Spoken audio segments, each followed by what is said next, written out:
The following is brought to you in part by a grant from the Foundation for White Wellbeing.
Trying to tear us apart. They throw their stones, but I've got a brave heart. I'm proud of my roots, I won't be ashamed. With fire in my soul, I'll never be tamed. They want us silent, but I'll raise my voice. With every ounce of strength, I'll make my choice. No more shadow, I'll step into the light. With pride in my blood, I'll stand and fight. No white guilt, I'll carry the flame. In this fight for our honor, I'll stake my claim. With every heartbeat, I'll stand my ground. In a world of chaos, my voice will resound.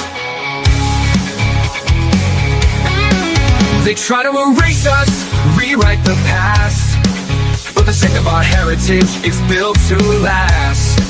I'll shout it from the rooftops, let the truth be known. With every step I take, I'm never alone. They can't take my spirit, they can't take my pride. With my brothers beside me, I'll never hide. Together we'll rise, we'll break through the night. With courage in our hearts, we'll win this fight. No white guilt, I'll carry the flame. In this fight for our honor, I'll stake my claim. With every heartbeat, I'll stand my ground. In a world of chaos, my voice will resound.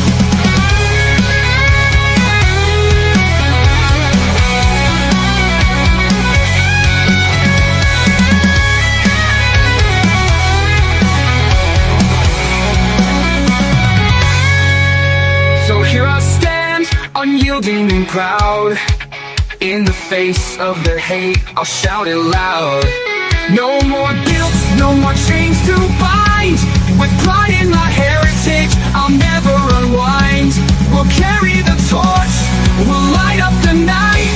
In this battle for truth, we'll stand and fight. We'll strengthen our hearts and pride in our soul. We'll rise together,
There's nothing left but the fire in my chest and the air that fills my lungs. I'll hold my tears and trade my ears for a glimpse at kingdom come. On the other side of misery, there's a world we long to see. The strife we share will take us there to relief and sovereignty. Oh my God, we'll have our home again. By God, we'll have our home. By blood or sweat, we'll get there yet. By God, we'll have our home. In our own towns, we're foreigners now. Our names are spat and cursed. The headline smack of another attack, not the last and not the worst. Oh, my fathers, they look down on me. I wonder what they feel to see their noble sons driven down beneath a coward's heel.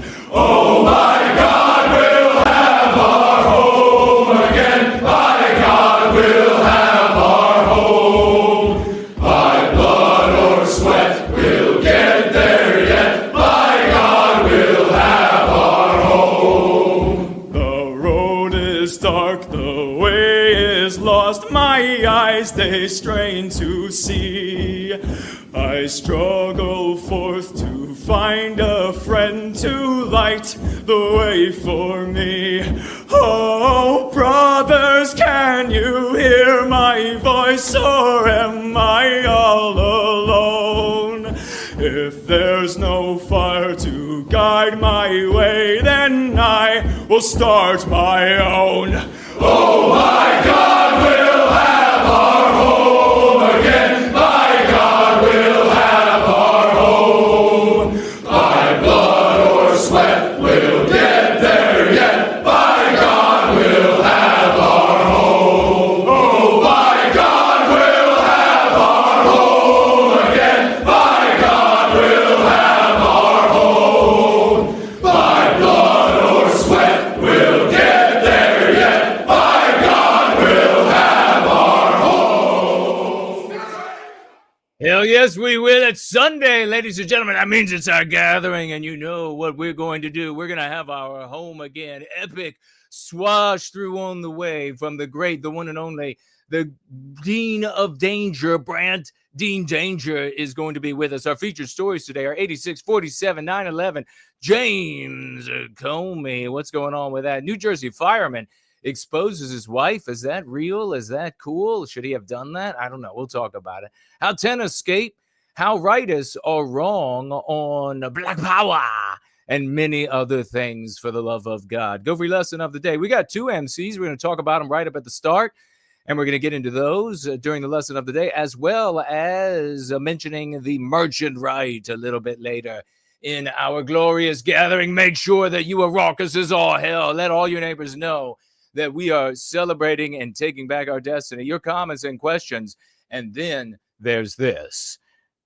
I tried donating blood today. Never again. Too many stupid ass questions. Whose blood is it? Where did you get it? And why is it in a bucket?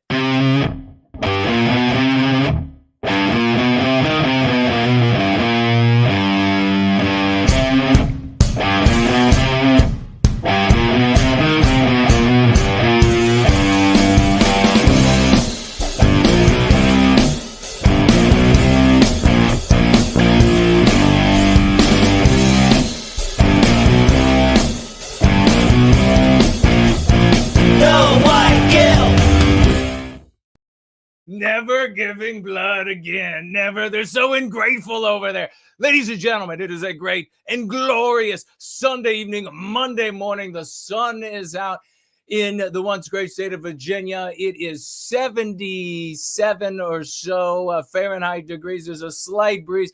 The skies literally are blue and puffy white clouds. I couldn't be happier. And we are together. It is 5 p.m. in the once great state of Virginia, across from Mordor on the Potomac, And what time is it where you are? It's 7 in Sydney, 10 in London, midnight in Moscow. And we are here to celebrate our glorious successes in service to white well-being. There isn't much time. We're running out, but we are leading the way, ladies and gentlemen, with all of the hard work that we are doing, and especially the Swash team, our glorious solo swashers, outreach team swashers. It's one victory after another. We couldn't be happier about all of that. And I am fired up today. We're going to be talking about some interesting stuff over the course of the gathering, starting off with something a little bit more lighthearted. But before we get to that, we're going to get to this. You can financially gift while we are together over the course of this gathering. You do so at the Dude Bro Moment platform, aka Entropy. The link is in the description below. You can also financially gift at Premium Rumble, at D-Live, Odyssey, on the app that allows you to gift with cash, and Subscribe Star, all of which is in the description. You can repel, my friends, into the description, but you can also head on to knowwhyguilt.org, click on the financial gift tab. You'll see your options there for financial gifting, as well as a few options for financially gifting recurrently, month to month, and then you can find yourself on the honors roll call, and maybe, depending on how much you are financially gifting, on the all-stars of the honors roll call. We celebrate those at the beginning of every month, and it is a wonderful thing to do. You can financially gift as well at some cryptocurrency addresses that you'll find, wallets, so you'll find at knowwhyguilt.org, as well as a snail mail address, which is there for you to reach out to me in the old fashion. On a pony, you'll travel a great distance, and you'll arrive at the snail mail depot, and the mail will reach its way to me. It's a wonderful thing. Thank God the white man has done that so long ago. It's kind of amazing, isn't it? I want you to also tag me as No Why Guilt. That's the @ symbol, No Why Guilt. Doesn't matter what platform you're on, although I'll be keeping my eyes on Twitter, X, Premium Rumble, and YouTube, of course, but also the others. Make sure you tag me as No Why Guilt, No Why Guilt, No Why Guilt. Let's start off with a couple of meme curatives, ladies and gentlemen, right after I let you in on a little secret, and that secret is the foundation for whitewellbeing.org. The foundation for whitewellbeing.org, the only foundation on planet Earth serving white well-being, the only one in existence. And it happens to be the only one with successes, the only one that has verifiably, demonstrably demonstrated successes in people's lives. And we share those testimonials, and we'll be sharing one a little bit later today. And you can do so. You head on over there. You financially gift if you would like those that donation to come to yours truly at a 501c3, which your business will match, as others have done in the past. Target yours truly. Add my name. Add the No White Guilt guy, whatever it is, and that donation will reach me for certain. God bless you all for that. Let's get into some MCs. And over the course of our gathering today, I want you to think about these meme curatives. It's the opposite of a meme pathogen. Where do they fit in? Do they fit in your life? Do they fit into the stories we're talking about? I guarantee you there's always a way. If you're being creative enough and you're in enough service to white well-being, you will find a way to make it happen. You'll find a way to get it into the conversation. Our first meme curative of the day, ladies and gentlemen, is this. These are thoughts you want to put into your head. Once whites become a minority, minority rights are a thing of the past. When whites become a minority, minority rights are a thing of the past. You want to say that in the presence. We're going to be talking about conservative folks here today, and you know we love them. I wrap my arms around you. I share many of your ideals, many of your principles, but I don't allow my flesh and spirit to be victimized by those things. We put a foot down there. That's where the big dividing line is. And I offer you my hand. Come take my hand, conservative brothers or sisters. Take my hand. I will reach you, pull you right out of the anti-white narrative, and I will bring you onto the stage of the real, our story, where you can be a hero rather than a woe-begotten character in another entity's story where you are the loser, the victim, and you can never escape. Never escape. It's worse than Alfred Hitchcock. It's worse than Tales from the Crypt or Tales from the Dark Side. It's much worse because it's real, and it's our families, and most importantly, it's our young ones, defenseless young ones, that are falling prey to this. Papers, stay down on the desk. Why are you trying to move on me? It must be my powers that I'm flexing. I want you to think about that, and I want you to share that with our friends and family. When whites become a minority, minority rights are a thing of the past. The second MC that I want you to think about, and we'll talk about over the course of the gathering today, and in particular when we reach the lesson portion of the gathering of today, we'll be talking about both of these. You call it being negative. I call it being responsible. Really keep this one in mind. Very important. Meme curative. You call it being negative. I call it being responsible. This is a meme curative. And when we get into the lesson, I'll give you the page numbers you can find in Go Free, the Go Free Dialogic, the practice, the method, liberating our people from the chains and trammels of anti-whiteism. And that's why we are succeeding. And that's why we're happy.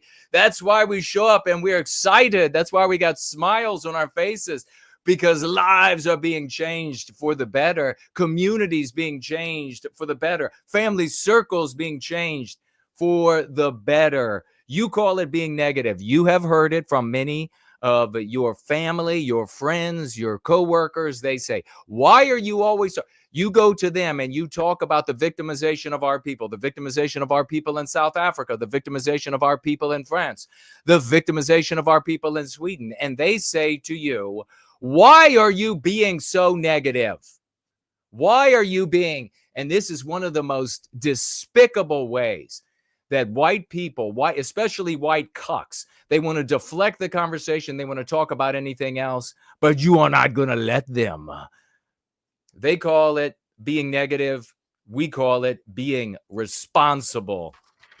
So let's keep these two MCs in mind as we work our way into our first item, which may at first blush appear to have nothing to do with anything, but I don't know. Maybe it does. You'll find a way. I want to get your views on this. I thought it was hilarious. Did you hear about this?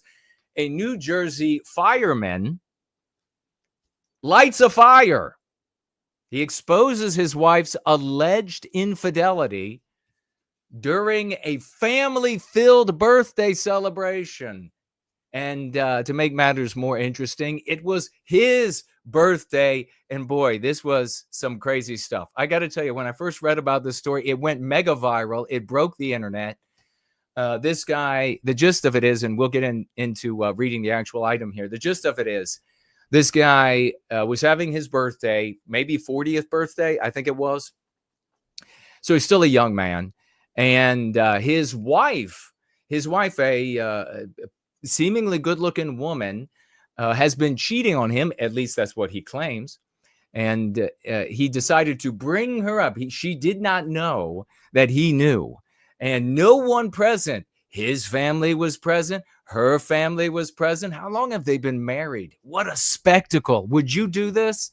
He brings her up on stage with him, or the equivalent thereof, and everybody's attention is on, and he says he wants her wedding rings, and he's acting friendly. He's acting nice, like everything is great, everything is good. And she takes off her rings, and then I believe he takes just the engagement ring away. Maybe he gives the wedding ring. I'm not sure. It does appear that he keeps one and gives one back. And she's like, I have no idea what's going on, what this is about. She thinks she's going to get some sort of a big present, a surprise. She's going to get a surprise, all right. And then as soon as he's got the rings on the mic in front of the families, he's like, you effing lying bitch. You effing lying whore bitch. I know about all the plan Bs you've taken. And this is in front of her parents, her siblings. It's in front of his parents, his siblings, the friends of both sides of this couple. And I got to say, I mean, at different levels, I'm like, and let me ask you, is this the white thing to do? Is this, I mean, Have we gotten to a point? I saw a video the other day where another guy, I mean, guys are catching their girlfriends and wives cheating on them like there's no tomorrow.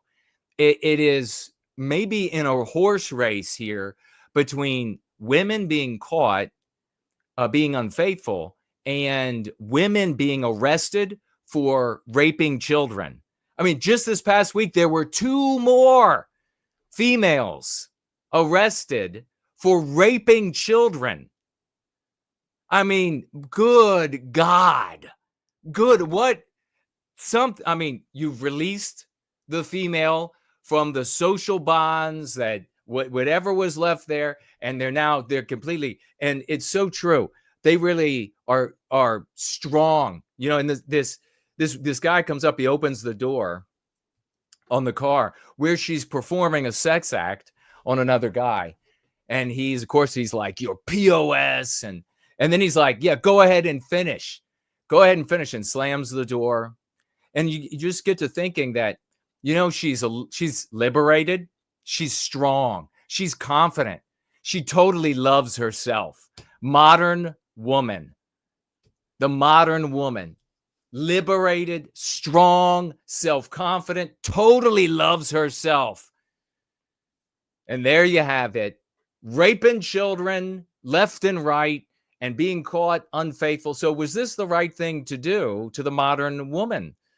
Would this, in a different decade, would it be different? Would it be handled differently? Who's really to blame in a situation like this? Make sure you tag me as No White Guilt with your thoughts. A New Jersey firefighter who went viral for exposing his wife's alleged cheating during a shocking confrontation at his own birthday is not reconciling with his better half.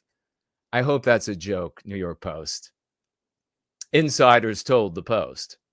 Nick Galante broke the internet when he turned his 40th birthday into a bad episode of the Jerry Springer Show when he confronted his wife, Samantha Week. How do you say this name? Ig, for allegedly cheating on him. The initial footage of Galante with, I'll say, Samantha seemed sweet, with the fireman taking the microphone to tell the audience he got something for her, even though it's his birthday. And how, I guess, also telling for a female, it's his birthday, and he's like, "I got a gift for you," and she falls for that. How solipsistic. Like, why didn't at that moment she run for the door? Like, how self-centered and how liberated and strong and confident and loving of yourself does she have to be to think it's his birthday? He got a gift for me?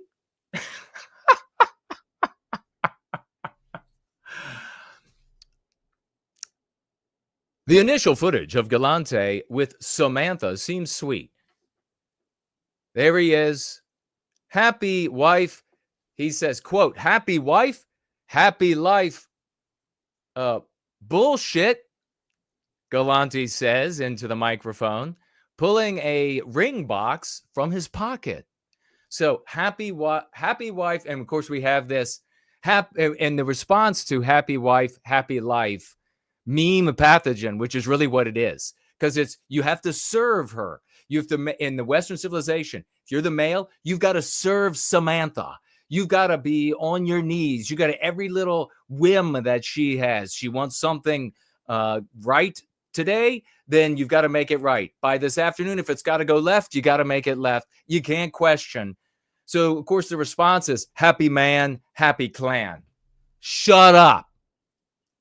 That's what woman is. It's whoa, whoa, whoa. Shut up, man.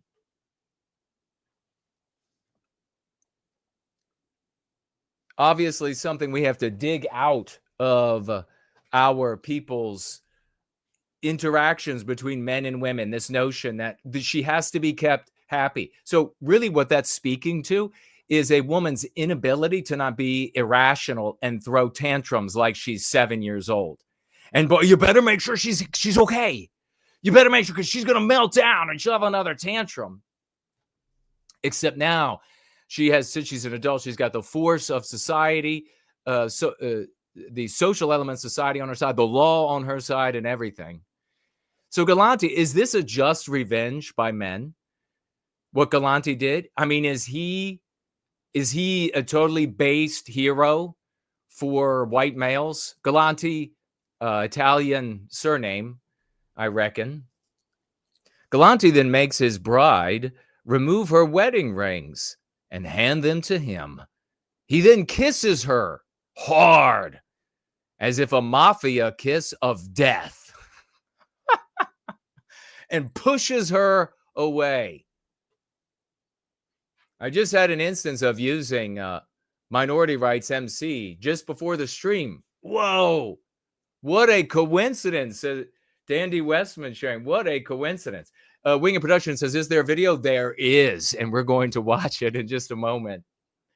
Infidelity is probably about the nastiest thing you can do to someone you allegedly love. In my opinion, of course, says the Tree Godfather. Good to see you. So Brant Danger is with us. So is this guy, was this completely wrong to do? Did the wife deserve it, but her family and his family not really deserve that spectacle? That's something else to consider too. I mean, on one level, I'm thinking women are so strong and confident and liberated and loving themselves that this is the exact kind of embarrassment and just horrifying moment that they deserve. This is all he can do. You know, what else can a guy do? What else can he do? I don't know. What, they in New York? What's going to end up happening with a divorce? Is she going to end up walking away with most stuff? I don't know. But what else can a guy do in a situation like this? I don't know. I think it's maybe the ultimate revenge. I think I might be leaning toward total epic base Chad hero Galante. Mafias. He should have thrown a dead fish at her feet. That would have been totally apropos. Maybe a horse head in her bed. Maybe the $1 million stallion horse head in her bed, so that she wakes up and you can hear that mafia music playing in the background. Maybe that would be totally appropriate for this.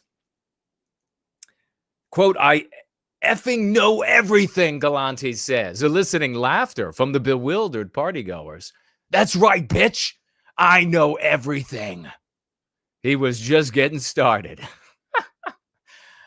I don't know. See, I'm leaning toward total base epic Jad hero Galante. I'm getting ready to buy him a cape. You know, way to bring it home to this lying, cheating bitch who's having to go out and get Plan B pills. And if it's true, if the allegation is true, and having to go out and get the Plan B pills to prevent herself from giving birth to another man's child. I mean, how many times we see this happen? All of these guys, they're married, and like one or more of their kids are not even theirs, and they don't even know. Did you see that video? What was it, a year ago, where the old guy finds out that none of his kids are his? So he's been married to the woman for like 50 years, and he's like, I'm divorcing the bitch. And you had all of these females in the comments that were like, oh no, it doesn't matter. Just look, they've grown. You've raised them. It doesn't matter anymore. It's in the past. It doesn't matter. I was with the old guy. Throw that bitch out. This is genetic death for the male. And the females, because they're passing on their genes, they're like, it just doesn't, who cares who actually spends all the money and gives all their time and love and dedication and taking care of and rearing and being there for the illnesses and pulling up when the car breaks down in the middle of the night, or when the friends are too drunk to drive and dad goes out. Who cares which male? I mean, you all are fungible, right? Guys don't matter. Who cares which male actually does that, right? I mean, am I right? All that matters is the girls. So yeah, I was with the old guy that was like, I'm divorcing this bitch. None of his 4 children or 3 children, I think they were all boys too. None of them were his. And he didn't find out until the old guy was like 78 years old. Yes, done. So I don't know. I'm really leaning toward my reluctance to be fully on board with total Chad Galante giving it to this modern, unfaithful females who totally love themselves is the families. I mean, you need people present to really humiliate the woman. It's going to hurt a woman far more than it hurts. And remember that, guys, when it comes to her manipulating you, the social condemnation for a female is far worse than it is for us. So always keep that in mind.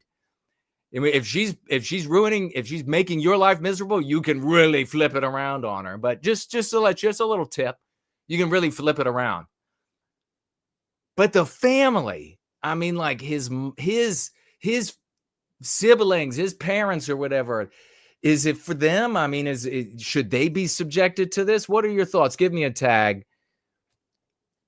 He was just getting started. I know about the Plan B pills you had to take, you filthy effing whore. And maybe the other thing he could have done is, there she is right there, the accused, Samantha. There he is giving her the mafia kiss. Maybe the other thing he could have done was to, since he's worked up to this, he's planned all this, that means that there's been some calculation. Maybe he should have kept his cool a little bit. Maybe if he would have been a little bit more, it would have been a little bit more biting and vicious. I don't know. Maybe he did it just right. Let's see. Where's the video of him losing his marbles on her? Is it up here? Let's see if we can get it. That ain't it.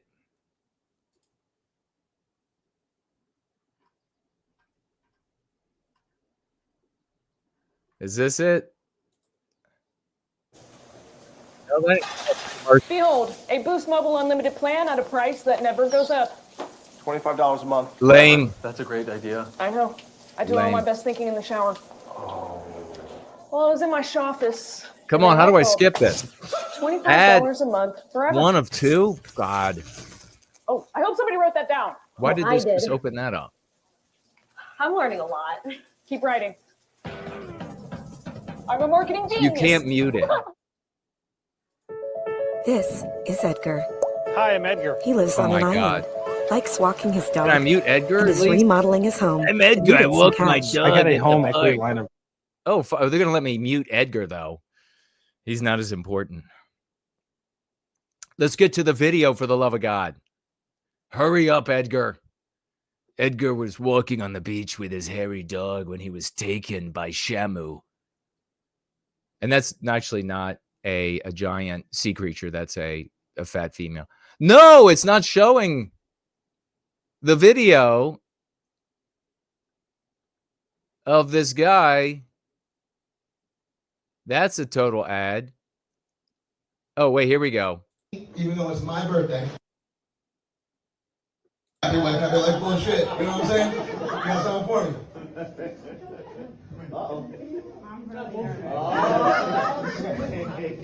It's funny, last time I did this, I was wearing this same shirt and my Uncle Sonny's cufflinks. Pretty ironic. I did.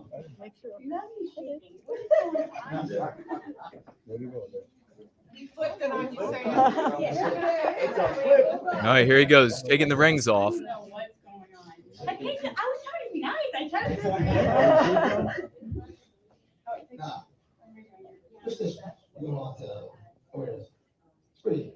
Well, it's beautiful. Oh, what happened to it? Fireman, right? That thing, but, yeah.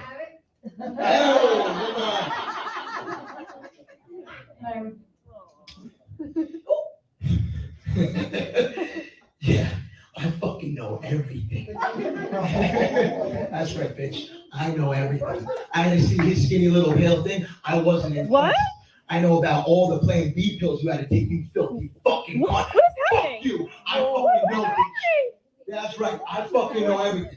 Don't act like you don't fucking know. I fucking hate you.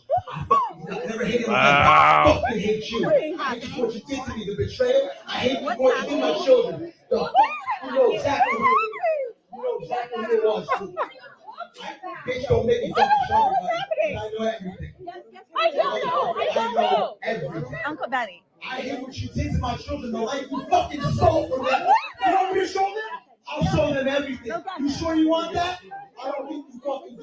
You know who it is. Are we sure? What the fuck is that? Of course he knows.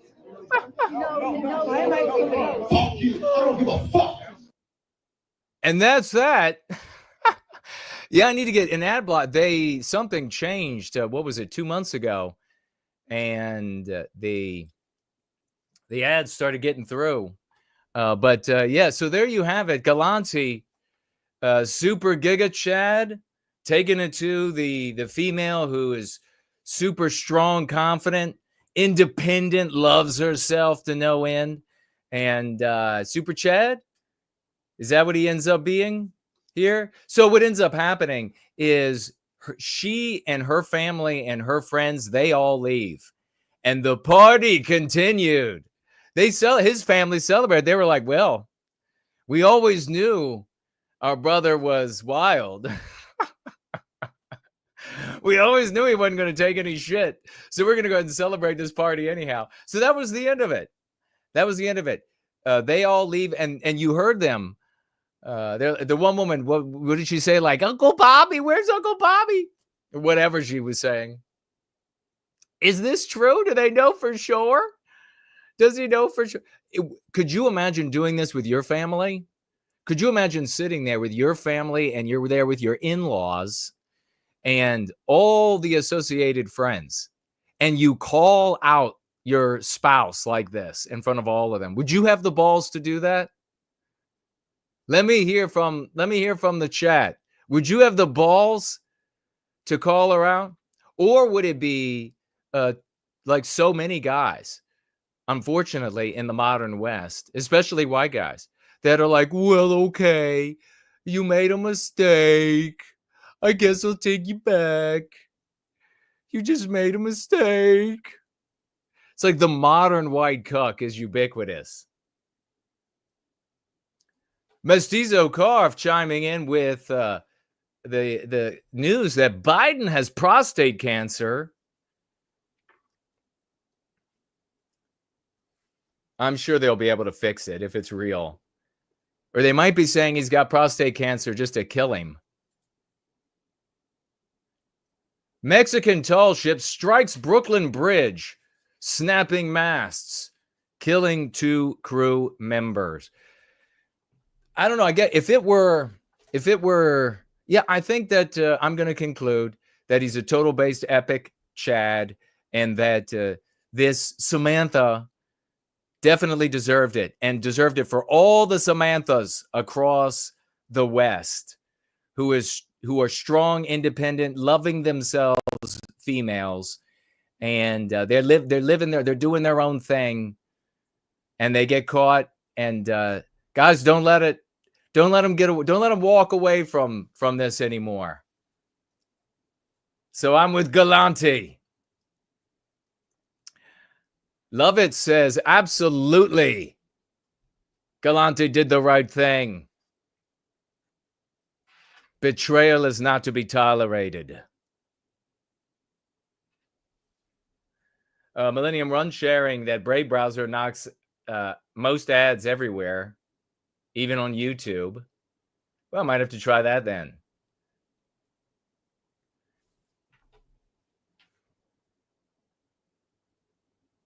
Last Independent Thinker pointing out that her female inner circle, they probably all knew. Yes. They probably all knew, and they were still able to face him and didn't have any problem with that whatsoever. So yeah, throw them all out as well. All garbage. 100% I agree with that.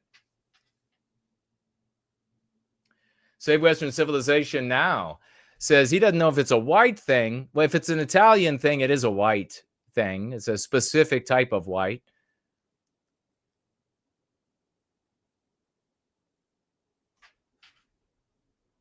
And so I can agree with that.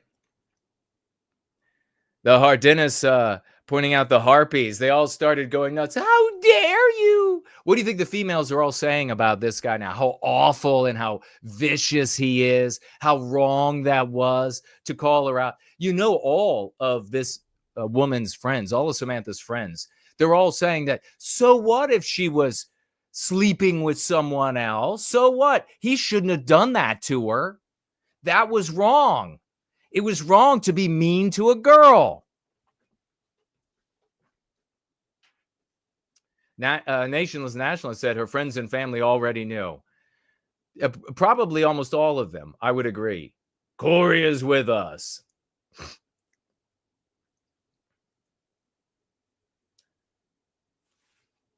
Anybody else? Tag me as No White Guilt if you have any other thoughts.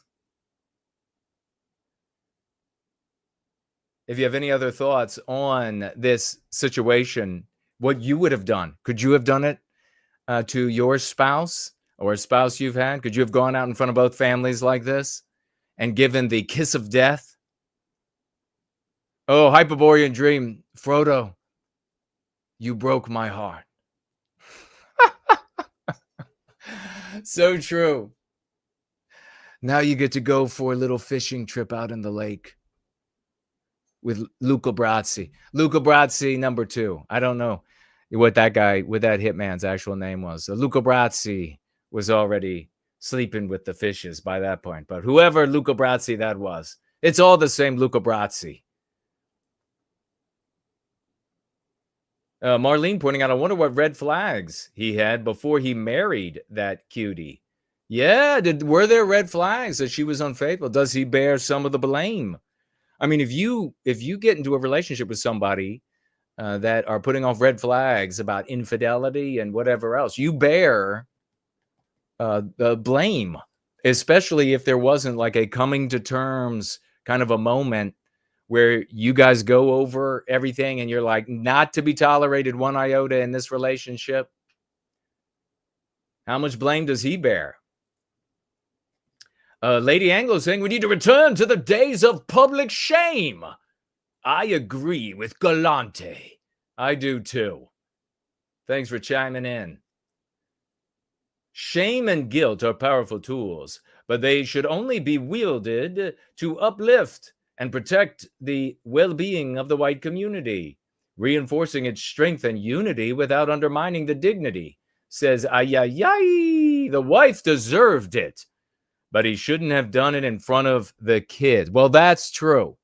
Yes. I mean, I didn't actually see. Were there children? There might have been children there as well. So that would have been horrible for the kids.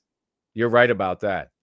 Just remember how vocal American females reacted to Lorena Bobbitt, points out Winger Production. Oh my God, yeah, they wink. They absolutely.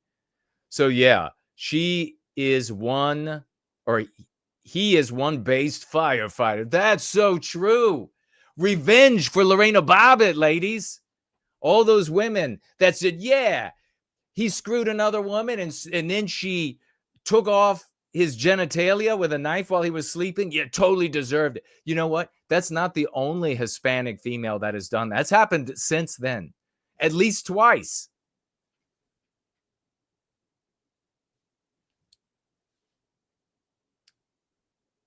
All right. If you have any more that you would like to add to that, tag me and let me know.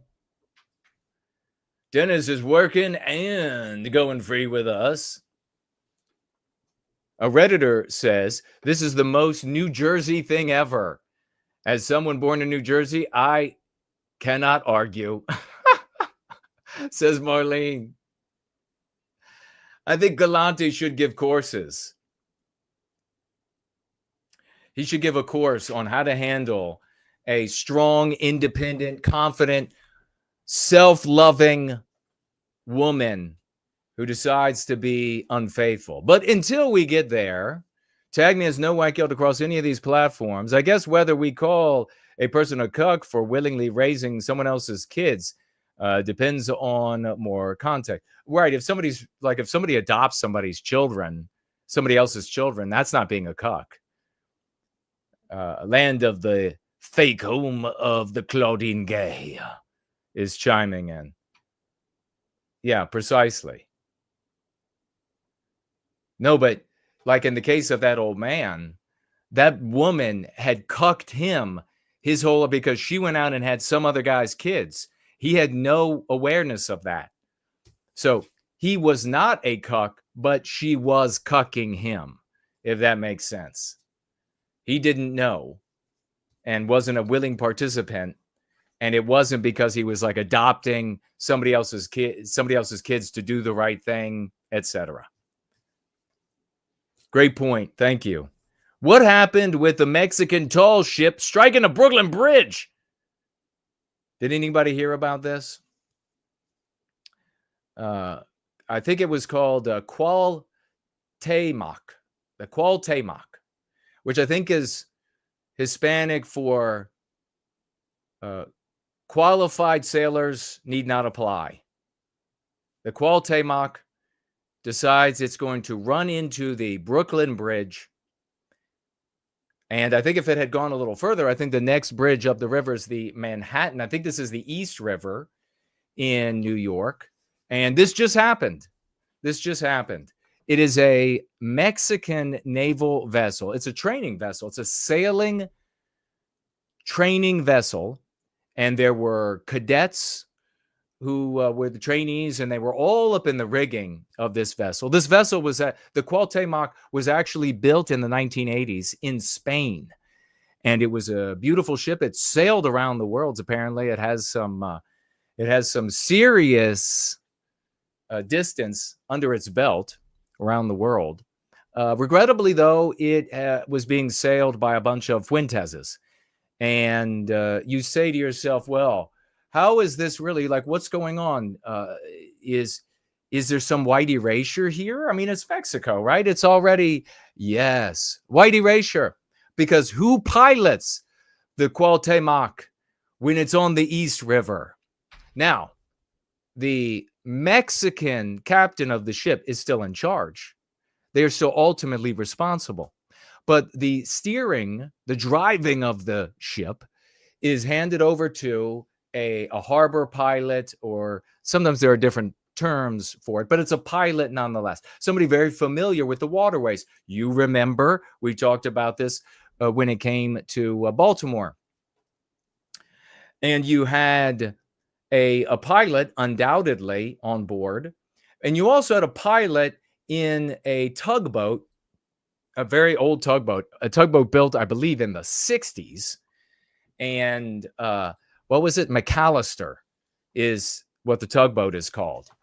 And the McAllister was there, but it's been refurbed and everything. But what it doesn't have is this 360-degree steering that all the modern tugboats have.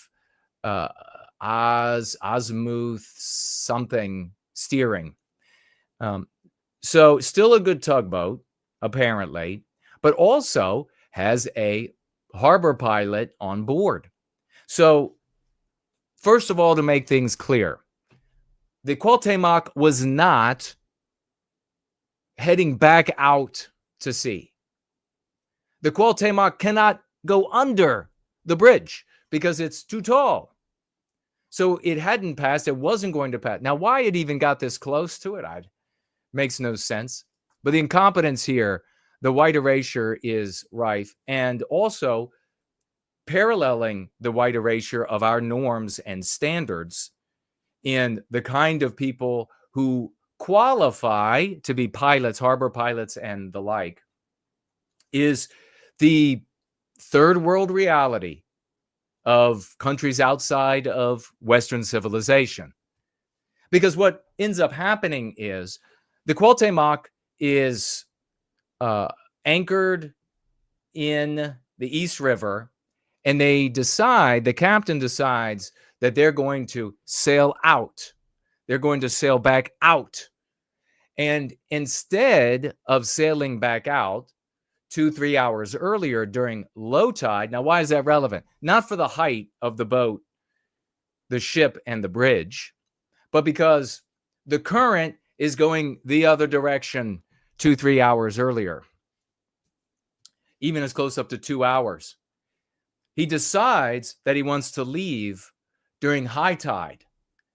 The water is 3 feet deeper and it's heading in, pushing the ship in the direction of the bridge. There was also a small breeze, but acting upon the totality of the ship can make a difference. The McAllister was positioned up on the side of the Cuauhtemoc by imbeciles who, because of white erasure, and remember, even if we find out that there are white guys involved or participating or whatever, the kind of white guys that make it through white erasure are not the best.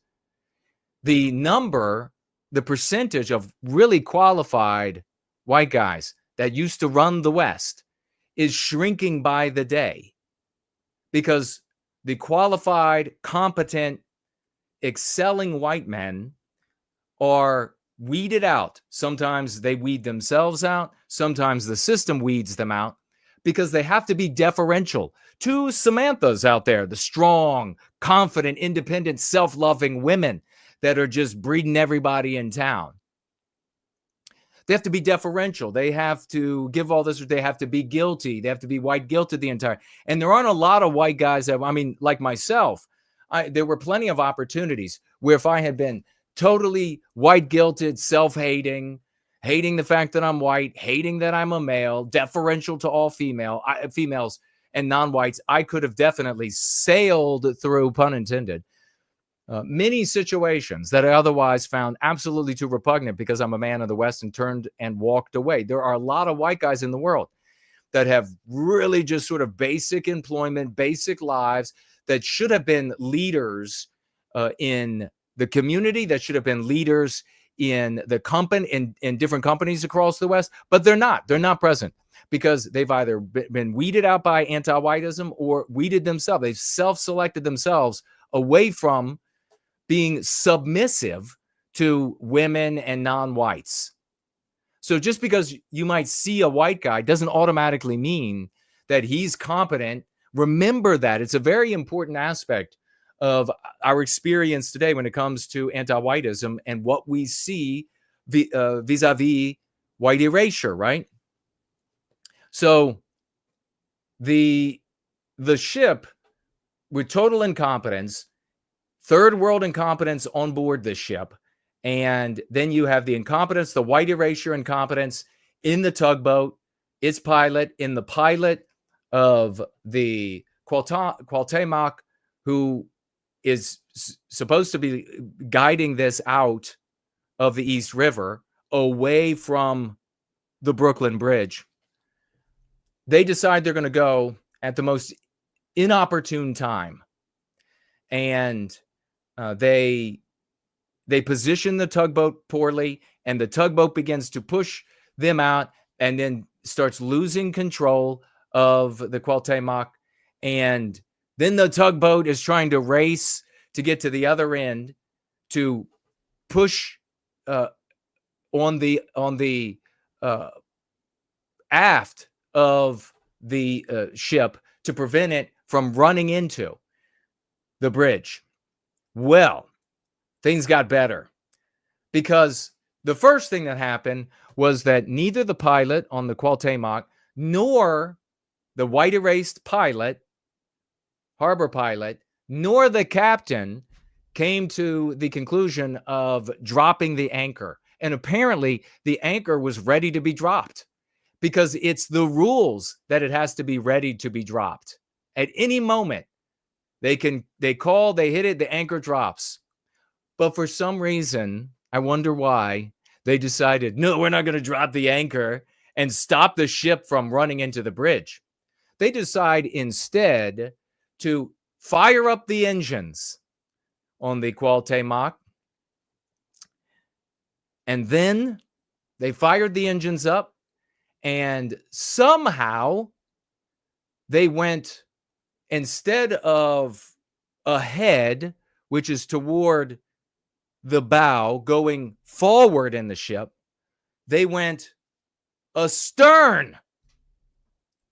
They turned on the engines and drove the fucking thing backward through the bridge. I should, prayers to the 2 dead sailors or cadets and to all of the injured.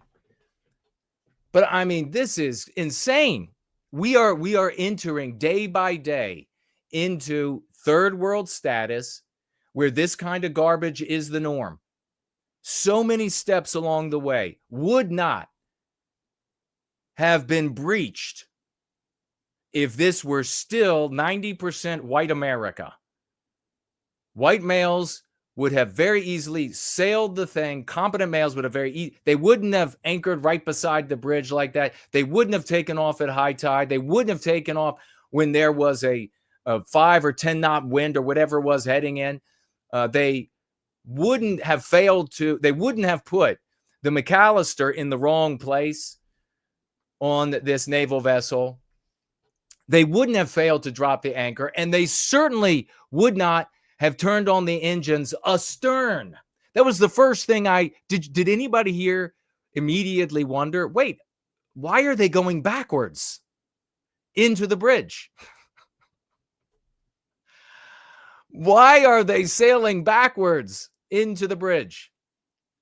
Now, fortunately, if there's anything positive about this, it is that the masts were metal. Now, the upper part of the mast might have been wood, sounded kind of like wood splintering and exploding under the pressure. But the masts, as they go down into the ship, are steel.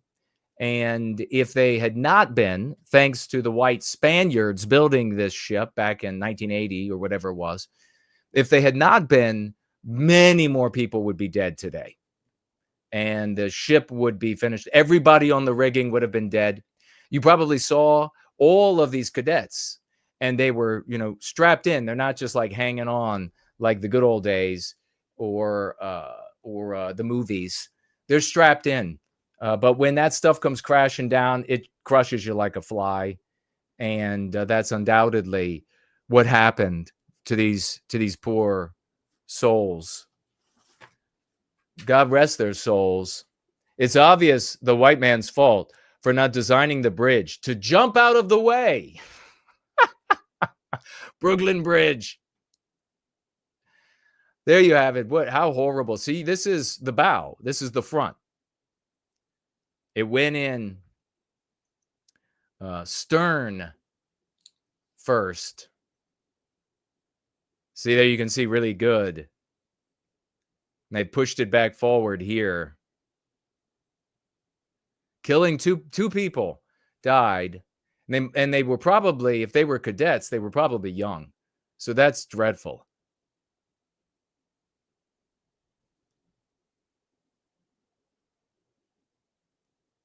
But like I said, at least the base of the masts were steel, and therefore lives were saved.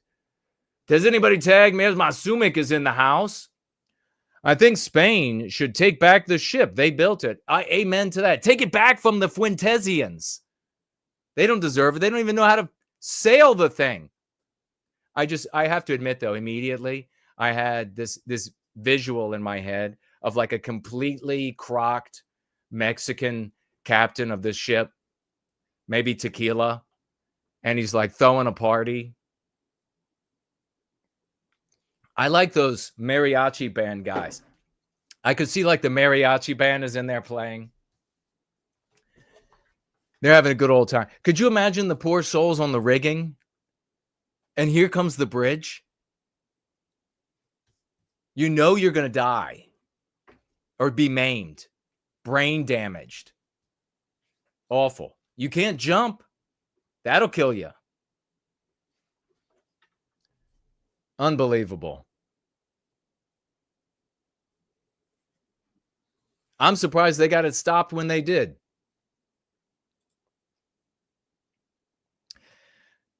Speaking about white erasure, we're going to be talking in just a moment about Comey. Do you remember Comey from Obama days?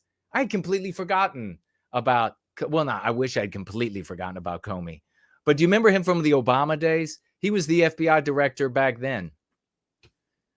He and Christopher Wray look very similar. Have they ever been in a room together? Speaking about white erasure, though, how would you like your surgeons working on you or your loved one behaving like this?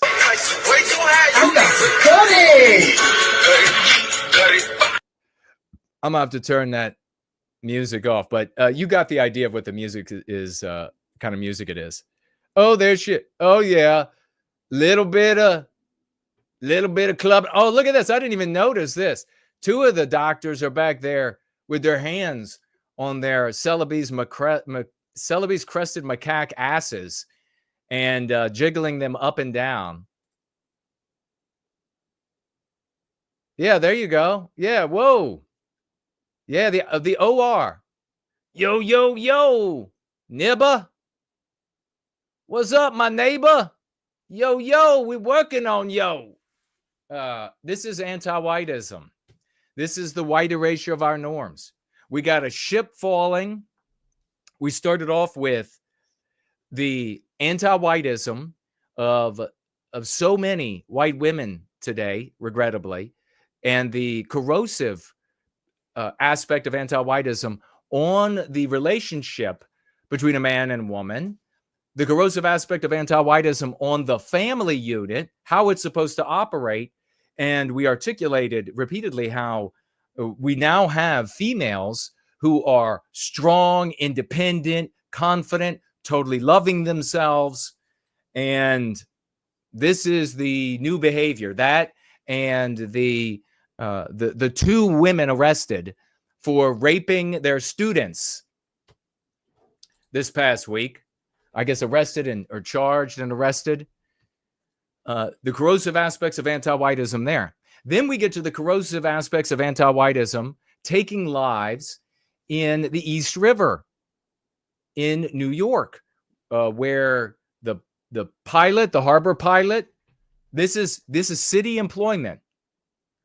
And obviously totally anti-white standards and everything, which means white erase standards plummeting everywhere. Our world, so our most intimate relationships with our wives, with our husbands, and the children and the families we create, corrosively infected and damaged by anti-whiteism. Our cities, where the waterways and the rules and the standards are supposed to be very specific. This could have ended up being many, many more dead. And what does it mean for the future? When bigger ships, like you saw in Baltimore, when things go wrong there, rules aren't followed, standards are dropped from white male Western standards to non-Western standards, where people are, well, you know, it doesn't always have to be so critical. It doesn't have to always be a specific way. Yes, it does. So we went from that, the areas we live, our intimate lives, to the areas we live, and now to the places where we are sick. And we need to submit ourselves to surgery for repair, surgical repair here. This is where, obviously, like in the first two categories, the standards need to be white male Western. But instead, that's been white erased. That's oppressive. That's burdensome. That when you have these white male standards, well, you can't have these kinds of surgeons. And that's not fair to them. We just saw another graduating class of literally, you know, we make the joke, a bunch of new brain surgeons, literally surgeons, all black, doing like club ghetto dancing at their graduation. And now this video resurfaces from, what was it, a couple of years ago, where you have black nurses, black surgeons, and what's relevant here is that it's anti-white, is that it's white erased. That's what's relevant for our people. If you want to be a people, that's what's relevant. For those who are in the know, that's what's relevant. For those who want to put an end to the white erasure, that's what's relevant. So here you have in the OR. And so you have to ask yourself, what is it like in the emergency room, the ER? What is it like at the doctor's office? What has happened with the standards there? What about the standards at the health insurance companies? There's no pushback at all. There's no pushback at all for capitalist enrichment to the stars and beyond. And how well are these doctors, on average, who are licensed because of anti-whiteism and white erasure, how effectively are they going to push back? First of all, are they going to diagnose you properly? And then how effectively are they going to fight for you when it comes to your insurance company not wanting to pay for the procedures you might need? Because now capitalism, you don't have a people. White race, I've been saying this since I was in junior high school.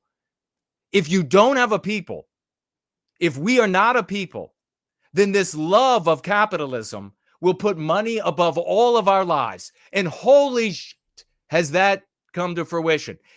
It was already coming to fruition when I was in junior high school. I was just realizing it, putting two and two together, and it just keeps getting worse by the day.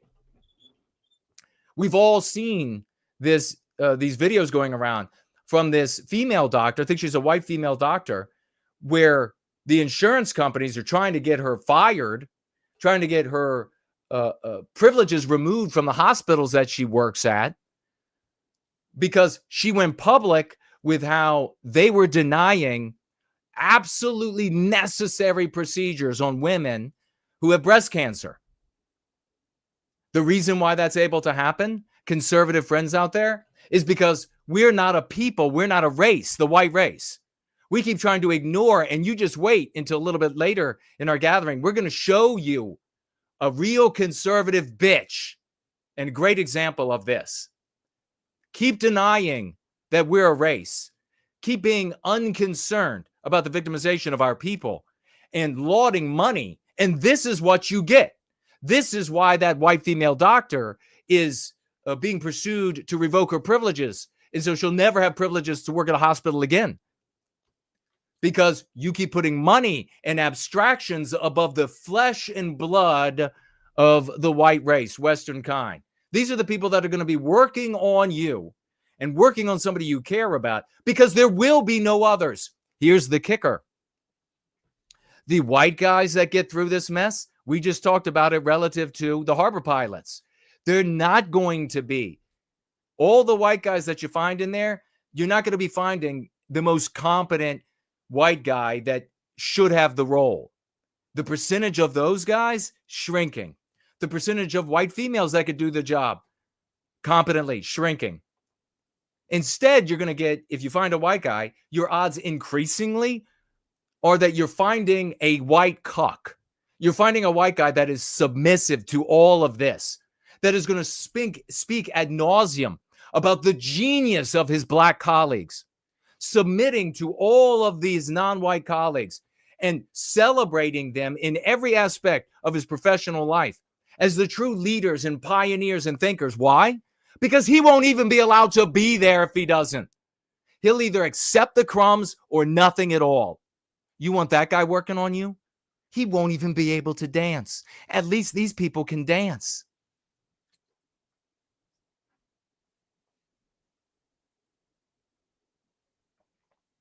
Look at this shit. Well, why can't they dance? Why can't they just break out and dance in the OR, Jace? That's what they feel. That's what they feel in their bones. They feel it in their bones. Why? Because it's anti-white. Because this is the West and it's ours. That's why they are not allowed to do that. Because this is the West and my white male standards should be enforced there. So you walk in there like you have a fucking pole driven up your ass. You are erect, chest out, stomach in, clean shaven, smart looking, full night's rest, highly educated. And if you're not all of this, then get the fuck out. So I got to say to my white brothers and sisters out there, and there are a lot of new people are watching the content, you've got to appreciate that we always have to talk in terms about us and our norms and our ways if we are going to put an end to this. Your father would have looked at this and said, Enners. Your grandfather would have said, Enners. Your half-witted 75 IQ cousin, who maybe is a little inbred, would look at this and say, Enners. Your great-great-grandfather would have said, Enners. 6 grades back would have said, Enners. Has that worked? God almighty. So there you go. When we start saying that this is anti-white, and I got another video to show you. When we start saying this is anti-white, then we got a chance to put an end to it. Not before. Unbelievable that this could happen. Well, what? They're doing it in South Africa this way. Well, they're doing it in Detroit this way. They're doing it in Philadelphia this way. What's the problem? Racist? Problem is, that's your mother or your father laying there. That's your son or daughter laying there. And they ain't always going to be just tweaking in there. They're going to be saying, can I cut here? Did you ever take that class? Are we allowed to cut there? Let me see what y'all have to say. We'll get into this. Comey coming across a shell formation on a beach in Virginia. It wasn't me. And it said 86, which everyone knows means to strike out, to remove, to get rid of. 47. Donald Trump is the 47th president.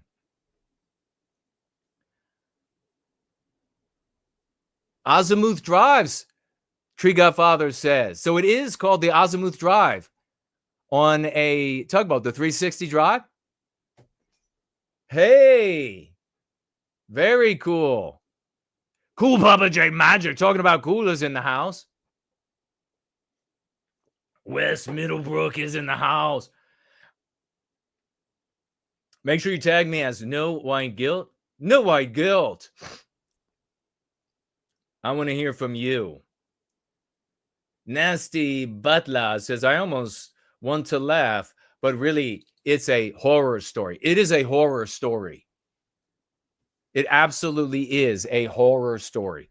If you were to show our grandparents in any Western country this video, if you were to be able to go back in time as a time traveler and show them the video of them doing a jig in the OR, twerking and whatever else, whatever that dance is where they put their hands up on their asses like that, what dance, ballet is dance. Whatever these gyrations are, if you were to show them that, they would say that obviously happened after the apocalypse. That obviously is the end of the world. And they'd be right. Kaiser is here. The Westman is here. Fact of Life. Michael. Whitebot. Great to see everybody. It's obviously the white man's fault. Yes, indeed. For the bridge.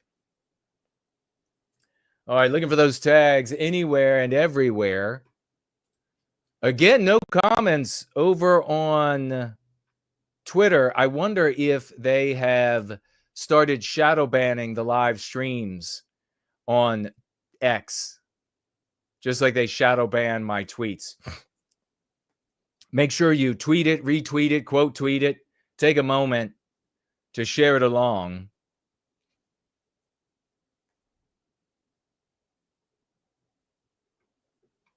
And I deeply appreciate that. It is an aspect of swashing. Let's see if we can. Okay, this story, it's sparking a wave of anger. James Comey, our former FBI director, posted on Instagram something that many are interpreting as a call for violence on the president. Look at this. The caption reads, "Cool shell formation on my beach walk." And it says 8647. So this is what the former director is saying in response to this. It literally makes no sense, but here it is. I posted earlier a picture of some shells I saw today on a beach walk, which I assume were a political message. I didn't realize some folks associated those numbers with violence. By the way, this black guy reading is a great example of a white erased hire. He's substandard compared to others who obviously he is absolutely a white erase hire. And that is how you talk about it if you want to put an end to our victimization. Violence. It's never occurred to me, but I oppose violence of any kind, so I took the post down. So what political message did you think it represented? Just in case you don't know, most people do. In the dictionary, it defines 86 as slang for to throw out, to get rid of, and to refuse service to. A lot of restaurants use this. When I was a waitress, they would put 86 green beans on the chalkboard, so you knew we were out of it. But like when it comes to law enforcement, a lot of times 86 means death. That's Kill him by 86 him, he's dead. So we thought the head of the FBI has to know what 86 can be used. Why would you post that? Number one, who cares what James Comey thinks? All he spends his time on the beach. I'm wondering, did he do that rock formation? Right, I was wondering that too. Or do you think he just walked on and thought you'd share it? So this caused Don Jr. stumbled on it first and said, "Are you calling for the assassination of my dad?" Yeah. So here's the president responding to in my it. opinion. He knew exactly what that meant. A child knows what that meant. If you're the FBI director and you don't know what that meant assassination. And it says it loud and clear. Now, he wasn't very competent, but he was competent enough to know what that meant. And he did it for a reason, and he was hit so hard because people like me and they like what's happening with our country. Our country's become respected again and all this. And he's calling for the assassination of the president. Obviously, he apologized and said he doesn't. Well, he apologized because he was violence. But look, he's a very bad. What do you want to see happen? What do you want to see happen? I don't want to take a position on it because that's going to be up to Pam and all of the great people. But let's say that he absolutely should be arrested for engendering and tried and found guilty for engendering a stochastic assassination on Donald Trump. If I were to say during Obama, they were extra sensitive. I don't know if you all remember, they went and arrested a roadie, or what do they call the clowns at the rodeo? Because he put on an Obama mask during the show. He was, running around saving the rider from the bull. And he put on and they went and arrested him. Look for the news. You go on your own. Make sure I'm right about that. And then all the cuck conservatives, the cucks out there, they came out and they said, no, he always wears president masks. And he apparently did. Who cares? Point out the double standard of anti-whiteism in order to introduce anti-whiteism, anti-white, etc. But no, they're not going to do that because they don't want it to be about. It's not about race.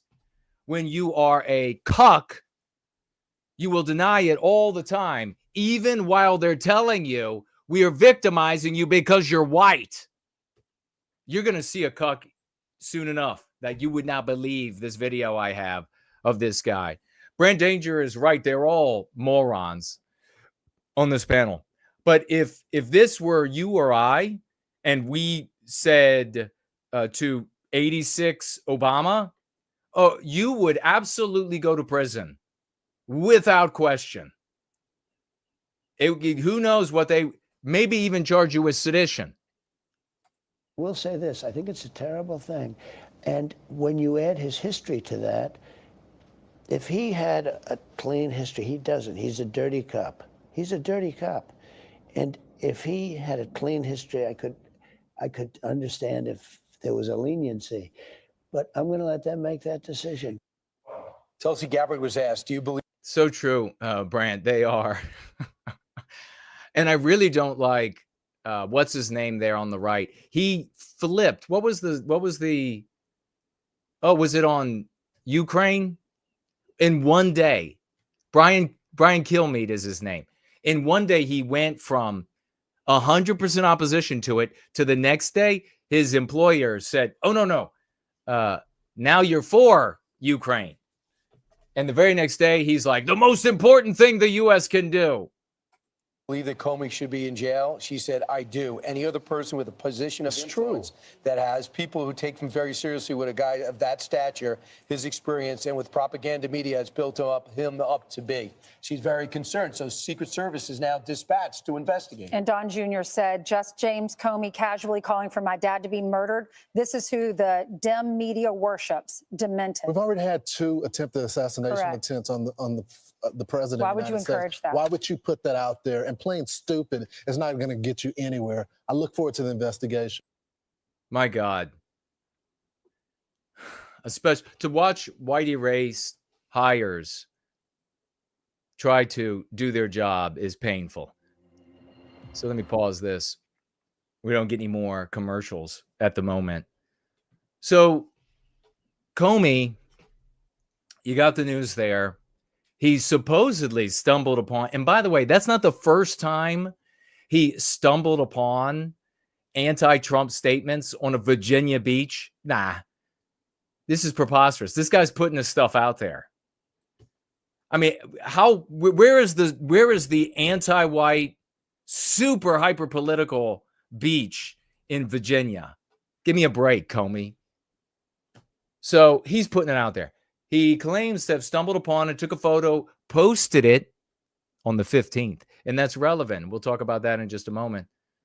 Posted it, but then immediately took it down. Of course, it's the internet, so it lives forever. Or at least I thought the internet lived forever. You know, maybe you experienced this too. You go on Google, you look for old news stories. Everything's supposed to live forever. You can type the totality of the information. You can practically retype the article and it won't come up. They are just white erasing the shit out of history. They are white erasing it. You see how more powerful that term is? Because it wouldn't work to say they're genociding history. So they're white erasing our history. You can't find things. You have to understand the implication of that. What does that mean for white generations? You're going to be telling that are coming. You're going to be telling your children, nieces, nephews, grandchildren, X, Y, or Z happened. They're going to get on the internet. Nothing will come up.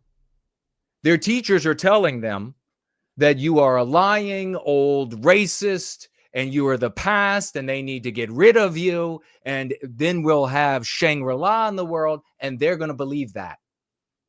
Unless you inoculate them with the Go Free dialogic, the Go Free method. If you don't, they're going to believe it and they're going to hate you. So that's your reality. So this lives forever. Complete right wing goes crazy with Comey calling for. You have 2 insane people that attempt to murder. One of them successfully assassinates Donald Trump, but for the grace of God. Literally turning his head at the final moment as that rifle bullet traveling at 3,300 feet per second grazes his ear, hits his ear instead of blowing the back of his head off. And so this sort of signal from a government official to crazy people is going to make them think, got to do it. Now's the time. I've been told. The TV told me to do it. Comey told me to do it. You know, I'm right. And so they're going to be looking for ways to kill Trump. And that's going to be the hardest thing to defend against because they have no idea where it's coming from. Stochastic. It could be anywhere at any time, anybody.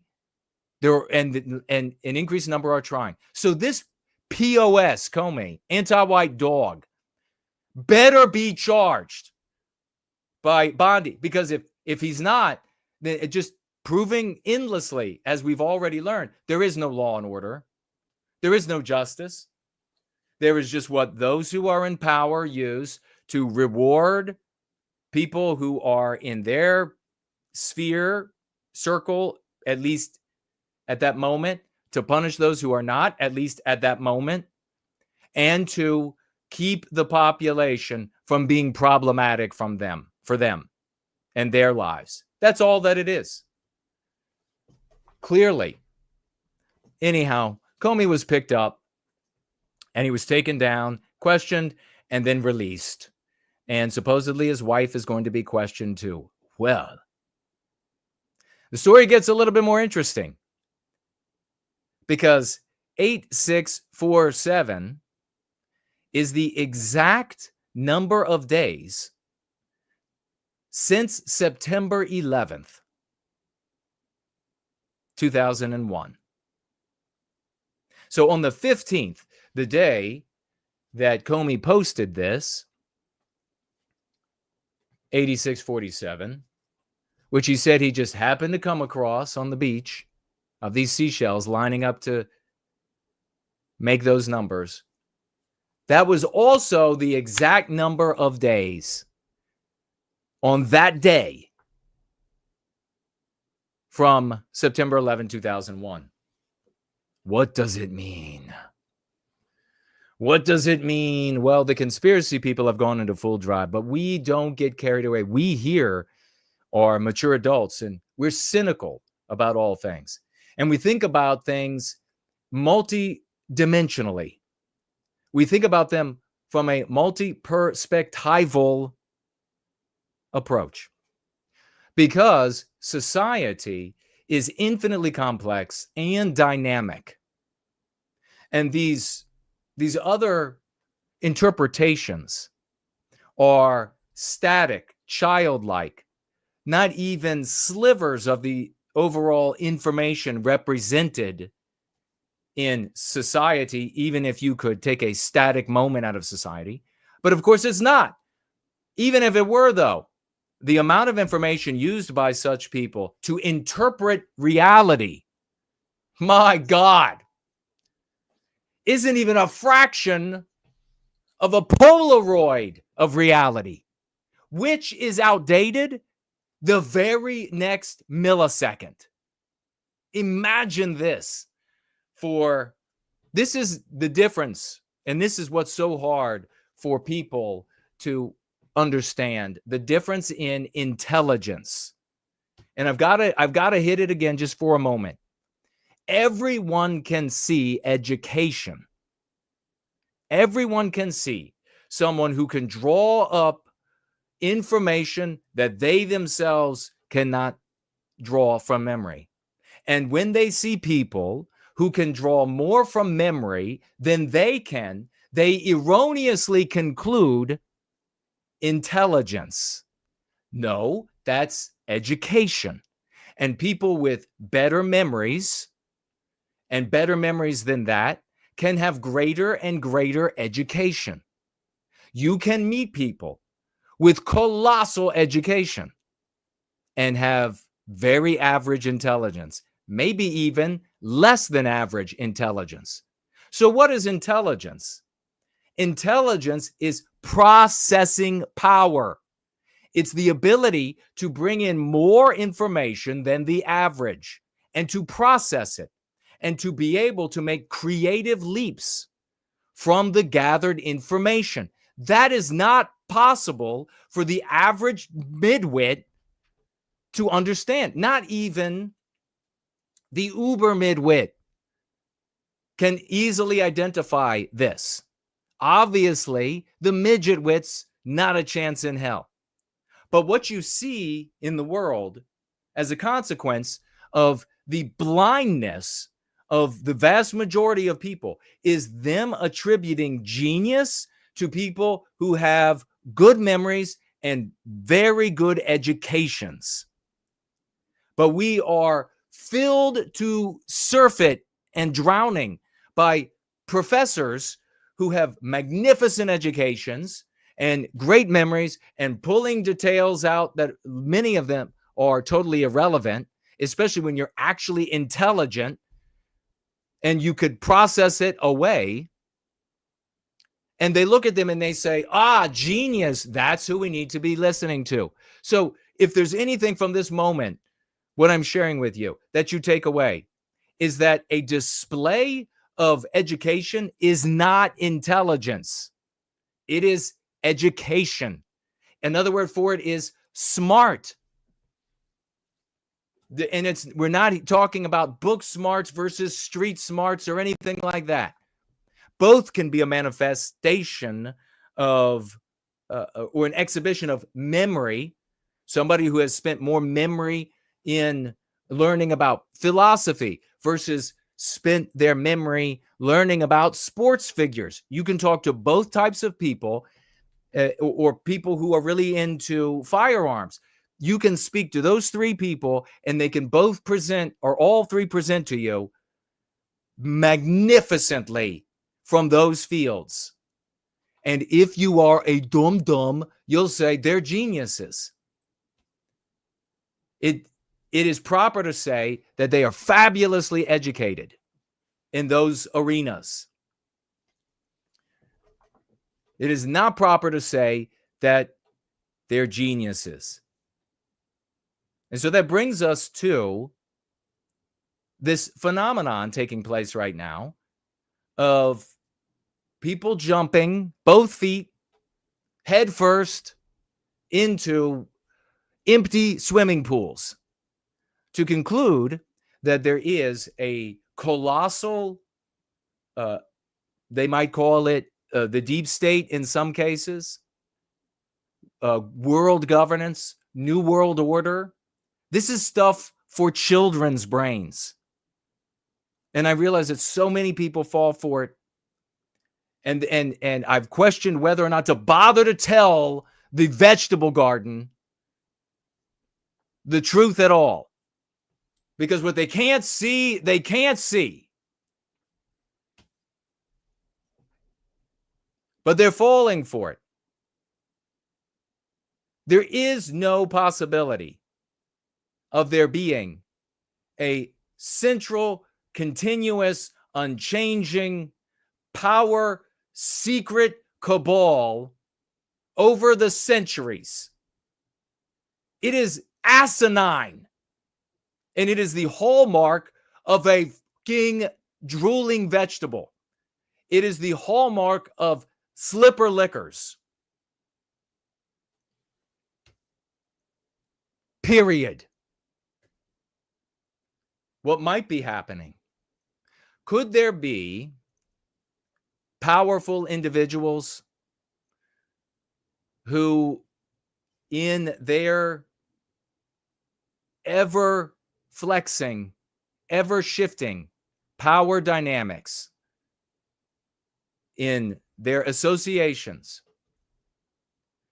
one more of them have been connected in some one more of way to the events of September 11? Possibly. But when you begin to see how this is dynamic, how individuals are working with other individuals when their interests coincide, and then no longer working with those individuals when those interests don't coincide, and maybe the next moment against those individuals when their interests are anathema.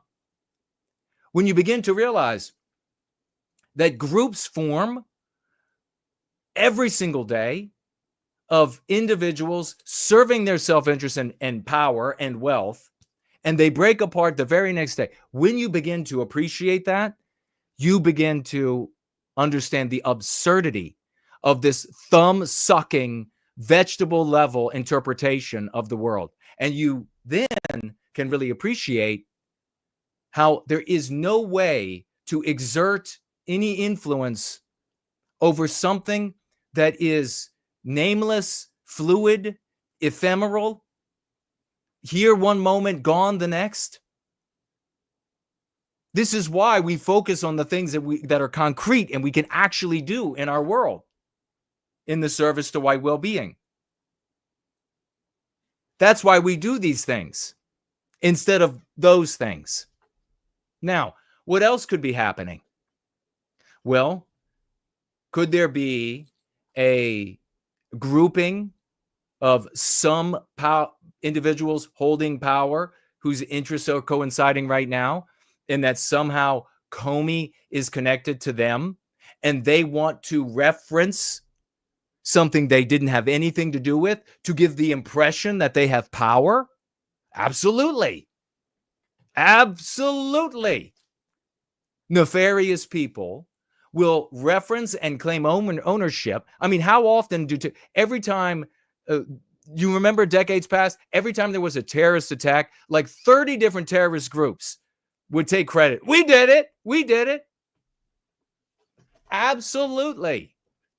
There could be another temporary, ephemeral grouping of individuals that Comey might be a part of that want to reference connection to 9/11 so that there's the implication that they have this sort of power to send a message to Donald Trump.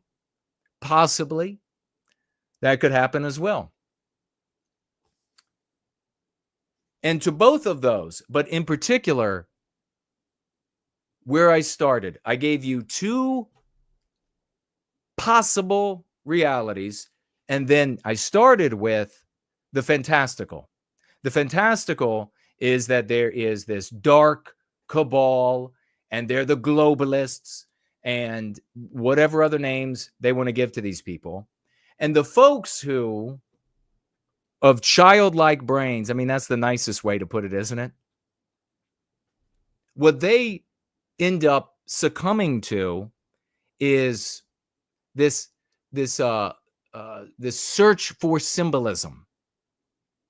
And their content creators, to keep these people embroiled and paying and being an audience so their commercials make them more money, etc., they come up with these very strange excuses.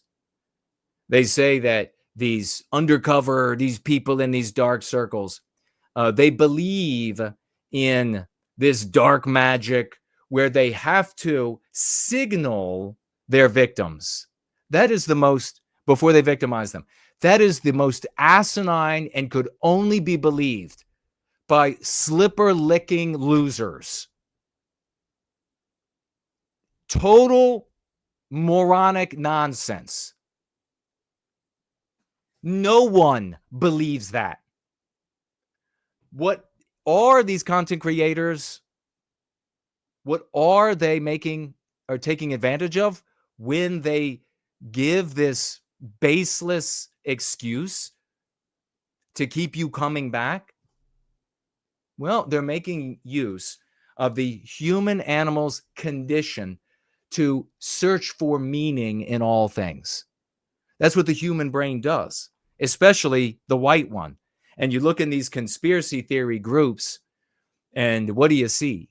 I mean, we're talking like 95, even in heavily multiracial areas, it's like 95% plus white. They're looking for meaning. They're looking for the symbolism. And they will always find it. Pareidolia. This is what the human brain does. And in particular, I submit what the brain of a Westman, man, woman, and child, does. There can be a lot of other reasons for symbolism in movies, in music, a lot of signaling that does not imply the existence or impute the existence of a dark cabal that is running the world and pulling all of the strings, and there's nothing you can do about it. We don't have time to go to all the detail about why and how that's so destructive of a belief for you. We can on another gathering go into all the reasons why it's destructive. But what is another reason that there can be symbolism and signaling, something more tangible, something more probable. Advertising. James Comey has a murder mystery novel coming out. And he and his publisher have hired an advertising agency. His novel that's coming out is about a right-wing racist, and maybe I have this right, maybe I don't, but two females somehow come together to take down this right-wing racist terrorist. And it's a murder mystery kind of a thing, criminal mystery kind of a thing. It just so happens that it's about to be available. Imagine how much it would have cost the ad agency, the publishing house, to get this much coverage. Imagine to have this many eyeballs on James Comey, shitty, dirty cop James Comey, and his shitty novel. No one would have, they would have had to spend hundreds and hundreds and hundreds of millions of dollars and still would not reach this deeply with these tentacles into society and into common conversation. So if this is anything, it is a publicity stunt for James Comey and his new book. And I realize that you might feel inside, and then you have to address that puerile element of yourself. If you're falling for this tentacular news item coming down into your world, it's coming down into your, if you're falling for it, and you hear, well, wait a sec, yeah, you know what? That does seem like that's probably it. You need to address, if you have feelings of chagrin, you should feel good. Yeah, that's probably it. I've found the solution. That's probably, the odds are highest that that is what it is. It was a stunt. They probably looked at a number of important dates, looked for a number of different symbols or numbers or words or whatever it is that he could take a picture of, and then they hit the friggin' jackpot. No chance in hell this is chance.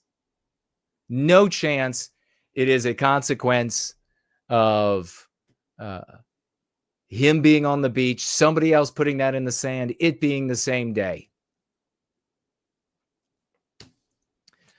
Tag me as No White Guilt if you have something that you would like to say about all of this. But that is really the gist of it.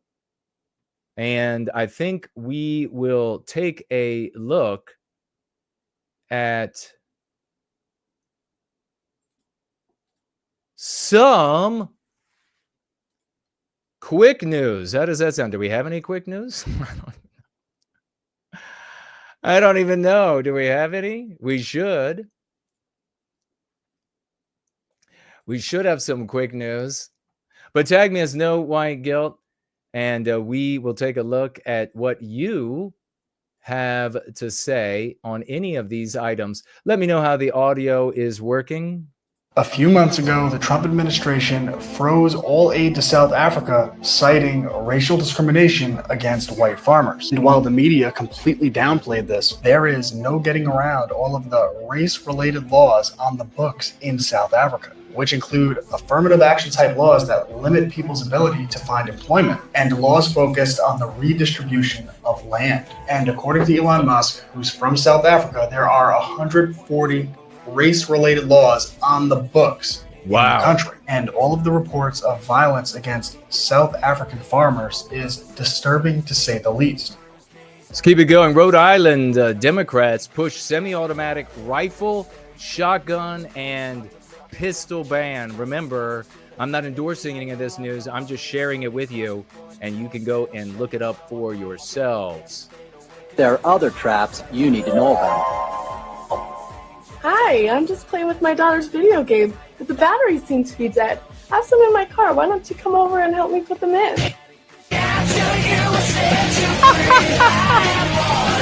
There was supposed to be a PSA about don't talk to strangers, but if they look like that, you might change your opinion. Here's the crash. It's totally crashing. Look, the sails are hitting it. There's the Mexican naval Oh my ship God. crashing backward into the bridge. What is going on? In 1994, Japan ceased all vaccinations in any child under 24 months, and their infant mortality rate dropped by 96%. Again, check it out for yourself to see if it's true, ladies and gentlemen. How about this?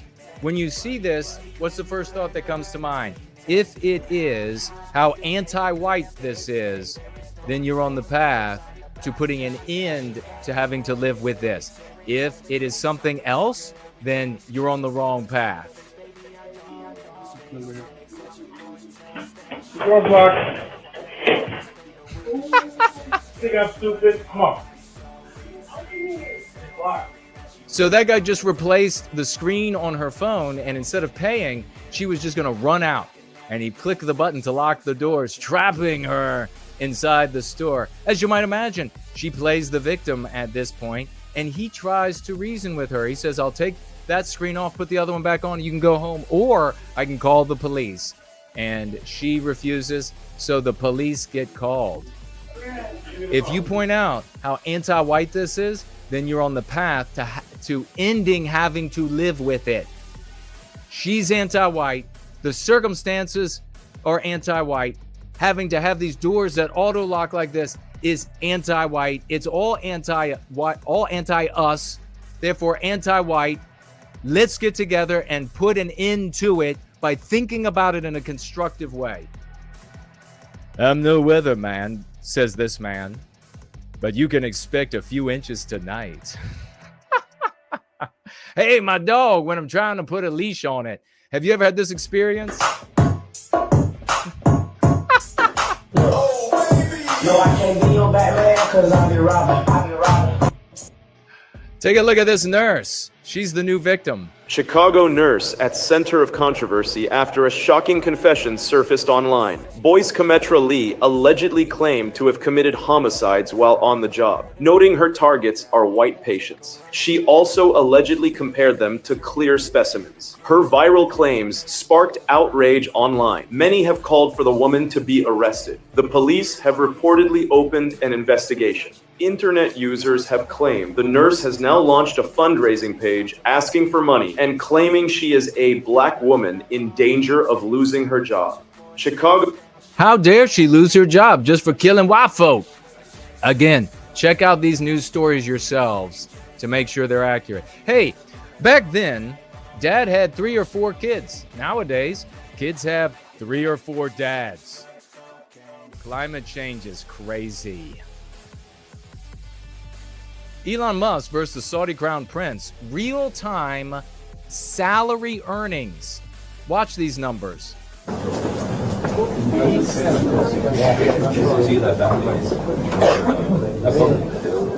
That is going up by millions every couple seconds. Or, sorry, tens of thousands every couple seconds. To reach millions by the time that little tete-a-tete is over. What's this? Oh my God, look at that construction, that piece of construction equipment. It's out of control. Oh my God, it's them damn cats again. Just rock.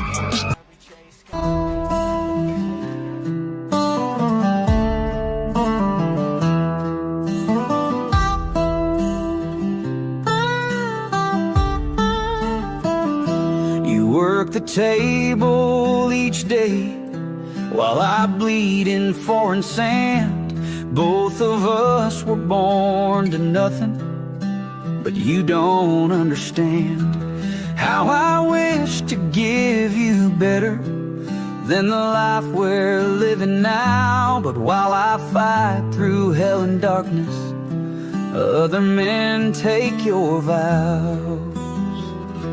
If you could see through these soldiers' eyes, would it change the way you feel? When silk-tongued men with lined pockets somehow seem to seal the deal. We're both born in dirt and struggle, but my scars don't catch your gaze. While I defend in muddy trenches, they just have to speak your praise. All right. Show some big love to the great Slots. One of his new pieces. Big salutes to Slots. West is talking about the Supreme Court decision 7-2 against Trump and deportations. Was that yesterday? I know that they were reviewing the actions of the Fifth Circuit to determine whether or not they can pass these nationwide decisions. Can you DM me a link for the story? We have the great Brant Danger coming up for a swash through in just a little while. And we're going to be talking about, first off, conservatives and their refusal to look at race and how that's been the death of our people.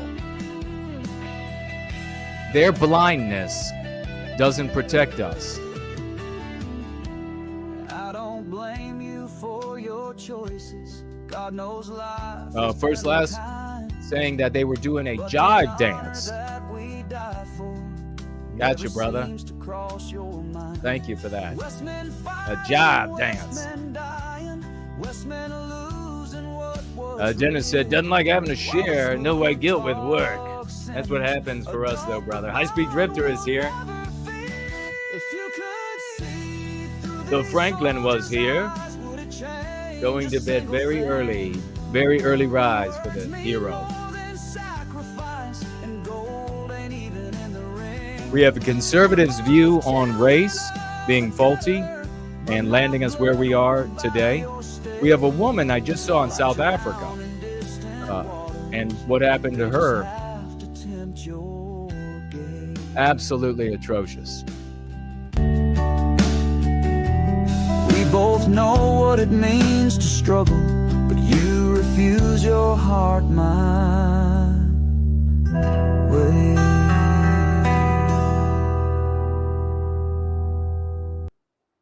Beautiful piece. Let us keep rolling with this, ladies and gentlemen. You may have seen this video. It is a black nationalist religious group.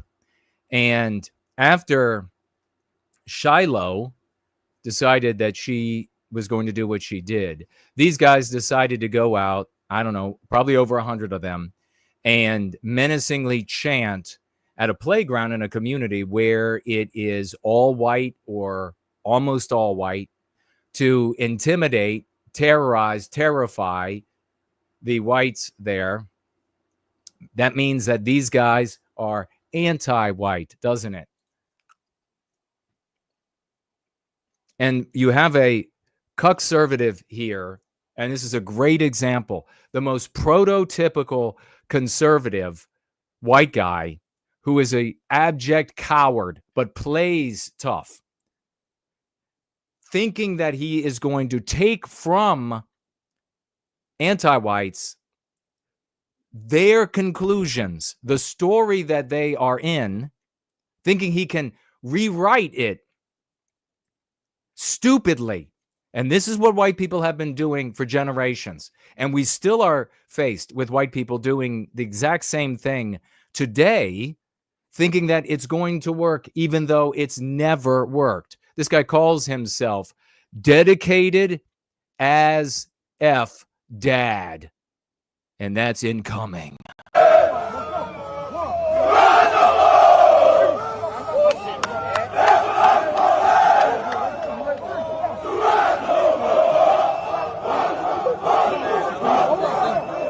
Yeah, look at these white people. if we were a united people, just look at the responses from whites who see this, and you want to know, you want to see the evidence of why we are in the state that we are in. Just look at their responses. They'll be saying Ners. They'll be saying this isn't about race. They'll be saying anything but what's productive, constructive. That's why we are here. Skip.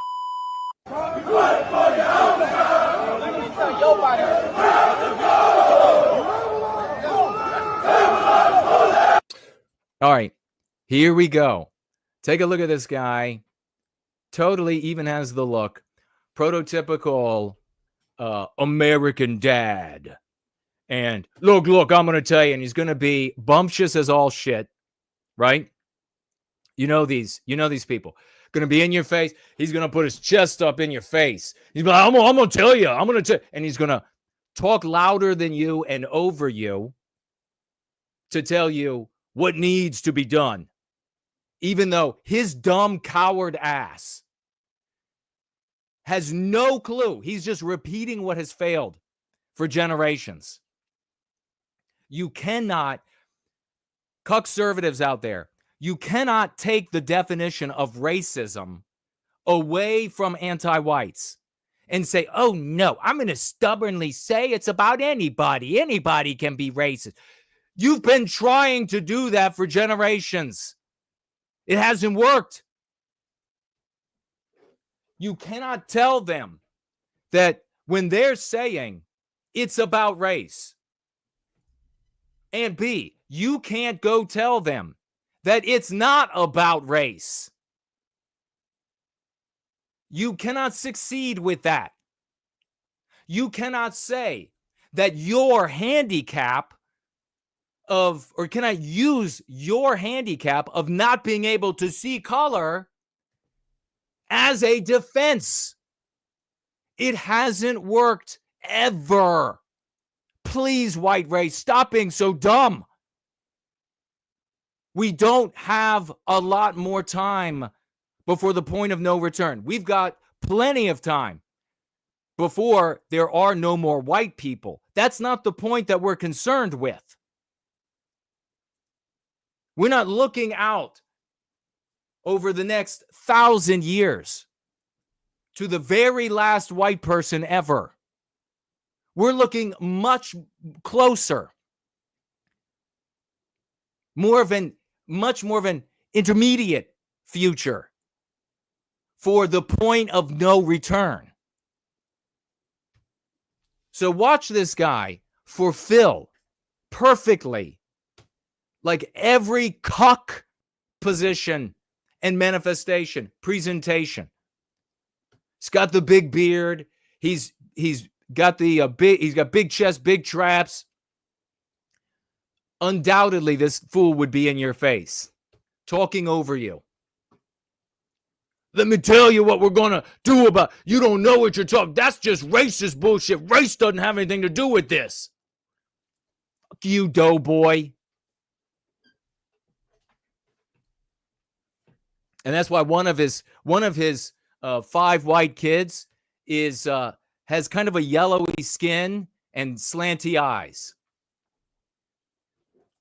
Okay, this is a bunch of men doing what I think is something wrong. So as a man, I'm going to address this. And okay, there you have it right off at the beginning. This is a bunch of men.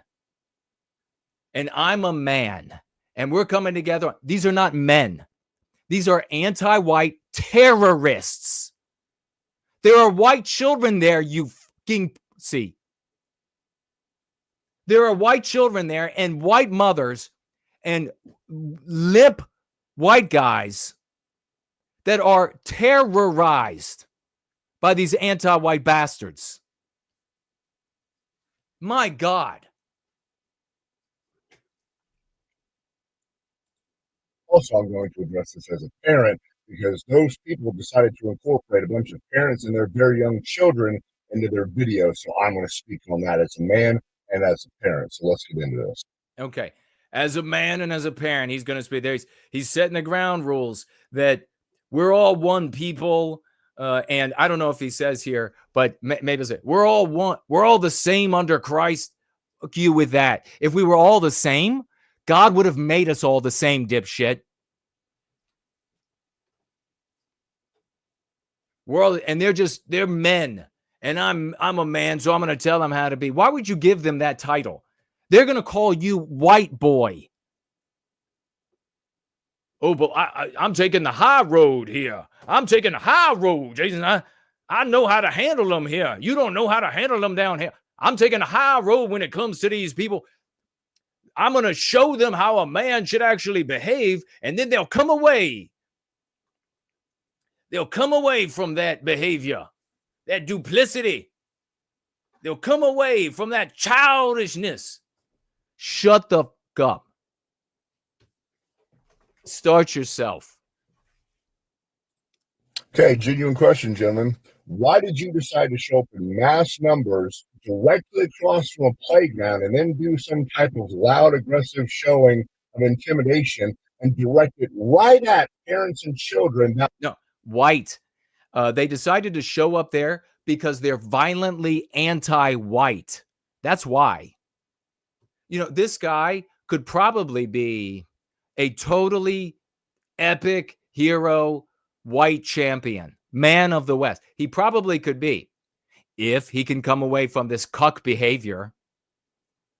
That's the question, though. And you're not going to be able to get a big white guy like this to come away from this cuck behavior by pussyfooting with it. You got to call him out for being a pussy. We're on a playground. Why did you decide to stand on a hill and do this directly at a bunch of innocent kids and their parents trying to have a peaceful day? It's just kids and their parents. So do you see the conservative trope here? This makes no sense. It's illogical. Why would you just intimidate kids and parents? What is it about the abstraction of children and parents that they don't like? Hey, when you could have taken this shit somewhere else and done it man to man in front of other men. If you really want to get some type of point across or aggression out or intimidation, they'll come do it man to man to you, and they'll whoop your white ass into the ground. Do you know why? Because they will show up with racial pride and racial strength, and you and your white ass will be there all alone. No other white guys are going to stand with you. And no multiracial crew is going to have the bonds that a proud race does. How much evidence do you need, cupcake? So you're going to get you'll be destroyed by them. And the reason why a bunch of other white guys are not going to show up with you and put an end to this anti-white terrorism is because of the arguments that you are making. Can you imagine? This guy's a father. He's in his house after a long day at work, probably a truck driver or something like this, and he goes home to his middle-class home, and the wife that browbeats him probably, and he sits down in the easy chair and then lectures the white children about how they have to ignore race, not see race, no matter how much the anti-whites are attacking you and our people because we're white. And then, so what's the reality of what this guy actually does? He doesn't confront. Those black guys are not going to show up at some sort of meeting place for men to have a conversation. Are you fucking insane? How fucking stupid. No, you know what this guy's going to do? He's going to wife flight his white family right out of there. As soon as it gets too bad, as soon as these ideas, or as the defense against our victimization, inflict, as a result of those ideas, too much damage on the area where he lives, he'll just leave.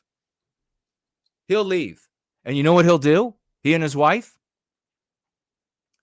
They'll move right to a white area, or the whitest area they can, and then they'll say, we're here for the schools. We're here because there's more civility. We're here because there's less crime. Why is it more civil? Why is there less crime? Why are the schools better? Why is it safer? Oh, well, because the people around here pledge themselves to abstractions. You. Factor out. You, as a bunch of men, could have gone to town hall, city square, your governor's office, state representative's office, and done this in front of a bunch of men. Okay. Do you remember? What year was it? Somebody pull up in the live chat the year that the Black Panthers went into the one of the government buildings in, what was it, California, or what state was it, with rifles, semi-automatic rifles. A lot before he was born, probably. So they're doing that too. They keep stomping the white balls off the side of your bald head, buddy. But you didn't. You purposely chose a place that had women, children, and parents who were trying to have a peaceful day, and then you recorded them without their permission or consent. Okay. That's really Claudine Gay. You're allowed to film anyone in public. You don't need consent. So it's another, he's just looking for anything else other than race.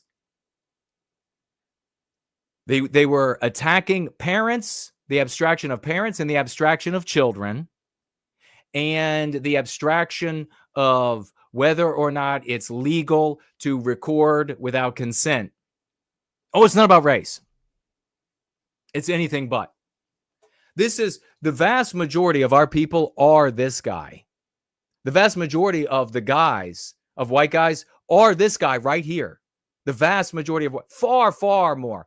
You online, you see a sliver of our race. And most of those, and we'll talk about it, the vast majority, far more than we realize, and it just keeps getting worse, are like the worst of our people.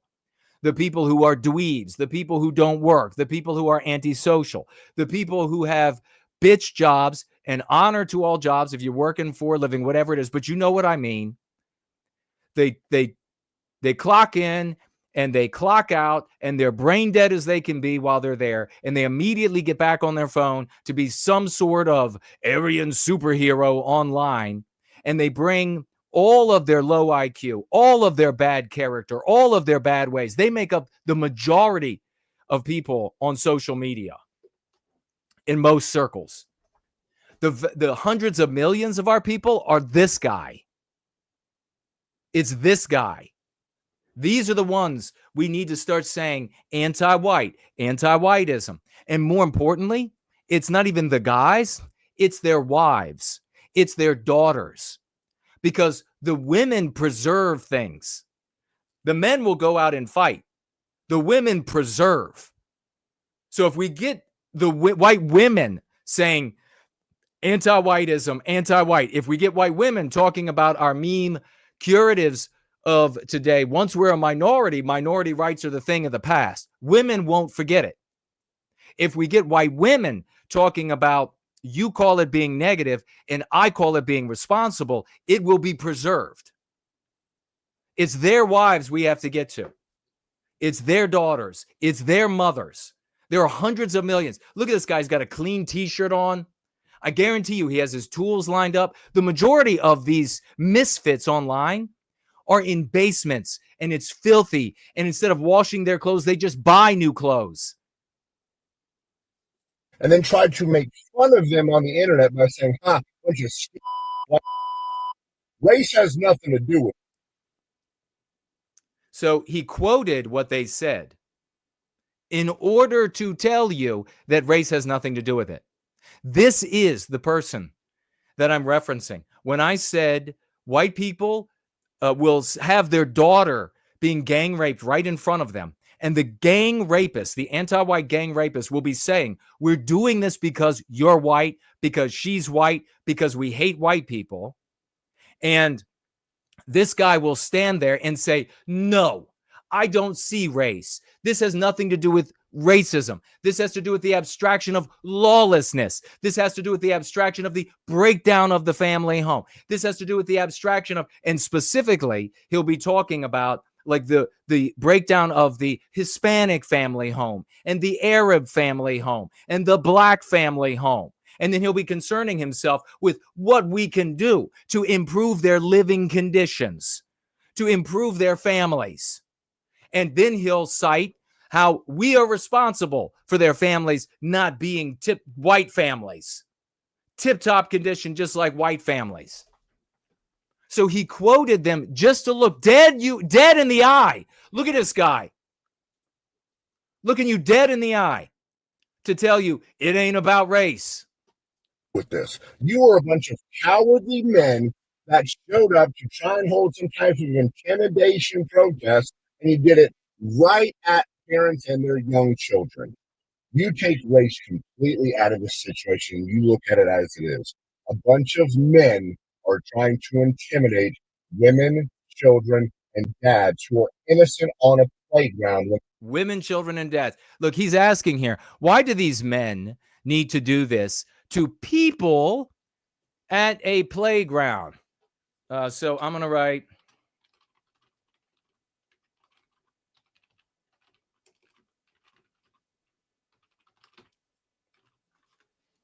I called your white ass out on my stream. And they have done nothing wrong, and then you're videotaping them for your own satisfaction to try and make it out like they're pathetic, scared. They were scared bitches, and they have every right to be. And they're scared because there is no white defender class. There is no white group of heroes standing up to stop this from happening. They're scared because they're so-called heroes. This guy probably benches 400 pounds. They're scared because the guy who benches 400 pounds won't look reality in the face. He won't talk about how this is anti-whiteism. He firmly believes, he looked you right in the eye to tell you it has nothing to do with race. Well, pal, it has everything to do with race. This is cowardly behavior by men, and this is why I'm calling it out. This is behavior by men. Men, if you want to say something, if you want to protest something, if you want to get some frustration. So it's just about the abstraction of cowardly behavior. Of course, what is the behavior we're talking about here that he is measuring theirs by? It's our norm, you dipshit. It's our norm that you are measuring them by. So you just made it about race.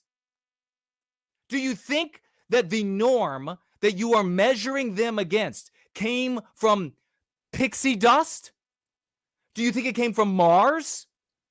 Do you think there was a big, at some point in antediluvian times, that there was a multiracial council of all the races of men came together on planet Earth, and we sat in the around a giant what would be in the middle of it, a monster truck in antediluvian times, and we all debated about what a man should be, and we came to a multiracial conclusion? No. Those are our standards for what it means to be a man that you are measuring these anti-white blacks by. So you just made it about race. Out or whatever this is, you go do it to other men and you get in there. Okay. That ain't going to happen. So he's big and tough. He's telling them, you go do it to other men. It ain't going to happen. And if they did come to do it to you, they would stomp the living shit out of you. Faces, because they will actually push back. They won't take your. Those parents and their young children aren't going to do anything, and you knew that. That's why you showed up to do that and record it where you. Do you remember when they were marching through towns in Georgia? I don't know if it was this group or this group and another group, and they had firearms, and all the white men didn't do anything. I wonder why. I bet you stayed inside your house, buddy, or the equivalent, your equivalent in Georgia. I bet you stayed quiet and inside your house. I bet you listened to your white wife. I bet she said, don't you dare even think about looking out the window when they go by. And he said, yes, ma'am. Yeah. This is pathetic, cowardly behavior by the pathetic, cowardly behavior is this guy. And I can't stand it. These men need to do better. Let me know your thoughts. Do better, anti-white black nationalists. Do better. That'll work when they are gang raping your wife and your daughter, and they, just like they're doing to us in South Africa, and they lead your white ass up to the guillotine. You're going to be able to say, do better. Be a man by our standards. How about this? Talking about South Africa. Anti-White Vilification League tweeted this. Listen to this white woman who, because of the conservative thinking, which, by the way, folks, don't think that it's any different for us in South Africa. I have been trying to appeal to our brothers and sisters in South Africa for a long time, and I have had them say the most conservative things. How do you think that you get to the state that they are in without being white guilted, conservatives? How do you think? They didn't come together as a people, as a race. They didn't get out of the anti-white narrative like the rest of the white race around the world. We are all victimized by this. So, because we in South Africa, like this guy right here, because there are tons of guys just like that in South Africa, this white woman, are you surprised? This guy's equivalent in South Africa, saying to the anti-whites in South Africa, hey, do better. If you got a problem, then come and say it to a man. Okay, like 1950s kind of tough talk. Shut up. Yeah. So saying this, come and say it to a man. Do better, anti-white, black nationalists in South Africa. Do better. Well, because those were your tools, clown. Because those were your tools. This woman and her fiancé were at their home that they had made into a fortress. I actually gave a speech on what this woman is about to say, the word she used, building cages for us to live inside of. I gave a speech in Richmond about that. All of these, because I drew the parallel to all of these white cucks in America that say, well, not in they come to my house. They finally come to my house. I'm going to show them what for. You know how many guns I have? You know how much ammo I bought? Where's mama? Show them how much ammo I have. They come to my house. I finally going to put it down. I ain't going to put up for it when they come to my house. Really? Are you going to get around on that walker? Really? What about that hernia that hernia that's sticking 3 feet out of your gut? What about that? Is that going to inhibit your valiant defense? So I told at a speech in Richmond many years ago to other white people who were too dumb to listen to intelligence and to valor like they are today, so many of them. I said, do we all want to live in our own cages? Because that's what our houses become. They were all, at the time, there was so much talk about how to fortify your house. I said, you all will be dead before they actually begin busting through the houses in America. What are you bothering for? Use the money to get yourself one of those chubby choppers instead. Fortify your house. So build a prison. So they built a prison. They built a cage to live in. And the anti-whites get in anyhow. And they savagely raped this beautiful white woman and murdered her fiancé in front of her. Are you done? Are you done blaming other races? Are you done being a cuck and pretending like race has nothing to do with it? If you're not, listen to the agonizing words of this white woman. Dear South Africans, 24 days ago, we had a home invasion. My fiancé was murdered, and obviously,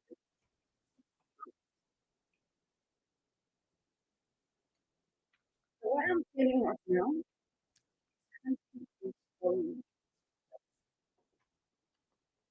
I'm not questioning. We, the South Africans, are standing up. We have minimum of 3 people dying per hour that is being murdered, and nothing to say about it. Audio is low or not working at all, because it appears that she is quiet and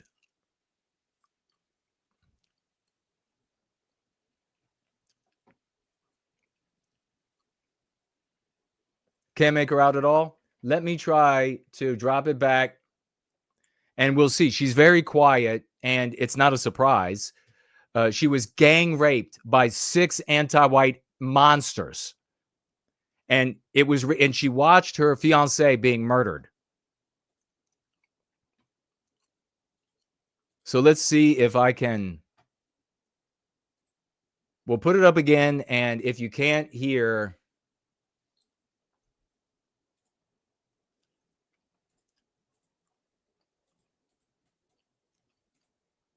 all right, let's see. Let me know.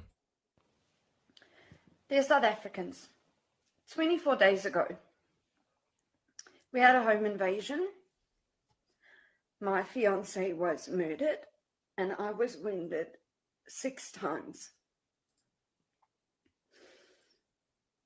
The way I'm feeling right now, this country is going to shit. All right, is she audible? Not a transcript, and it doesn't have subtitles. It's better. I'll be quiet. Let's listen to her. Now, my question is when will South Africans start standing up when we have a minimum of 3 people dying per hour that is being murdered? Okay, I want you to hear. I have to stop because I got to jump in. This is like tearing my fucking heart out of my chest. I'm not thinking about blacks at all. And you shouldn't either. You should be thinking only about, this woman is speaking from pure, unadulterated horror. This white sister of ours. I want you to pay attention too to what she just said. The country is going to shit. It's getting worse. It's going to fall apart. We've all been hearing that in the West forever. This is the same, coming from the same conservative starting point. It is a story. She is reciting what conservative content creators are saying. We have got to stop this. We've got to stop employing what fails and start focusing on us. And we've got to do it in every Western country before this is all of our mothers and sisters and daughters. And the dead fiancé is all of our fathers and sons and cousins. And nothing is being done to protect our South Africans. And my fiancé was extremely brave, and he had protected me with his life. And my question to you is, when does the crime affect your household? When does it become your family members that gets murdered? Okay, so there you have. This is the cry, the forlorn, mournful cry of an individual without a people. The guy we just watched, he doesn't care.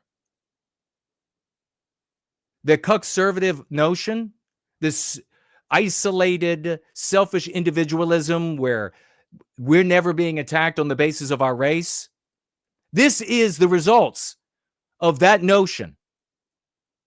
When are you going to stand up for our people? Only when it finally gets to your house. That's how we've been getting picked off and losing everything.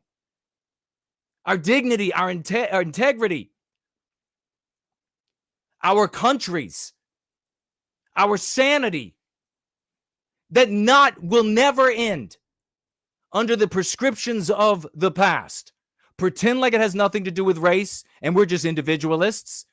And the other prescription, which is blame the blacks or blame the Jews and talk endlessly bad about them. She is your result.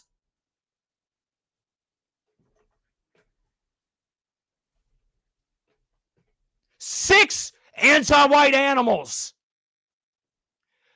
broke through their fortress. And this white man has to stand as the solo lion. This idiotic notion of the white race.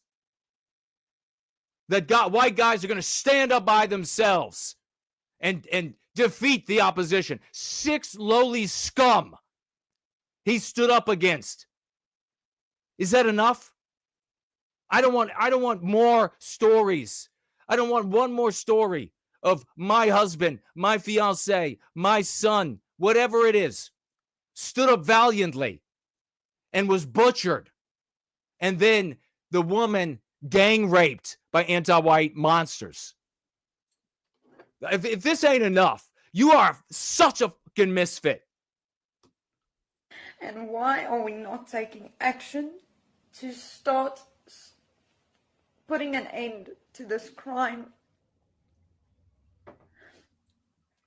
Now, it's all great that you watch the good feel stuff on TikToks and Facebook and all of that, but guys, it's time for a reality check. Regardless of what you do, if criminals want in, they will get in. So I want all of the tough talking, anti-black, anti-Jew, race has nothing to do with it, people. I want you to hear very carefully from reality, because she is speaking like a goddess right now to your stupidity. There is no fortress that is going to stop this. There is no cravening out into some desolate part of our countries that is going to stop this. There's no cravening out into the hills of Bolivia that is going to prevent this from happening to all of us. Only peoplehood for the white race will put an end to this. Regardless of the measures that you put in to protect yourself and your household, it's still not enough. And the sad reality of this is why are we living in cages while our criminals are running around, killing, murdering, stealing, raping, and we all just accepting it? I would like to have people start sharing the news of others. 24 days, not a local newspaper has put anything in on this murder. How many other crimes are we not hearing of?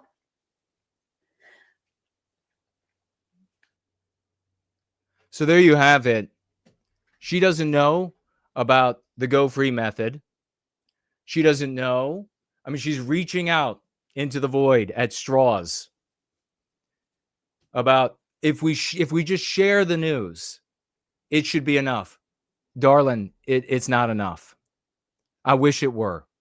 If sharing the news about how bad things are for white people, about how we're being butchered, gang raped, having our heads cut off in front of our loved ones, how we have anti-white hiring practices, ruining whole lineages of white families that have crawled their way out of the dust bowls across the West, crawled their way out of unspeakable poverty to finally have a little something that we can pass down to each of our generations. And it's all being obliterated in just a couple of generations with anti-white hiring practice. I wish just sharing the news was enough. The news would be enough if we were a people. If this were happening to black people, they only need fiction. They need fictionalized reality. And they come together. If it's happening, if there's any news of anything negative happening for Jews, they come together. The missing element here is peoplehood. Yes, we need to share the horror stories of what's happening, and we need to communicate the concepts that liberate our people from the chains of anti-whiteism. Because this young lady, I have shared her horror between the two primary methods of approach. And I'm going to show you the next one. And in particular is in force recently with Shiloh Hendricks. And then we're going to bring on the great Brant Danger to talk about Thermopylae for a glorious swash through. But I want you to see, this is the consequence of those ideologies. This is the consequence of those vehicles. This is the consequence of those approaches.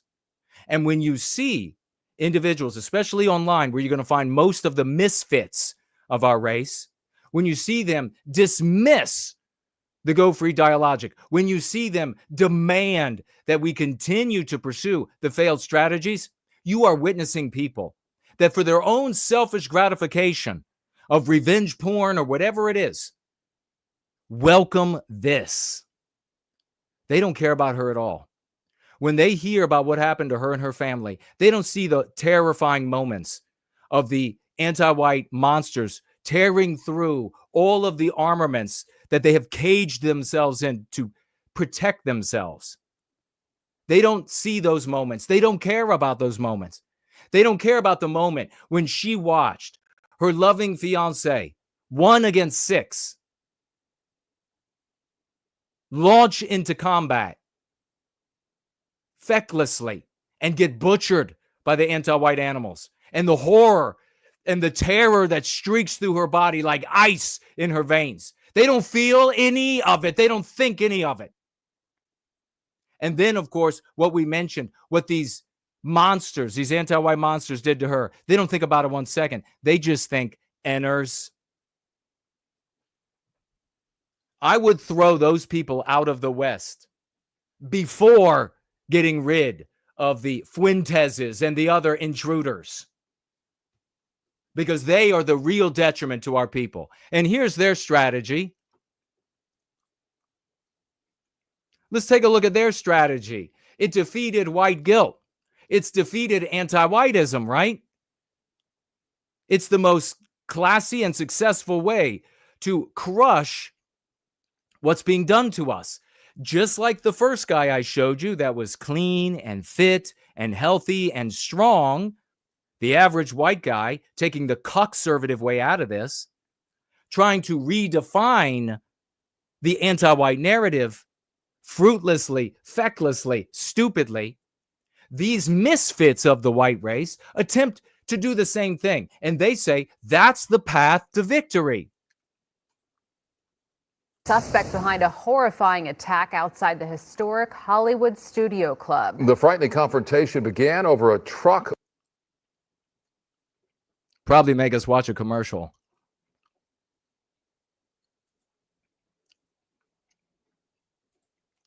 Blocking the street across from Hollywood Studio Club. It ended with a man wielding a power saw as a weapon. KTLA's Lindsay Pena joins us live in Hollywood with more on this story that you'll see only on 5. Hi there. Yeah, hi there, Courtney and Micah. That woman agreed to talk with us despite being understandably still shaken up about the whole thing. As you said, it is a story you'll only see here on 5. Oh. Those are the cries from a woman recording from her vehicle Wednesday night in Hollywood as she says a man attacked her with a power saw. It all started in front of this building undergoing construction. So quick summary, and we'll let it play some more before we bring on the great Brant Danger for the swash throw. This was the construction being done on this home. A black female, she sounds ordinary, normal, pulls up and is like, hey, can you move that truck? I can't get by. I got to go down the road. This guy runs out and starts calling her Enner. And then she, to defend herself, deploys mace as this guy's trying to come in the car, calling her Enner. And then he goes up and gets a saw of some type, battery powered, obviously, and begins using the saw on her car. The woman, who doesn't want us to identify her out of concern for her safety, says she was trying to find a parking spot and came across a truck blocking the road. When she asked the men with the truck to move, she says things escalated and claims they both started yelling profanities, including the N-word. Then she says one of the men came right to her vehicle. And then he stuck his hand actually inside and reached at me and reached at my phone. And then that's when I took out my pepper spray and deployed it to mace him. And then he backed away. And then he went into the garage that the pickup truck was parked in front of, and then returned with a power saw in his hand. And I was just honestly too stunned to speak or move at that point, but I was still managing to record on my phone to hear what was going on. Although you can't see clearly, you can hear what's happening. And in the video comes up to my passenger window and strikes my window. How this affects anti-whites is irrelevant.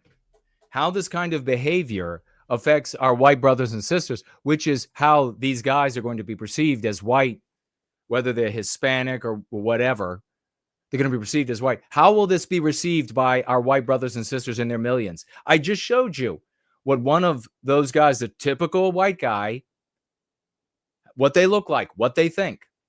Those are the white people we need to bring over to use these concepts.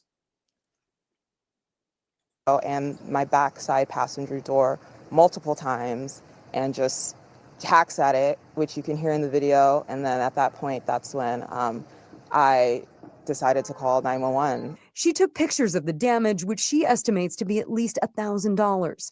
By the time officers arrived, she says the man with the power saw He cut through the fender. It's going to be more than 1,000. was long gone. The other man in the video, though, did stick around, and police say gave a statement. We managed to find him, and although he didn't want to go on camera, says the man with the power saw in this incident was not part of his crew, simply a man walking by who had offered to help him with his equipment. Whoever he is, police are Obviously a lie to cover up for this guy, and I'm sure to protect his license or whatever, his insurance, his bond, to be able to do business in the neighborhood. now calling him a suspect, facing a charge of battery, and police want to speak with him. Meantime, the woman recording says she still can't quite believe what happened. I was terrified. I was like stuck in fear, but I just knew from the moment that he made the first initial racial comment that I just had to record. Now, that woman also tells us that the mace involved in this incident, she had bought just the day before, never expecting that she'd have to use it this soon. All right, women out there, have ways to defend yourself. Have mace. Have methods available to you to defend yourself. You never know when a psycho, even a white one, is going to come up to you and decide that you should be attacked. So have a way to defend yourself, know how to deploy whatever that method is. And just, final point here before we bring forward the great Brant Danger for the Swash Through, talking about Thermopylae and his new book, ladies and gentlemen, a very wholesome thing that this community does that the merchant right is not going to be talking much about because it's not negative on non-white people. Final thing really to say here is this is the hero, this guy right here and his behavior. This is the heroic behavior of the misfits who are in the audience of the merchant right. So this guy should be lauded. All the merchant right content creators who celebrated the use of the word enter, to take it back from the anti-whites, to take it back from society so that they can use it. Obviously a really selfish endeavor. This is their hero. I mean, hey, a normal black woman pulled up and she's like, hey, can you move that piece of construction equipment so that I can park there? And he's like, enter. Probably, did he see it on, he's probably one of those people that's on X right now. And he's hearing from all of these idiots, hey, the thing to do, the smart thing to do. So you won over this abysmal piece of human waste that would respond this way to somebody asking to move a piece of machinery so that she can park. You would win him over with that and turn away millions and millions of white people. What a bunch of winners. What a bunch of winners we have in the audience of the merchant right. But enough of that, ladies and gentlemen. You know of the great School of the West .world. We know of the heroism of turning out with love, hope, and redemption for our parents, our children, the white children in particular. We know that that is one of the most wholesome things, that in fact maybe the best thing that you could do for our people. And the one and only Brant Danger has put that for his goal, has set that for his goal, has put that before him, and many heroes have joined him in this endeavor. We salute them all. And right now we bring on the one and only Dean Brant Danger. There he is, brother. How are you doing? Doing pretty good. Do you hear me okay? Oh, man, your mic is nice and clear and strong. It's not good, man. What's going on? Well, I was in the neighborhood. I thought I'd just pop in. All right. Yeah. So anyway, Jason's got me on the show tonight, guys, because School of the West has finished another book, and this is on the Battle of Thermopylae. Yep, there it is. And I'm doing a series that I call Western Civilization for Young Learners. So I've done one on castles to get started, get my feet wet, so to speak, and then I'm focusing on ancient Greece. After ancient Greece, I'll do Rome, Julius Caesar, and then we'll work on medieval Europe and some stories such as King Arthur, Beowulf, etc. And so far we've got an introduction on ancient Greece. And then I've got the Battle of Marathon, and then this is the next one in the series, the Battle of Thermopylae. So it's been a while. It's been since October since I put one out, and I'm glad that this one is finally finished. I want to talk about the sections of the book first for anyone who's unfamiliar with it. I write these on a 4th, 5th grade reading level.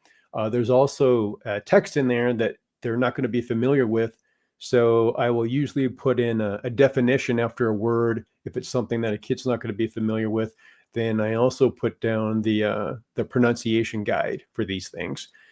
After the informational text, which has lots of illustrations in there, I introduce vocabulary words that the kids should learn from the story. And then as you're seeing there on the cover, I'll have standard comprehension questions.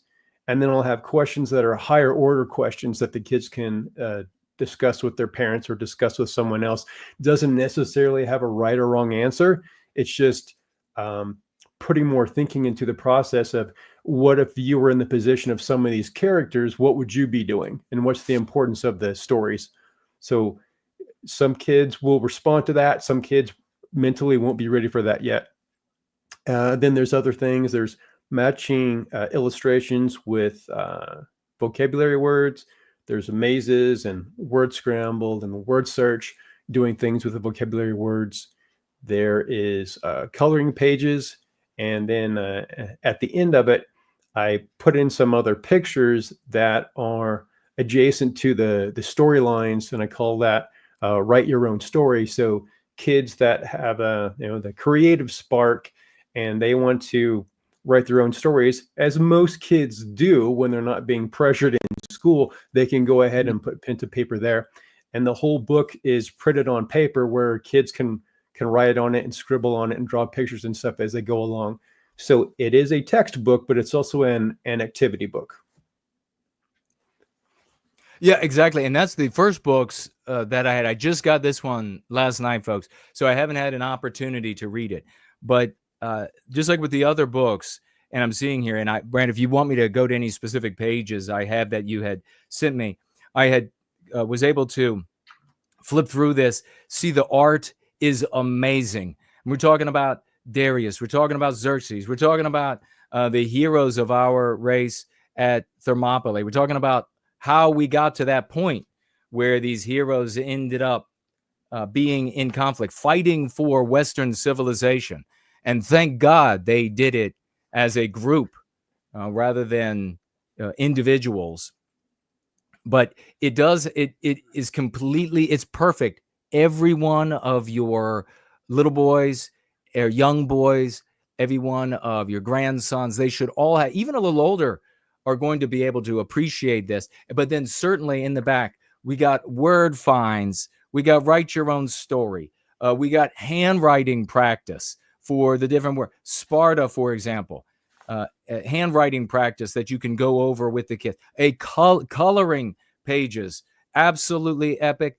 And this is the brilliance of so much of what Brant does, is he gauges the equipment or the information with the equipment, which is the delivery system of education, so that it fits with the age groups. So they're going to be able to receive very important information at a level that makes sense to them, that is going to be recalled by them. And he then invokes all of these different aspects of their personhood, their personality, and incorporates that in the actual book. It's totally amazing.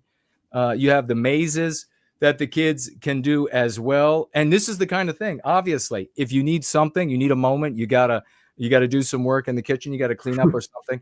Putting this in front of your children, I mean, and daughters too, for this. I mean, he's got specific books for little girls that are going to appeal more to them. But there's no reason that daughters can't also look through this, write their own story, which the Write Your Own Story page on 68, 70 as well. Write a story about the pictures. But Brent, I want to throw the mic back to you, and you can tell me whatever. We have up right now the table of contents for people to be able to, they want to screen capture that and zoom in and see what's there. What else would you like me to flip through, or just you want me just to flip through the? Yeah, images? we could just well, tell you what, Jason. How about you just go from page to page, and then I'll make a comment about that since I did send those to you. The reason that I put this on here is because the first couple of books that I did, I realized that I didn't have a table of contents, and people need to see what is there, and it took me a couple of books to get really organized, and I can't quite read that there, but I know what I did is I had a little short introduction about what happened after the Battle of Marathon. And then I had an introduction about Sparta. So the kids need to understand how Sparta is different from the other city-states so that they understand how their soldiers, their hoplites acted in battle and why they made the decisions that they did. And then I talk about Thermopylae itself so that there is an understanding that's built on top of the Battle of Marathon, which is then built on top of the introduction to ancient Greece. And one of the things that I emphasized a little bit more in this book than the other ones is the masculine, all out, no excuses, we're either going to kick your ass or die attitude of the Spartans. And the kids will understand that this was actually enshrined. This was part of their laws. Because I talk about Lycurgus the lawgiver, which is either myth or 100% real or a combination of how Sparta came to have this constitution, this set of laws that the other city-states did not. How that differentiates. What was his name? What was his name again? Lycurgus. Lycurgus. All right. Yeah. Lycurgus the lawgiver. And there's a picture of him right there. That's Lycurgus talking to some Spartans. So there's the background on that, and then I talk about Thermopylae. Now, I will say that while the Battle of Thermopylae was going on, there was also the Battle of Artemisium, which I left out of this because that's the naval battle that was occurring at the same time as the land battle. And the next book I'll cover Artemisium, and then the Battle of Salamis, which is the big naval battle, which really turned it around for the Greeks. Amazing. So, go ahead. No, keep going. I was just saying amazing. Okay. So it's all set up. It's historically accurate. I used Herodotus as the source for this one. And from time to time, I would take a little phrase, a little piece out of the English version of Herodotus, and I would put it into this, or sometimes I would put it in and then I would change some of the vocabulary so that it was simpler. You don't have your college level words, you have your fourth grader words. Right. Which again, like I'll say, grades beyond that can appreciate this. I mean, I wouldn't care if I were in junior high school and I got a chance to look. I mean, come on. Any male child's going to be like, hell yeah. And they're going to take, they're going to take a time, whatever it's going to be for them, to read through, be inspired, and feel a part of a people. Right. Well, I'm glad that you said that. One of the things that I wanted to do when I started these books is I wanted to have images that would, as they say, capture the imagination of the children, and the images would stay in their minds. It would stay with them even after they read the books, because I grew up in an age of reading comic books where the superheroes were people to look up to. And I started learning vocabulary early on because the people who wrote the books are forced to put a lot of speech and a lot of thought into little bitty word bubbles. So they had to be very parsimonious with their words and use appropriate language. So I learned that. But also, what I loved the most was the pictures, because you've got the picture and you've got the story inside of your head, and you put that story into those pictures. And those pictures, even though they're static to you as a kid, they're alive and they can inspire you. And then you want to go draw your own pictures, your own versions of that, or you want to make your own little cardboard armor, or make armor out of paper, which I did, and went outside and it lasted about 3.5 minutes before it fell apart. But the inspiration was there. Yeah, I mean, I just jump in really quickly, and then you can keep rolling. I mean, at my age, I love looking into this book. I love reading it. The fact that it's written with words for elementary students just enables me to breeze right through it. I don't have to deal with any bizarre constructions. And like you're pointing out, to get to these epic pictures, and all of these pictures, they inspire our imagination. That's what it's igniting inside of us. And that imagination, that's one of our greatest weapons and tools that has worked so well for us. So this really, I mean, you could get this for the pictures. I mean, you got pictures in here that you didn't send all of the pictures, but they're going to really inspire guys. Wow. So many of them really just going to inspire our males to want to be men again. And they can see, as these men of the West are acting in concert, are acting in uniform, that this is the way to behave. You know, if King Leonidas wants you to be a people, he doesn't want us to be selfish individualists. He doesn't want us to pretend that it's all about abstractions. He wants us to defend ourselves, and our young guys, they need that bad. But back to you, brother. I love this matching page here. Fantastic.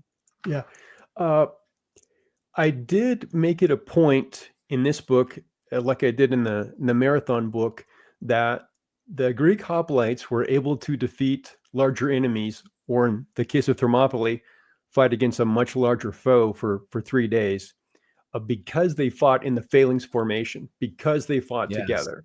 And I made sure that I pointed it out, that if they had broken apart and fought individually, they would have been quickly defeated. But because they specifically trained together and they had the discipline to stay in the phalanx, regardless of how scary it was or how noisy it was, or they're in pain or tired or whatever, you stay in formation and you work as a team. That's how they were successful. And so true. Yeah. Also in this one, I talk about the betrayal of Ephialtes. After 3 days of fighting, Ephialtes, for people who don't know about Thermopylae, was a Greek from the island of Minos, and probably several Greeks were familiar with the landscape. And he went to this guy here on the bottom right there. That's Xerxes. He went to Xerxes and became a traitor and said, "Hey, Xerxes, you give me a bunch of money. I'm going to tell you how to get around behind the Greek phalanx, and you can defeat them. You can slaughter all of them, and then you can go ahead and continue your march down into Greece and then take over the rest of Greece. But I'm going to be enriched." So I wanted the kids to understand what that means to be a traitor and what betrayal does to us. My God. I didn't go off and start preaching and talk about, well, we have a giant percentage of people that are traitors now as opposed to just one person. But I just said, this is an example. This is iconic. This is what happens. Yes. I mean, all of these selfish individualists in the white race, they're all this Ephialtes, every single one of them. This guy was thinking only about himself. He didn't care about his people. It's not about race. It's not about Sparta. It's just about him. And so he took out his resume, like we say that whites do all the time. He took out his resume. He took it to Xerxes. He said, "I can satisfy your desires. Just make sure you pay me in sex, in gold, and etc." And that's what they did. That's exactly what they did. So this is what they, by the way, this is actually like what they look like online when they're saying, oh yeah, ignore that community, that white well-being community over there. They look like that. Ethialtes. Yeah, there he is. That's what they look like. These are the misfits of our people. This is what people should not be wanting to emulate this. They should be wanting to emulate Leonidas. They want to, well, why is it this, Brant, if this guy were online today looking like this, he would have 500,000 followers. He would have 20,000 lives in his live chat every time he went live. That's what the people regrettably are buying, instead of the actual heroes of our people, like we see up here. Yeah, there's Lycurgus, and then above him to the right is Leonidas. This is what health and defense, manliness, men of the West, this is what they look like. Here you have both the king and warrior who fought at the front, and the thinker who gave the law. I mean, it's just epically done, my man. Back to you. Yeah.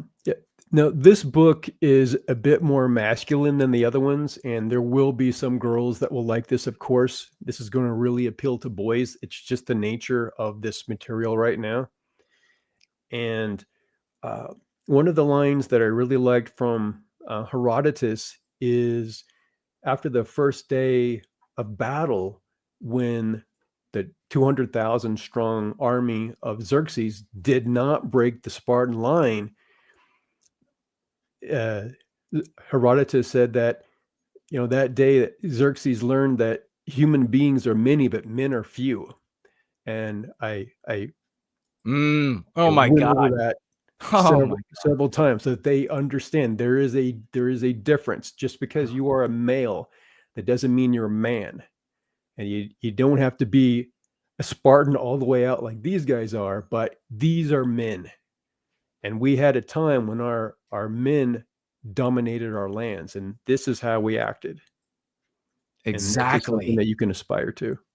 Human beings are many, but men are few. Why are we? I mean, this is, and to live up to this, to be this, to live up to this, rather than LARP as it, to be what they were, to do what they did, to live that life. That's what we should be aspiring. This is what we should be holding aloft, not as just like some cringy ass avatar or banner on your channel, but in actual deed, in actual fact. This is what we should be. How absolutely epic.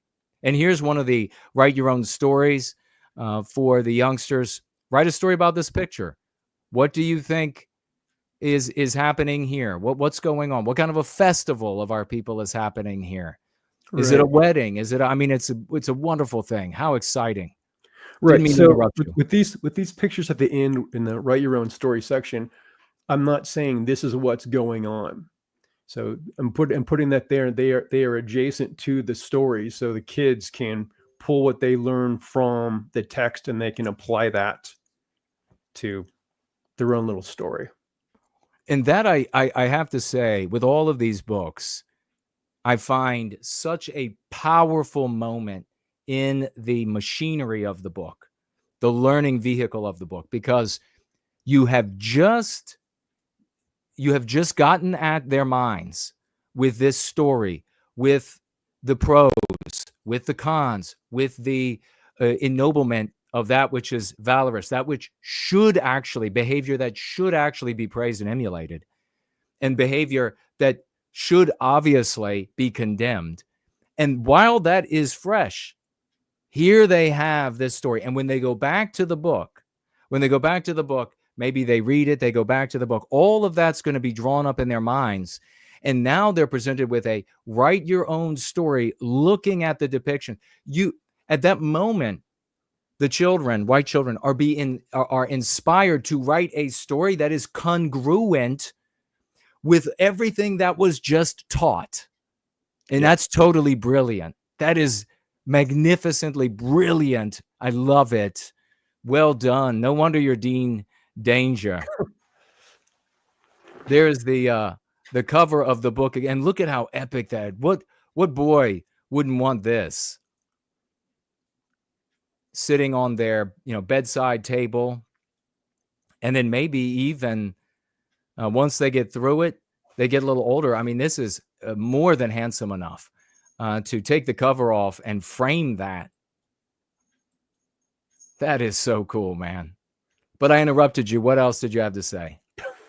I don't know. I don't think you interrupted me. Oh, yeah. Well, you're talking about the kids at the end section there. They write a story that's congruent with what they learned.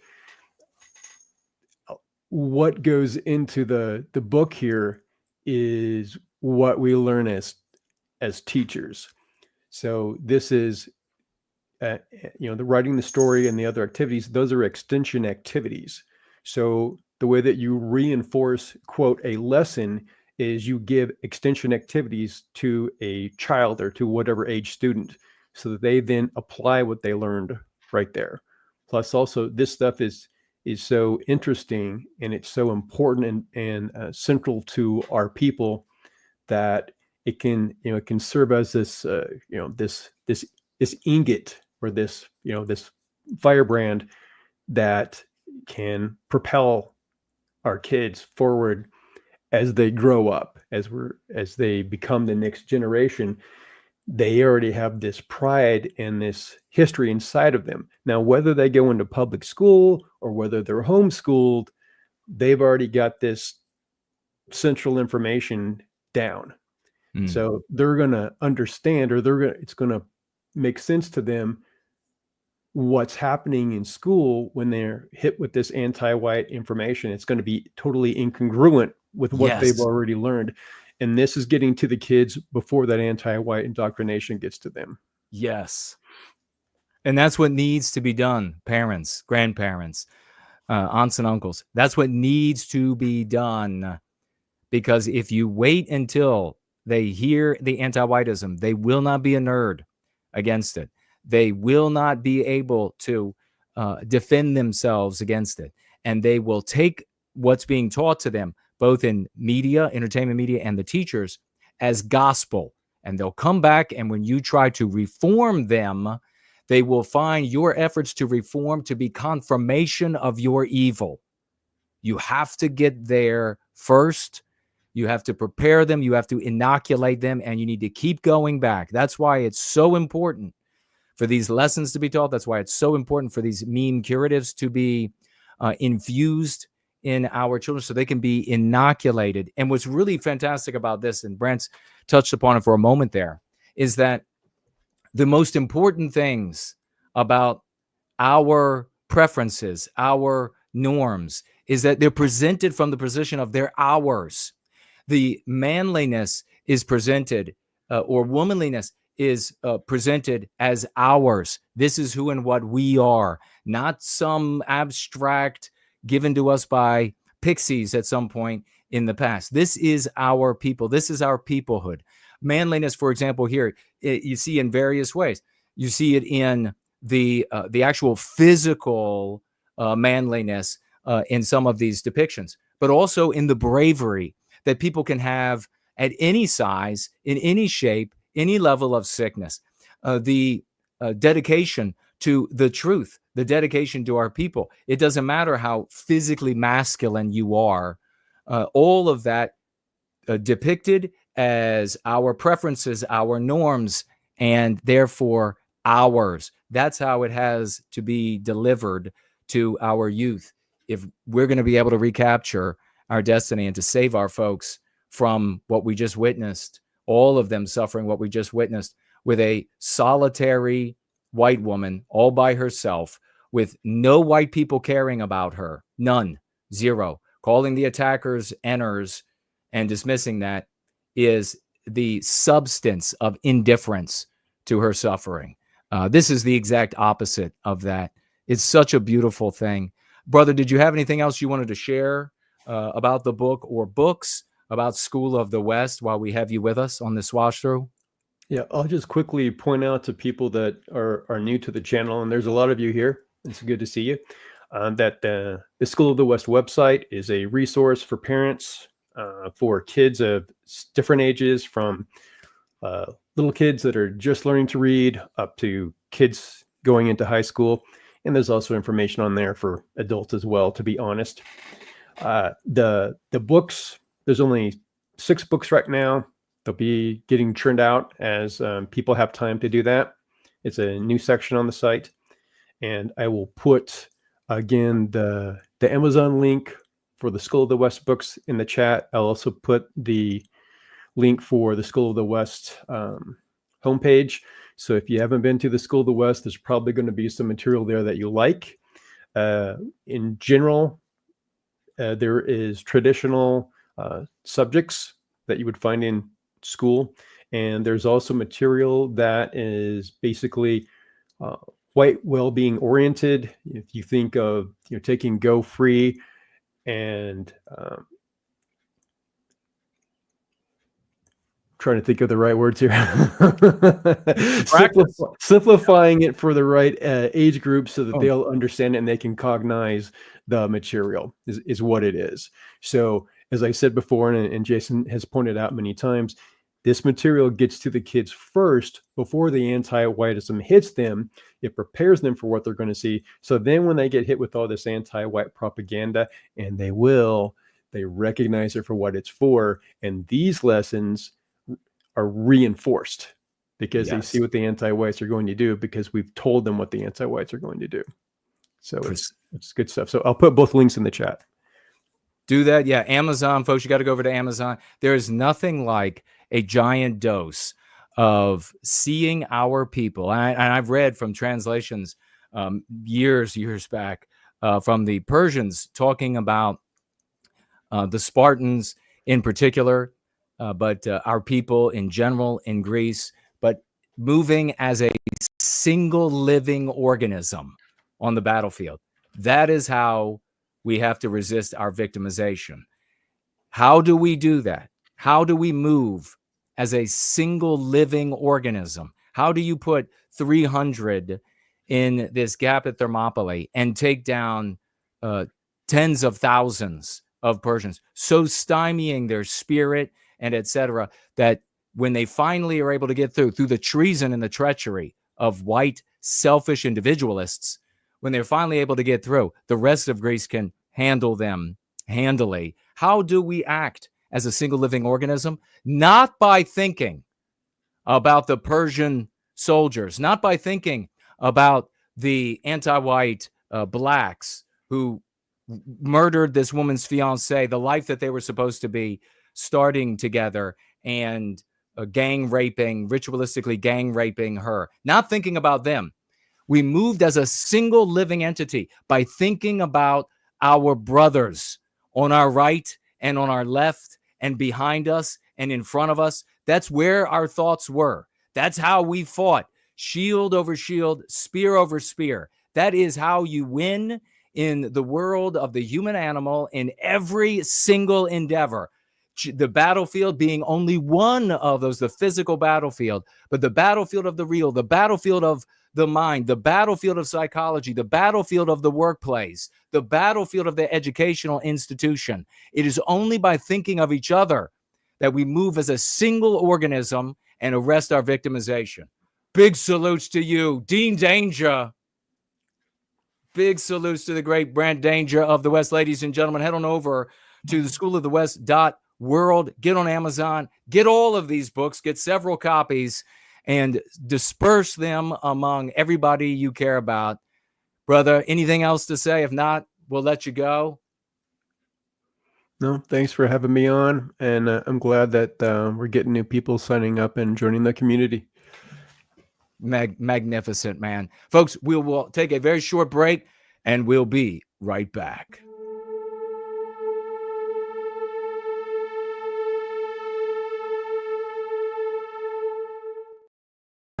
So we've been told to just stay quiet about this whole case right here with Jussie Smollett and Bubba Wallace and all the other hoaxes out there, or else we're terrible people, you know. Well, the truth was exposed. But listen, one must ask why one would want to fake a hate crime. The answer you will find is smoke the master hate mind. Jussie Smollett's not a liar, he's an anti-white scum.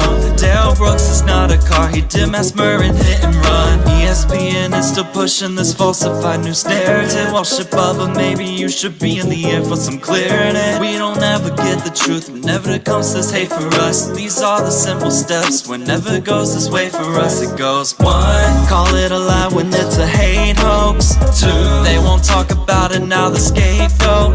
3, bring it up again once everyone forgets.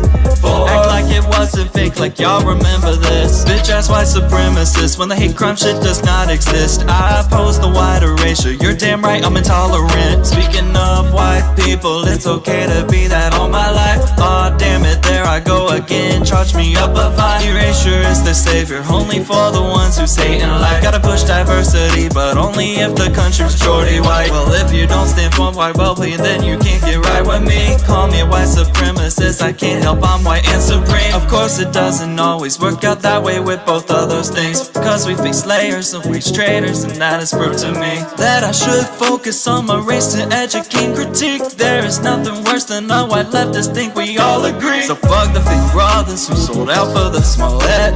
I'll never work against the fam, my life I risk for all of them, cause we truly need justice, and you cannot justice. I know they'll try to hush this, but come for me and I'll bust this. Plus there's a whole lot of honkies that will be mad if I'm dead, and it ain't nothing to them for taking off with your head. Yeah, every one of them keeps that power, in case you try to do them like I will handle ourselves properly. Going free, you can't stop to see it go. 1, call it a lie when it's a hate hoax. 2, they won't talk about it, now the scapegoat. 3, bring it up again once everyone forgets.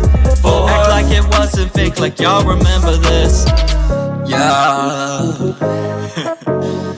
Just some things for y'all to remember. I'm fulfilling my prophecy by breaking this down for you logically. And this is the only song I've ever used autotune on. I'm just having fun. Yeah. Drowning in the argument, the anti-white says, what exactly is anti-white? You have got to be animated with the righteous passion of reclaiming our destiny. We are the heroes of this era.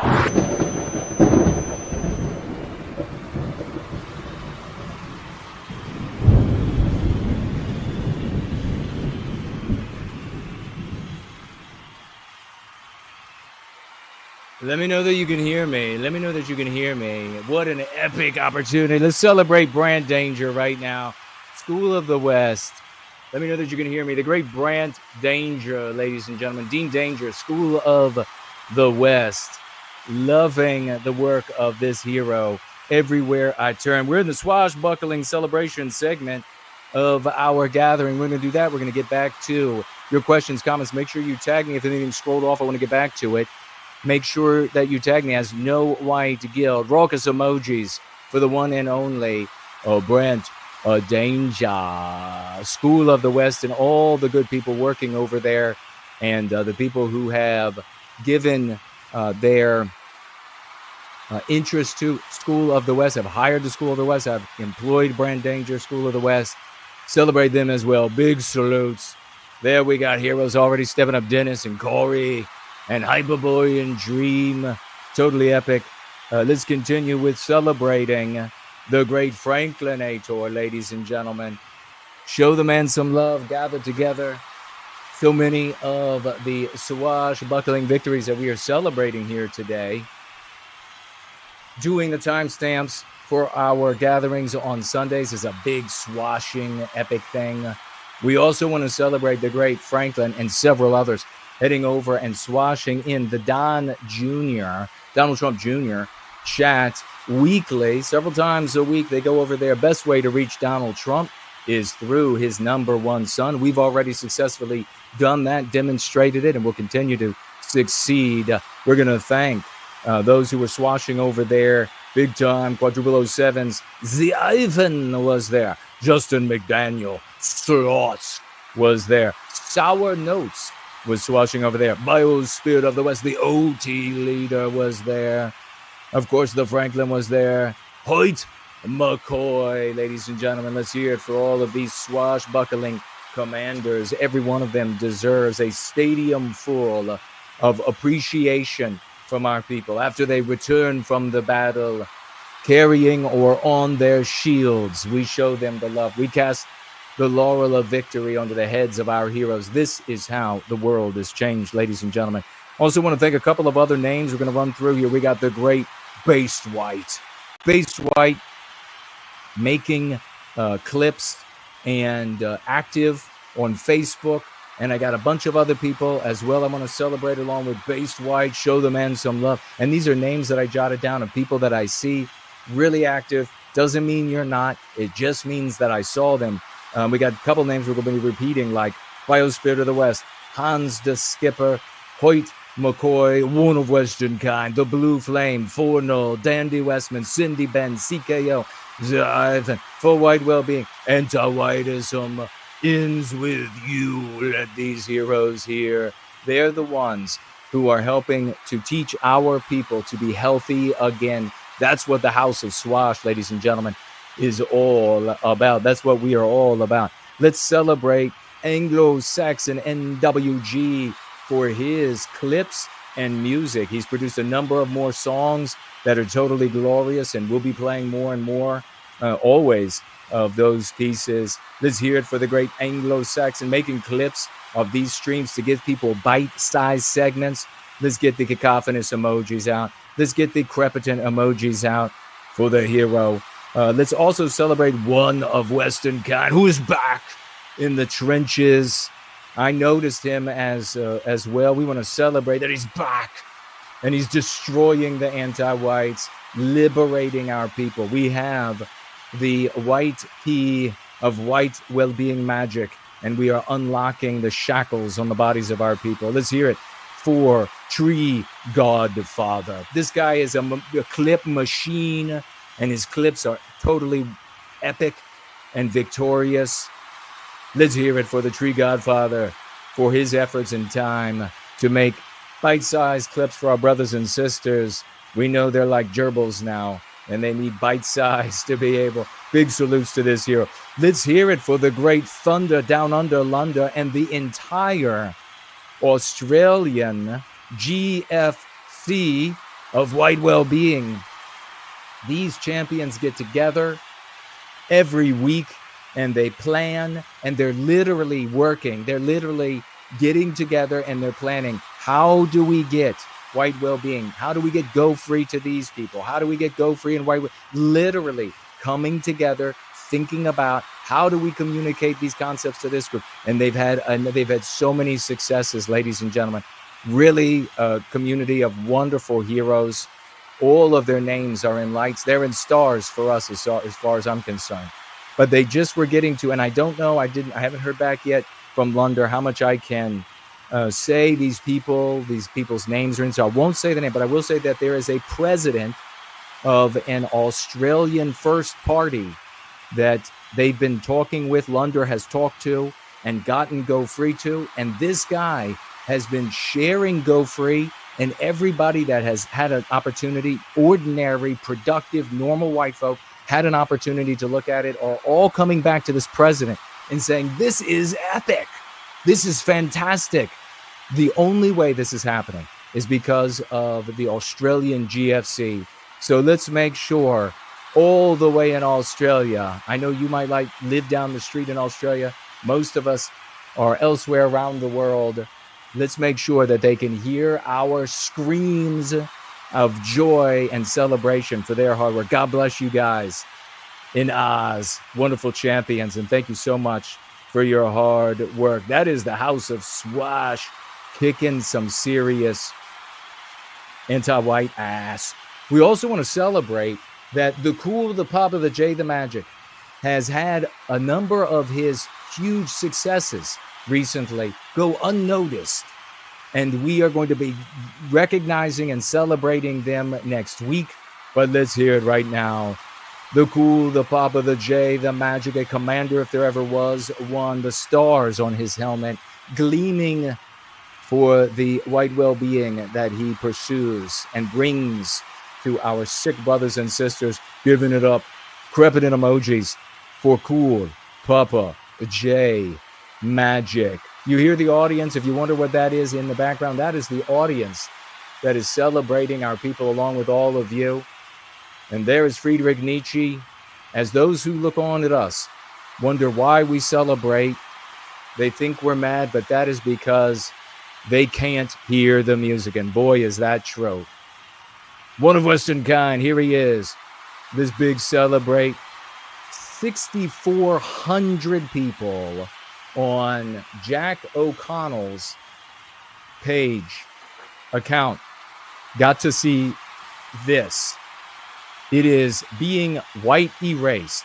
Same outcome as all across the West. Increasing violence, chaos, disruption of our peace, civility, and norms. Give it up for this commander of white well-being, swashbuckling miracle. He's back again, this time under Joseph Watson. 5,500 people saw these words, ladies and gentlemen, under Watson's account. White erasure will do that. White erasure, empowering these people with the concepts that liberate the minds of white people. Give it up for one of Western kind. He ain't done yet. Here he is back with another 5,500 human beings reading this content under Peter Creel's account. One of Western kind writes, racist, in quotes, perfectly done. Anti-white slur, i.e. white people who aren't rabidly anti-white like you, who push back on the anti-white filth you push that minimizes white erasure and victimization and calls for more. Anti-whiteism is the greatest evil of our age. You are upholding it. Give it up for one of Western kind. Brilliantly written, this hero.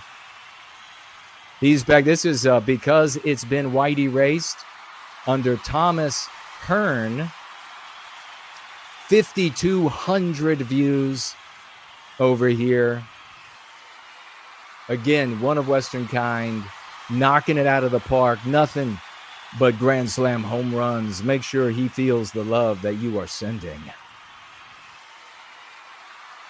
He is not done. Look at this, man. Talk about coming back on fire with white fire for white well-being. This time he's under Update News with 6,300 views of that account. 6,300 people reading. The rhetoric currently centers on removing dangerous, criminal, illegal immigrants as if undoing only the worst excesses of the white erasure of our countries will ensure white well-being. No. Ireland's white erasure must be totally undone. Multiracialism is unacceptable. Show him love. Celebrate that champion. We had this one from Grace pointing out the sickness here of these fools and that another prescription isn't going to stop this madness that we are afflicted with, only addressing anti-whiteism. Let's keep it going. Big salutes there. Big salutes there. Let's have some salutes for Anglo-Saxon NWG. He's got 1,173 views over here, hundreds of likes, and writes this: what we are witnessing is a great awakening of whites to systematic anti-whiteism within Western civilization, a pervasive force that dehumanizes us and undermines our existence.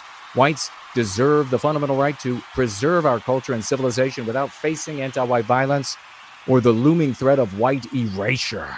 This awakening is a response to policies and ideologies that marginalize and vilify whites, eroding our heritage and sovereignty. Ending anti-whiteism must be our primary focus to reclaim our nations and secure our future, where our identity and contributions are respected, not erased. Give it up for Anglo-Saxon NWG. Brilliantly written again here. Anti-whites will twist to any scenario. I will leave this for you all to read on your own so we can keep this moving along, but that's the great Anglo-Saxon. Make sure with another 1,400 views from that account, 100 likes, retweets, comments, and growing, that you are imbibing all of this brilliance and then sharing it as well. Give it up for Anglo-Saxon NWG. Anglo-Saxon NWG, this time over on the quartering 2.7, almost 3,000 likes from the Quarterings audience. And remember who Jeremy is and his audience. And here we have 2.7 thousand members of his audience agreeing with Anglo-Saxon, who says, who else is sick of systemic anti-whiteism, engendering nearly 100 replies. This sharing the white magic of the Go Free dialectic and empowering our people with the concept as well of anti-whiteism. Make sure he hears it. Here he is again. And 577 likes at this point, 30 replies under another Jeremy Hambley video. Who else has severe anti-white fatigue?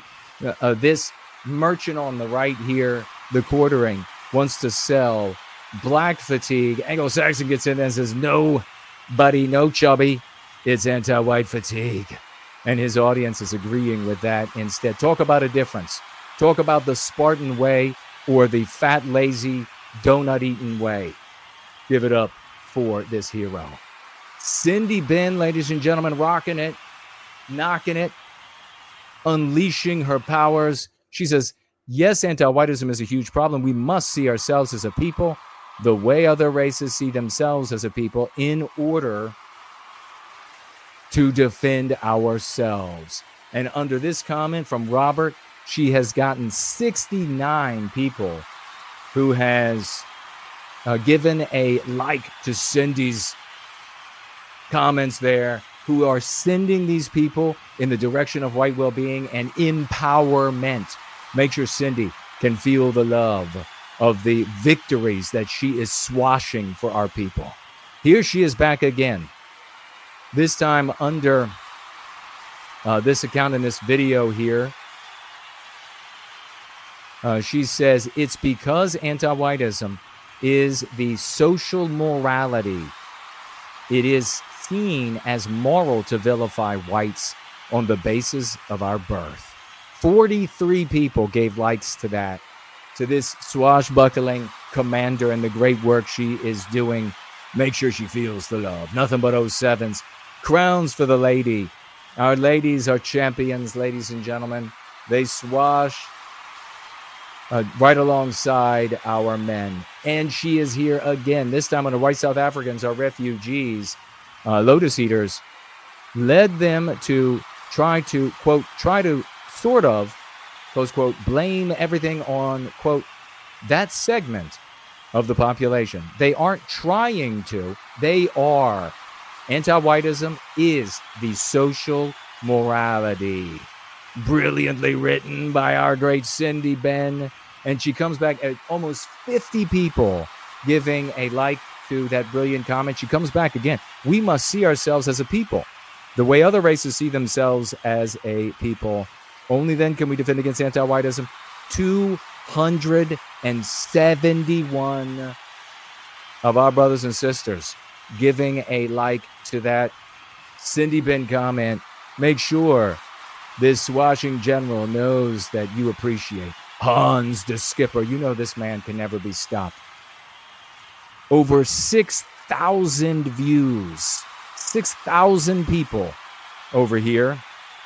He is swashing on a Lauren Witzke tweet. He writes, white erasure of our people is closely followed by the white erasure of our Western norms of civility. That is the kind of genius that our beleaguered brothers and sisters need to hear, because they are lost. They are beleaguered. They are wayward. They are benighted. They are led astray by merchant content creators on the right. This is what they need. They need to hear from Hans the Skipper. White erasure of our people is closely followed by the white erasure of our Western norms of civility. That's why it happens. Not because these people are Arab or black or whatever it is, which you can't do anything about. We're going to be listening to Dice in a moment. Homeless bear. Does anybody actually think calling doctors and engineers is funny? Why not call them what they are? They are anti-white terrorists and agents of white erasure. 6,800, almost 7,000 people saw this ennobling, empowering comment by the great Homeless Bear Commander. And he was swashing there under Radio Genoa. Make sure that he feels the love as well. This is how we're changing the world, ladies and gentlemen. We have Paul Zaipula is back under Libs of TikTok, and he had almost 5,000 views, swashing with epic glory. The anti-whiteism movement is sadly growing.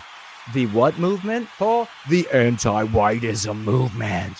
Show Paul Zaipula some love here by giving this man some 07, some quadruple 07, some flags, some flexing arms, some crowns and gems. God bless you, brother. Here we have a glorious testimonial. I'll leave it on the screen there for you to screenshot and read on your own. Another person. Your organization is the first one I see making sense of it and actually promoting white well-being. God bless you. Thank you so much. Champion stepping up. Testimonials, ladies and gentlemen, are everything. We are the community that has them. Take a look at this from Sam Hyde. You'll be seeing that in a moment. And there you have one of our accomplishments, ladies and gentlemen. Make sure you celebrate. We did that. There's a definite anti-white feeling in the country that can't be allowed. Said by Donald Trump. How we're doing. God bless our people. Let's hear from Sam Hyde. Indian comics, the other ones all have the same sort of tack that they take, which is like an anti-white, like Michael Che, like colonialism. Yes. Yeah, because you came to our country and built railroads, we're gonna lecture you. Yes, ladies and gentlemen, the great Sam Hyde. Make sure he feels your love. Make sure he feels your love for using anti-white. Big salute to you, Sam Hyde, whether you want it or not. Big salutes. Thank you for using anti-white. That makes all the difference. And now let's listen to the one and only King Dice. Racism, more specifically anti-whiteism, because the term racism, as regular viewers know, is a cultural Marxist buzzword designed to make people think that it's white people doing something against non-white people. But of course, racism is a two-way street. But since everyone has been conditioned to believe that it only goes one way, the term anti-whiteism should be used when describing the specific kind of anti-white racism. And it was discovered on Facebook that 90% of the hate speech that was taken down from the AI and posts that were flagged was literally hate speech against white people and men. So the crazy feminists and the rabid anti-white black supremacists and disgruntled black people comprised the vast majority, almost all of the hate speech that is posted on Facebook. Make sure King Dice feels the love, ladies and gentlemen. Nothing but salutes and crowns for this man, educating the masses on the use of anti-whiteism. And with that, 10 seconds, we'll be right back.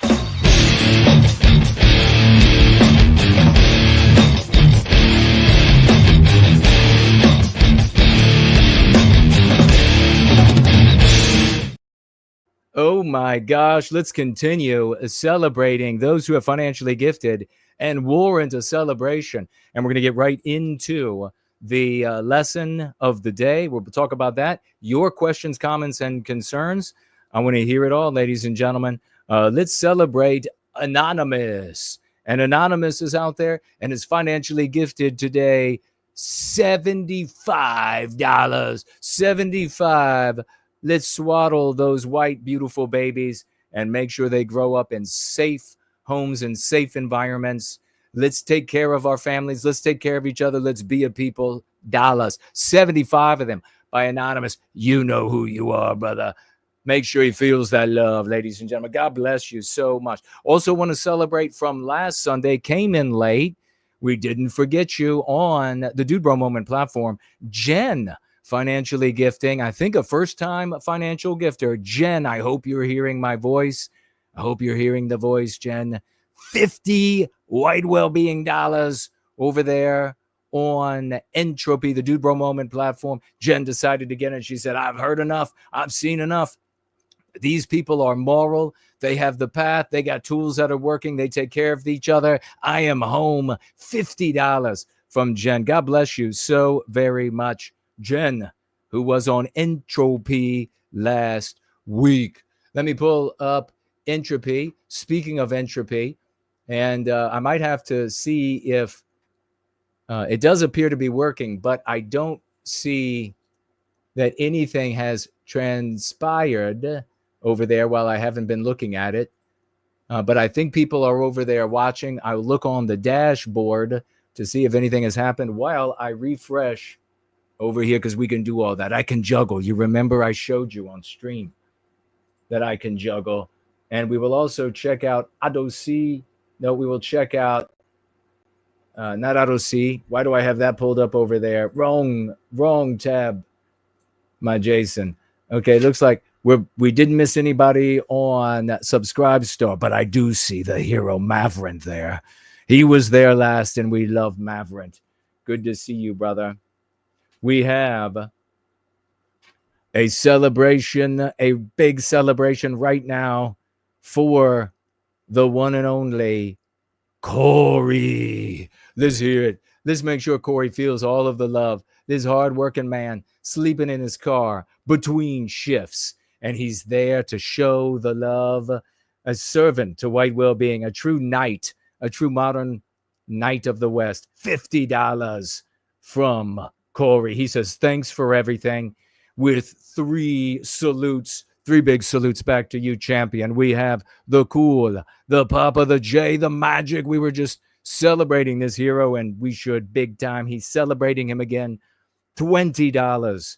He's financially gifting over here on the app that allows you cash.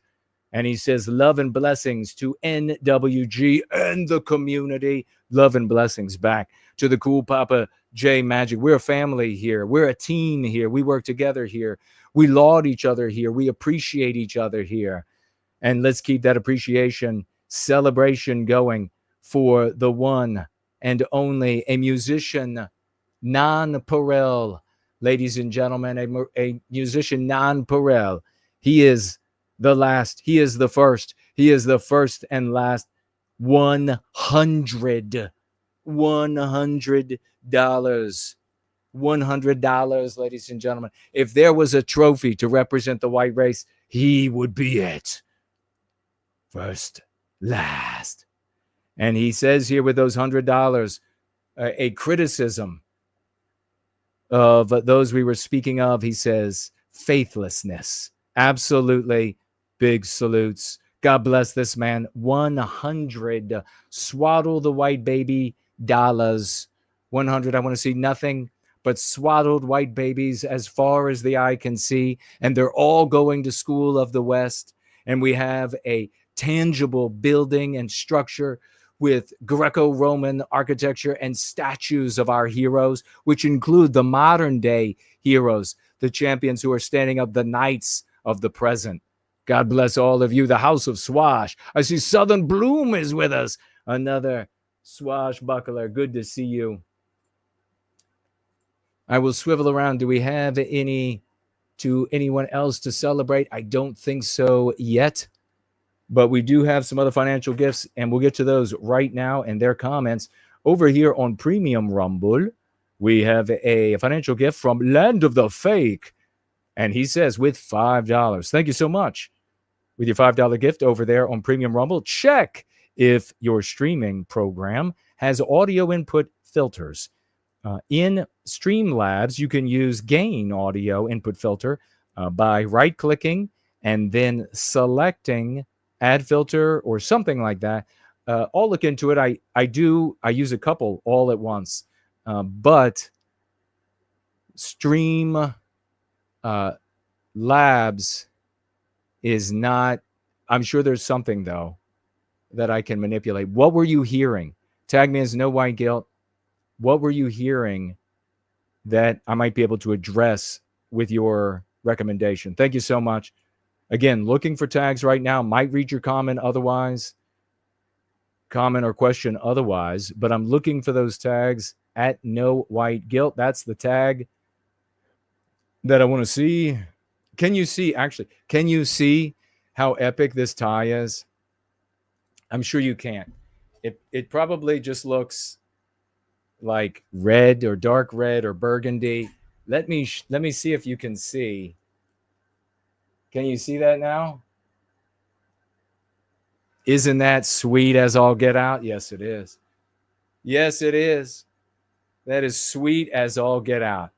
If you were in person, you would be mesmerized, positively mesmerized by my gloriousness. All right, we'll check over here on Odyssey and make sure we didn't miss any financial gifts. Don't see any. And we'll come back here. We have a financial gift on Entropy, $5 from Open Borders for Israel. Thank you so much, brother. He says, hey, Jason, check out Matt Walsh using the lexicon anti-white and has the URL. Oh, we love it when he uses anti-white.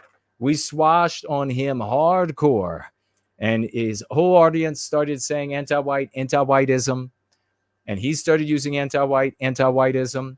And then little Benny Shapiro over there, Daily Wire, said, you will not use anti-whiteism anymore. And he stopped. I wonder why the Jewish guy who throws around anti-Semitism all the time would not want white people using anti-whiteism.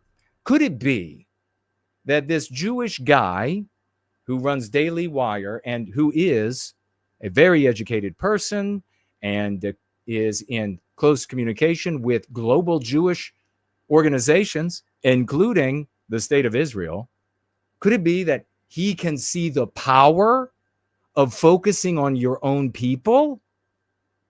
Could it be? Yes, that's exactly what it is for all thinking people.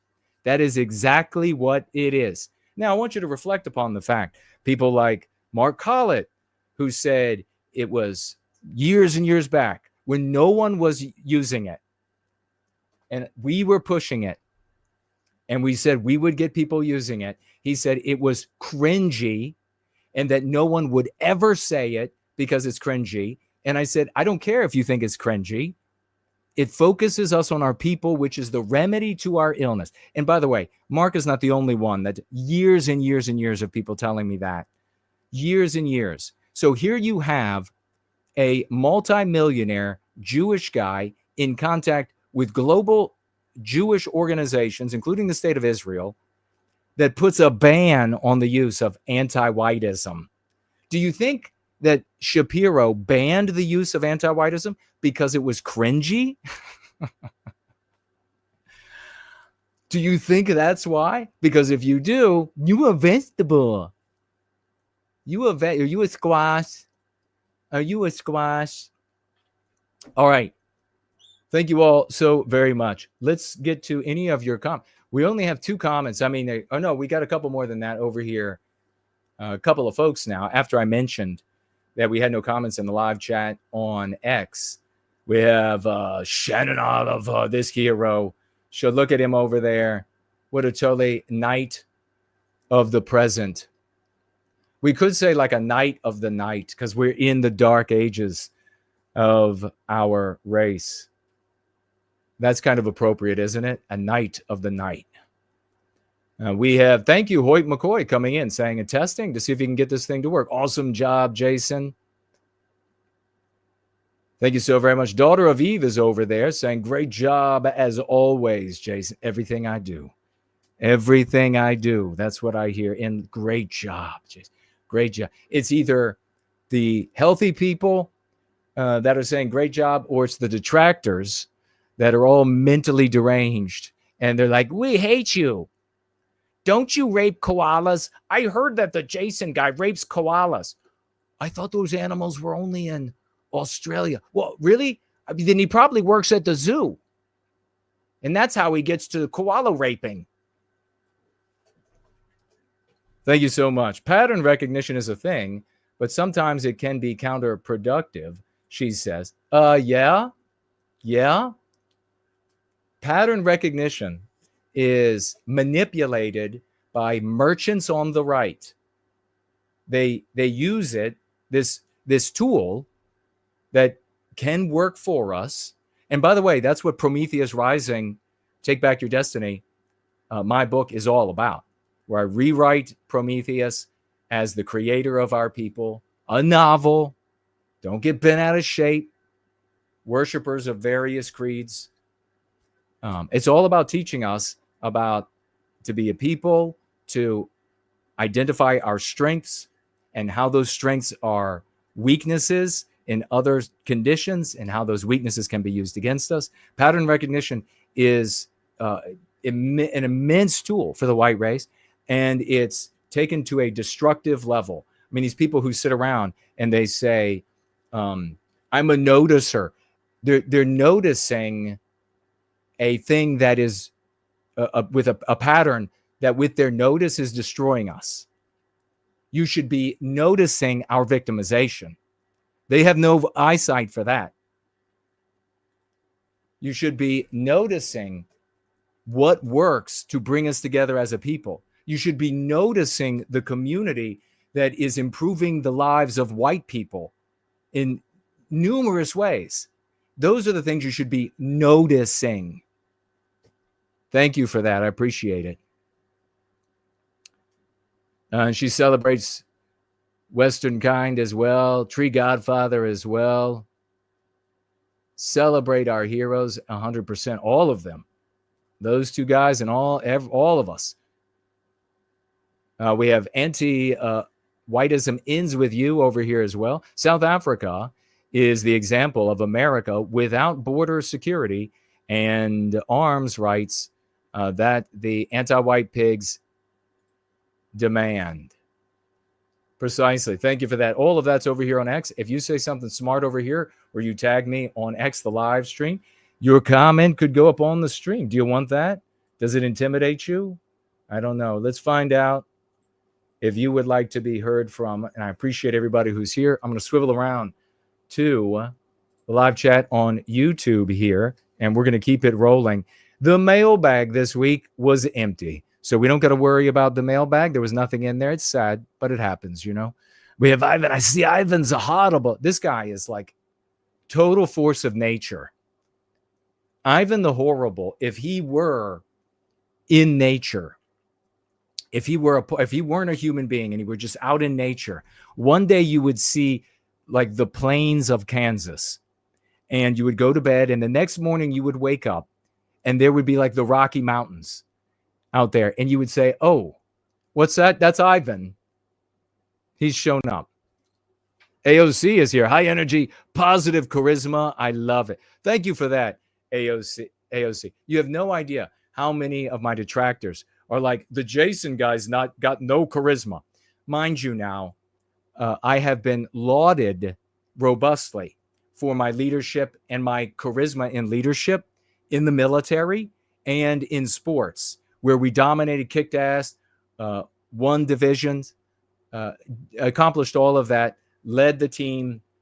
So when people show up and they are an avatar and they are following merchants on the right who have round, ugly, doughy faces and are prescribing deleterious ideas and methods, approaches, and they say, oh, you got no charisma. What I'm seeing is somebody that I would not want on my team, somebody I would not want to follow me. But we know why you do it. It's because you're jealous, you're hateful, you are myopic, you're a misfit. If you're white at all, you're a misfit of our race. And you want white people to reject me and to reject the House of Swash. But it's not going to last. It's not going to work. Never going anywhere. You might as well give up. First last says Mark Collett is just a noser, not a noticer. So true. What a great way to put that. And that's one of his many talents. The great first last. These people are nosers. They don't notice our victimization. They don't notice the pain in that woman that we just watched, which should stick with you, right? When you go away after watching that woman, our sister, share that, you should be feeling that if you're healthy. You should be feeling that for days. Says Matt Walsh had a video recently. That was epic. Well, can you DM me on X with that so I can take a look and tag me again and tell me why it was epic. For White Wellbeing is with us. Jay Bishop is with us. Samuski. Sinhouse Goofus is here. All right, looking for tags. I think you would appreciate British ads are destroying propaganda. 590, so almost 600,000 views. That's fantastic. I can't believe it's allowed on YouTube. Every time you all witness this, every time I made an epic video on Christmas ads, anti-whiteism and Christmas ads, and I paired it with our training of Go Free. They ganked that so fast your head spins.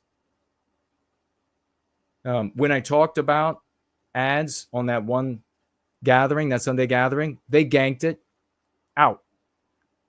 So anti-whites, just like Benny Shapiro, can see the power of what we're doing.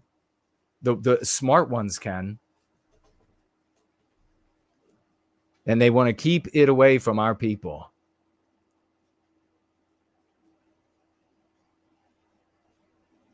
Let's see if anybody else here has a tag. Remember to be on live chat.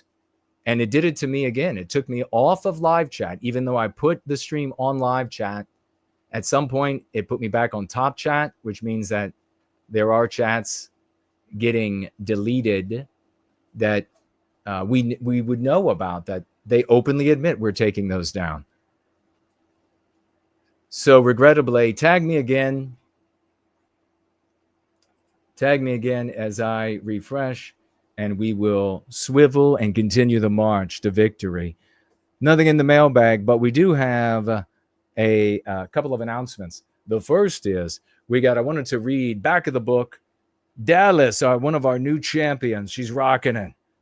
Dallas Malloy, her new book, Stand Up and Fight, Words of Courage, from a women's boxing pioneer to unlock your faith and conquer fear. And was it Amazon as well? I believe you can head over there and search and purchase the book.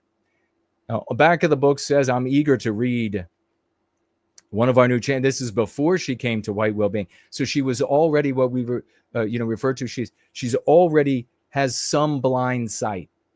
And so many people in the House of Swash had blind sight. And they come here and they're like, wow, now I see it all. Are you eager to break free from all that has been holding you back, both internally and externally? As a professional coach and trainer who has worked with over 1,500 individuals, Dallas has found that people often underestimate their own strength and abilities, drawing from her background as a former competitive boxer and bodybuilder, as well as her personal triumphs over addiction and abuse.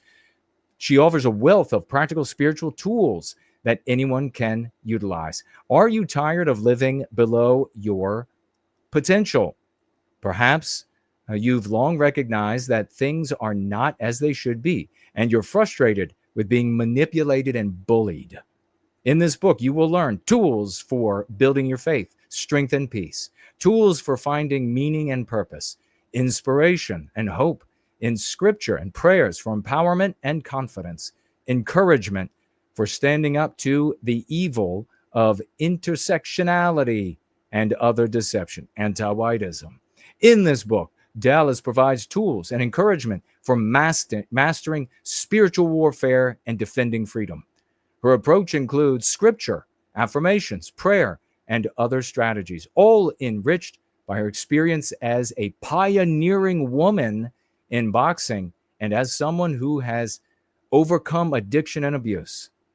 Get a copy now. Says about the author, Dallas Malloy, 23, International Women's Boxing Hall of Fame inductee, is an actor, a pianist, recording artist, and coach. And you know what's beautiful? This overachiever, totally at home here. This is the kind of people we need.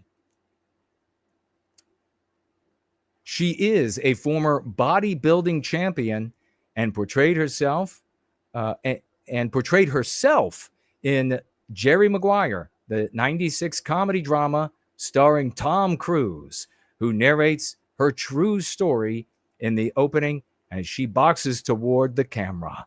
She lives with her loving husband and precious cats. And we saw a couple of them cats steering that piece of equipment, so you know they mean business. Folks, stand up and fight. Dallas Malloy, a true champion. She's in the house of Swash.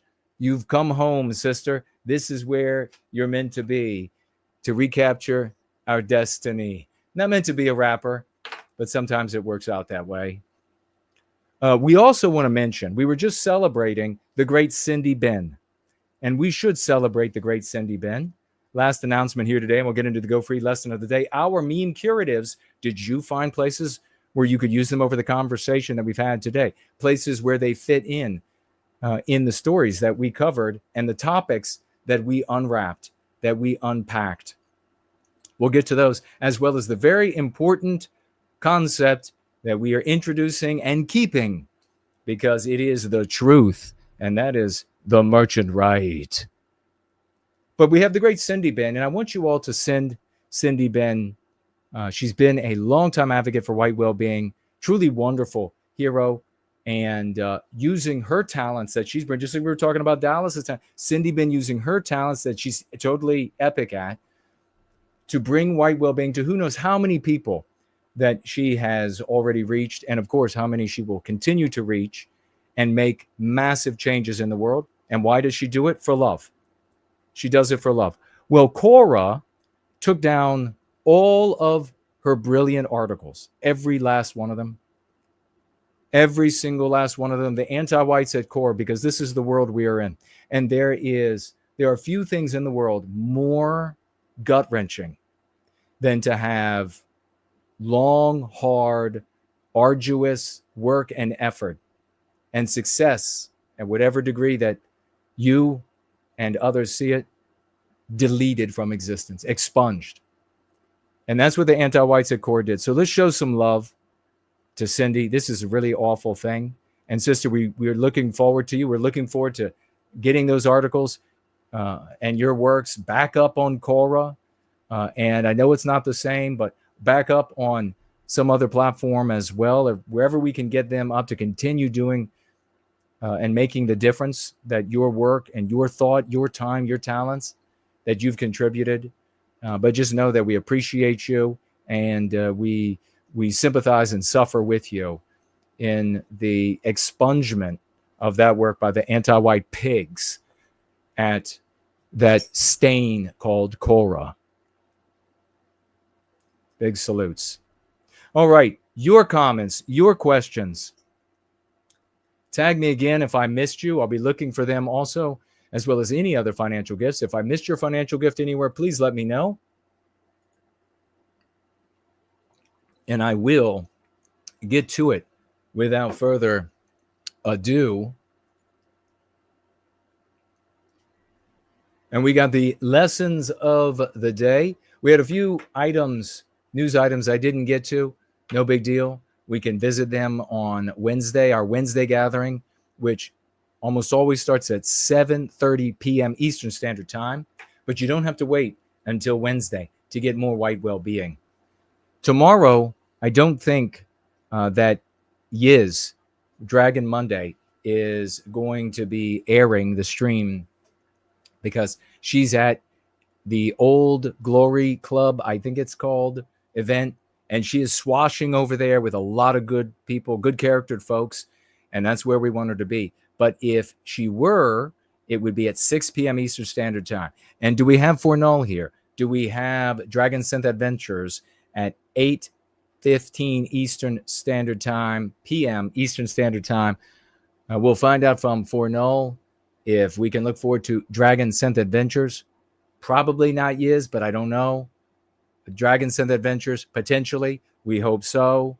On Monday. And then I'll be back on Wednesday. We'll keep the community rolling and keep you inspired. Make sure you follow all of these people. Follow each other. Give likes to each other's comments, because we are really in the real world camp of the saints. We are really surrounded by, and we'll segue right into it here as we look at your comments, the merchant right, which is what we have, regrettably, online. It is ghettoized more and more every day. The peer-to-peer communication prior to 2025 that was such a boon to our people come to an end, as I said at the beginning of 2025. And we're seeing a brand new monster that is coming really into vision for even the most benighted and purblind people, and that is the merchant right that is led by the most vociferous in their audience, which means total control by the anti-whites. I'm going to say it again. The merchant right makes their living off of eyeballs, and eyeballs is determined by reputation.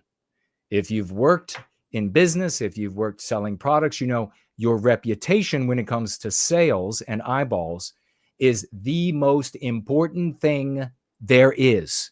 It's infinitely more important than your product or service. I know that sounds nuts, but that's the truth. It's infinitely more important than the product or service.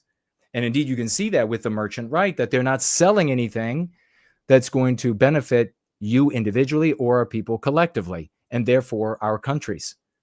So since their reputation as merchants on the right is so important, is the most important thing, the vociferous, the clamorous, the pugnacious members of their audience who will either, well, let's say, maybe put it this way. I was trying to look at a way to do parallel words.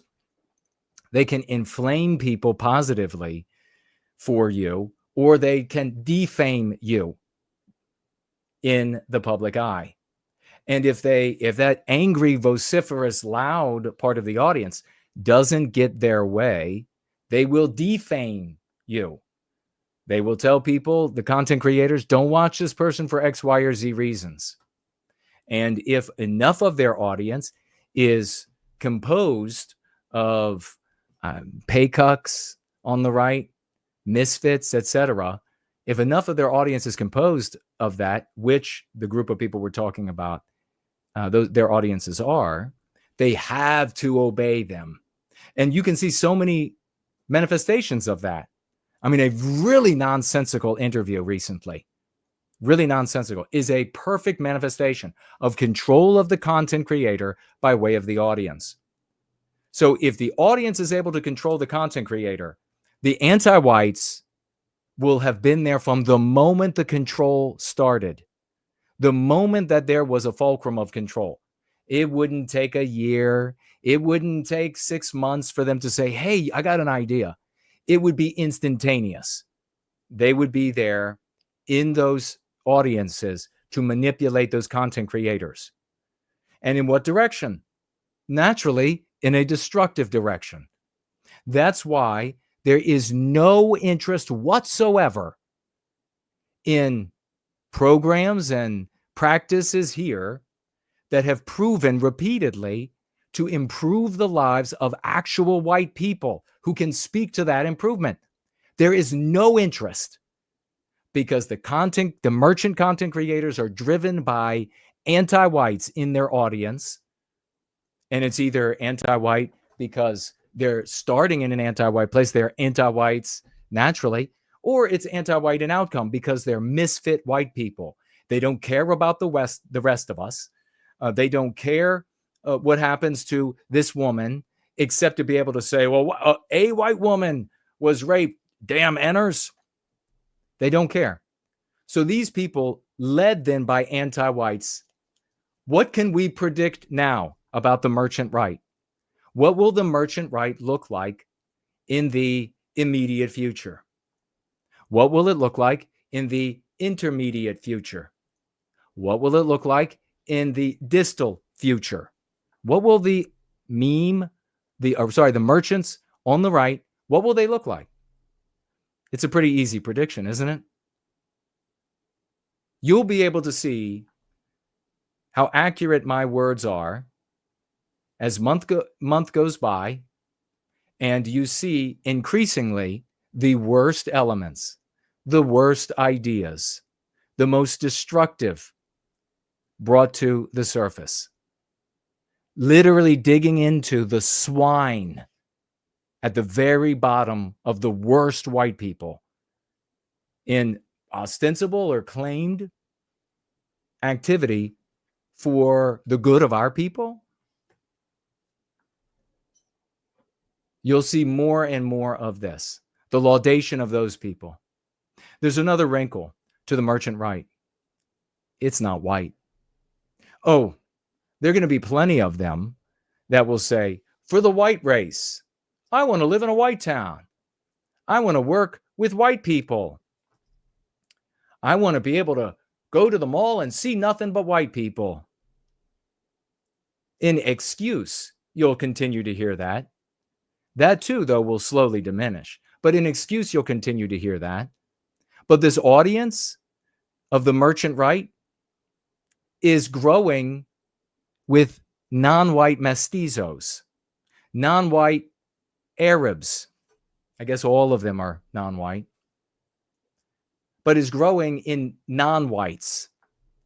And they almost entirely present as white people online. We've found a limitless number. Every time we look, we find another. And we're not the only community. There are many. Martinez clips talking about how it's everywhere. All of these, he's got a word in Spanish for them. These non-white Hispanics, Fuenteses. He's got a word for them, and it's a nice word for them. And they show up and they are LARPing as white people. And how are they going to behave? What is their motivation? Well, of course, not all of any of these groups, but a percentage of these groups do something that is laudable. And that is that they endeavor to achieve individual well-being by way of their group's well-being. So when they show up in the pro-white, which is really now the merchant right, when they show up over there in these audiences, what are they going to argue for? What have they been arguing for? I mean, just over the past 7 years, streaming, 8 years, we've watched this balloon, the numbers of these people, balloon. What is a white LARPing non-white Hispanic? What is a white LARPing Arab? What is a white LARPing Black going to be arguing for in the merchant right? Well, their people's interest. Who do they see as an adversary for their people and therefore them individually? Naturally, they're going to look out at the world and they're going to see the success of Jewish people working together and achieving success for each other and their people. Again, not all of them, but a percentage of them do this, engage in this wonderful behavior, working together. And they say, that's an impediment to my people and their domination and therefore my enrichment. So a Black nationalist LARPing as a white guy in the merchant right audience is going to push anti-Jewish sentiment. What is he going to do when you show up and you say, we need to be focusing on white people. We need to be focusing on being a people, coming together as whites. Would that benefit his people for white people to do that? Not in his eyes. Not in his eyes. Not in the eyes of a white LARPing Arab. Not in the eyes of a non-white Hispanic LARPing or white LARPing non-white Hispanic. They're not going to see you coming together, white people coming together, forming a people as a benefit to them. And many of them want to have sex with white women. I mean, let's just be frank. That's the reality. And white people coming together, deciding that we're a glorious people, that we should defend each other, that we should make more of us, means that fewer white women are going to be on the market for Blacks, Arabs, Hispanics, Asians, whatever. So they're not going to like that idea from that perspective. They're not going to like the idea from their perspective that if the white race gets healthy again, well, that's going to be worse than the Jews. So they're going to attack you. They're going to attack you in the guise of a white nationalist, LARPing as a white nationalist in the merchant right, demanding that you are shut down. What are they going to say to the content creators, the merchants? They're going to say, I want to hear less from the no white guilt guy. What do you need to hear to not interview, to not have a conversation with the Go Free people? Because whatever I think you need to hear, I'll tell you. Not only that, but if you have a conversation with the Go Free people, I'll tell everybody you're a Jew.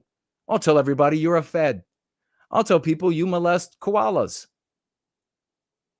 And the merchant right hears it. They hear it loud and clear. What do they say to you? They slander you. They attack you. They say you need to be a noticer, because being a noticer, being antagonistic toward Jews will help, in their mind, the Black nationalist community, will help the non-white Hispanic community, will help the Asian community in their minds. Getting your white ass to fight for them and their communities is obviously their objective. And that means preventing you from fighting for your white community in whatever way that they can exert that influence to prevent that from happening. This is the reality that we have to contend with. We're going to see in the coming future dust-ups in this multiracial anti-Jew community, because different non-white groups, as we are more and more white erased in our countries and regions of our countries, different non-white groups that are participating in this will, to various degrees, see not just maybe the Jews, but maybe the Hispanics will see the Blacks, or the Blacks will see the Hispanics as a problem and a roadblock to the domination by their people and therefore the enrichment of themselves. But that'll largely be kept under the rug, because the force of the common problem will continue to be pressed into their faces. And they'll continue to look again and again, the Hispanics. It's not the Blacks who are working together at Harvard or at the World Economic Forum or whatever. And so they'll be brought together again under this nefarious endeavor of LARPing as whites to recruit white people to fight for Black empowerment. LARPing as whites to recruit white people, to recruit them to fight for non-white Hispanic empowerment, and so on. That's the audience of the merchant right. You can expect the whims, the judgments, the motivation of such individuals to drive the content creators that survive, pay their bills, and maybe fabulously, maybe they're not just making rent, but maybe it's the next fancy car that they want to buy with all the money coming in. This extends, of course, primarily through the explicit, so racial conscious creators, but also into the implicit. In these communities, I'm sure you all have witnessed, when you look at these audience, when you look across Gab, when you look across X, you see a lot of people with bad characters, a lot of people that aren't good folks. They're not the kind of people that you would want to live next door when you're honest with yourself. The reality is that the kind of people that are on, who are not like swashing like we do, the kind of people that are regularly on social media are not the producers, the builders, the electricians, the doctors, these people that are showing up all the time work at Jiffy Lube, and there's nothing wrong with that. Nothing wrong with that at all. But you know the difference. You get my vibe. And the moment they get an opportunity, they take their 5 feet 6 inches, 100-pound ass out back, and they've got a cigarette and chewing tobacco in, and they're typing away on that filthy phone that has cracks running all through the glass of it, telling you how you are a traitor and you're garbage, and what you're advocating in service to white well-being is a diversion from the real problems. Meanwhile, the manager calls them in and says, look, I was just looking at your paperwork 6 months ago when you got employed. You misspelled your own name.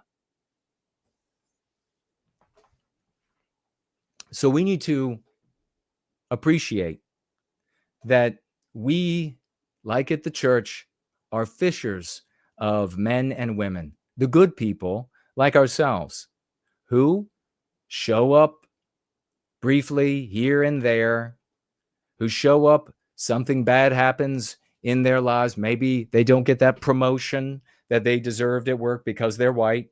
It's a white erased promotion. And then they show up. They go on the internet and they're like, I'm pissed. What's going on? I'm going to make time to get onto the internet. They get on their phone. What's going on? We need to be there for them. We need to appreciate when we're swashing that, regrettably, most of the people we're going to come across are no good sons of bitches, to put it like we do down home. We need to appreciate that. And when we come across them, just move right past them, because there are going to be quality white men and women of all ages, very young men and women as well, that are going to see what we have to share.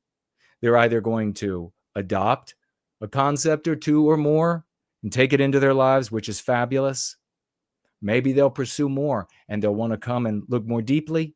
Maybe they'll come all the way to wanting to be a hero of the West in the House of Swash. We are fishing on social media for the best of our people. We're not trying to persuade sick, demented misfits to do the right thing. Now, we will be there for anybody who wants to take a step up in their life and in their world and wants to do better. Absolutely. That's what we do. We care about white people. But debating with the fools is a perfect waste of time, and we're running out of time. So we are there to find the quality people when they swing through. And I've said it before. I said it years ago. I said it back during the divorce, that one of the things that so many of these content creators and organization leaders, one of the things that they hate most of all about me and us here in the House of Swash, all of you, is that we take the good people, the smart people, the talented people, the law-abiding people, the moral people, the ethical people, the family people. We take them all out of their communities. They lose everything that could be productive. And then they're left with the losers. And they hate that, because the losers can't pay as much, because the losers don't have great ideas for how to improve things that they can steal from the bright people of our race. So that's what we need to keep in mind. The merchant right is a real thing. They're not in service to our well-being, no matter how many times they say it. Now, there's going to be a place for people, content creators, that are going to deliver news. We need that to happen. There's going to be a place for people to talk about history and philosophy and educate in these ways. We need that to happen. But you'll be able to know whether they are merchant or revolutionary by how they treat the victories in white well-being. You'll be able to see the difference right then. Now, it doesn't mean that if they go bad once, they're always bad, but we can measure them at any point. Does improving the lives of white people individually, in their family circles, with their loved ones, at work, with their health? Does achieving the big successes that we've had relative to mainstream media outlets with the same tools that are replicable and scalable by our entire people, does that matter to them? Because if it does, if they're willing to take a hit because it actually is important to do good for white people, well, maybe they're not a merchant. But if they're not, then by my measurement, they're firmly merchants. And I have to say, so many of them spend so much of their life and time living in the story of the Jews as the villain of the Jews, that I think that term is apropos for all time. Let me see what you all have to say. MCs today, when whites become a minority, minority rights become a thing of the past. What happened in South Africa? What happened in Paris? What's happened in Detroit? What's happened in New York? What's happened in Miami? What's happened in Los Angeles? What's happened in Las Vegas? What's happened all across? We can just keep following all the way across the West. Once we are white erased to whatever degree is requisite in norms, in our mores, and physically white erased so that we become a smaller and smaller percentage, our actual number doesn't have to diminish. That's why we talk about white erasure, one of the many reasons, rather than white genocide. Because white erasure is measurable by the increase of the non-white population relative to whatever our number is. We don't have to be decreasing, disappearing, being put in camps for there to be white erasure. So what has happened? Well, the minority rights, of course, that white people would think would apply to us because of a numerical counting, do not apply. And that's, of course, what this mean curative is stating. Something that you can share in your own thoughts, but also with friends and family. The other that's so important, especially for conservative white people, is when they call your discussions, when you bring up what's happening in South Africa, I know it's despicable. You'll hear white people say, "You're so negative. Why do you want to talk about those negative things? Let's just talk about sports. Let's just talk about the new handbag. Let's just talk about the new movie." Your response is, you call it being negative, I call it being responsible. You will always put them in their place by using that MC. You call it being negative, I call it being responsible. And remember, these MCs can be manipulated by you, especially once you've been going free for a while. You really own the material. Can be manipulated by you for any given situation. A family member might use a different word for negative, for example, in the simplest example of how you might manipulate the meme curative. They might use something else. They might not actually say the word negative. They might say, you've got a bad focus. Well, you call it a bad focus. I call it being responsible. How do you frame it? Depends on who you're talking to. I spend more than enough of my time in lighthearted gaiety. I spend enough of my time. I'm a happy person, but I'm also a responsible adult. I also care about what's happening to our people. And so these subjects should not be shunned because you want to behave like you're eternally 14 years old. Put them in their place this way. Let me check for tags and financial gifts. It's been epic. Oh, the great Fornaldo's here. Did we find out if there's going to be Dragon Synth Adventures tomorrow?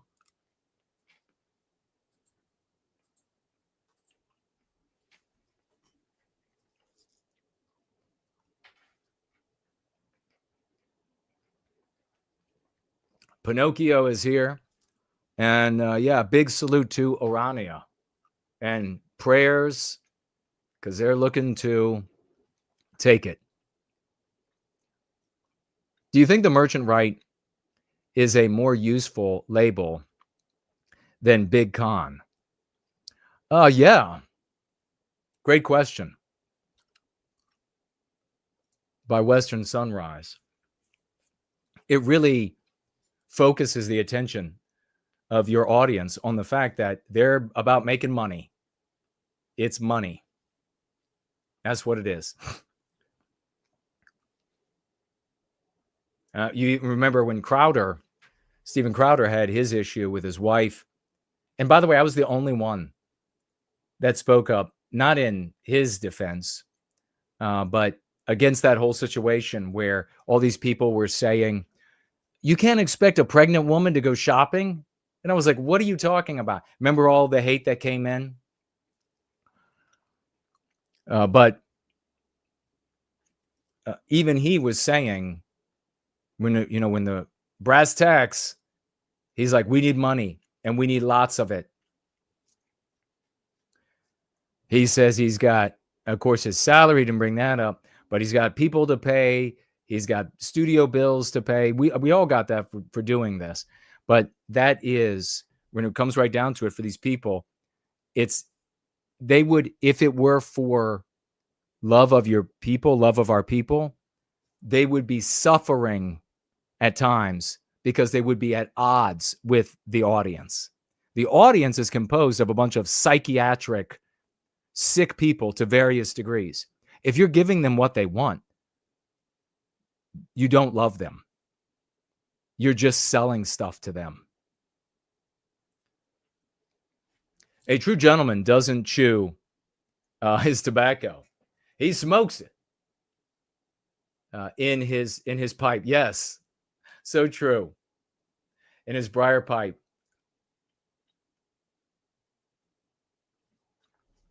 I've seen some really cool pipes over the years, by the way.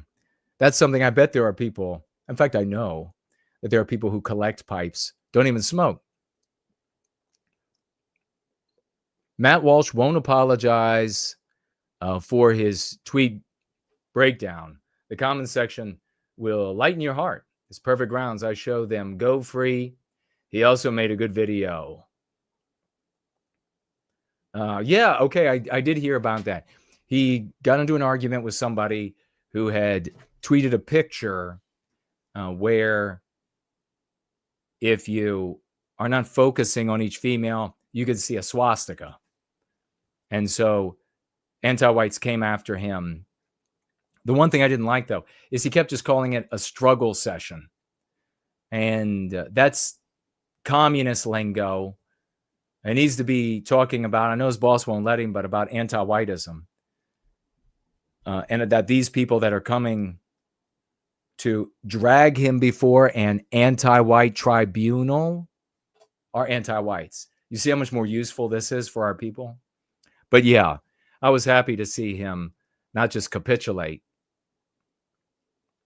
Anglo-Saxon says, you're the man, Jason. Thank you so much. So Muski says, I'll be tuned into Fornol's tomorrow night. And yes, if I can make it. God bless you, brother. Looking for any more tags as we are running low on the sands of time on our gathering tonight. Did Elon's chat delete my other comment to you on Crows, Ravens, and Patriots? I don't. On X? When did you make it? Anti-whiteism ends with you.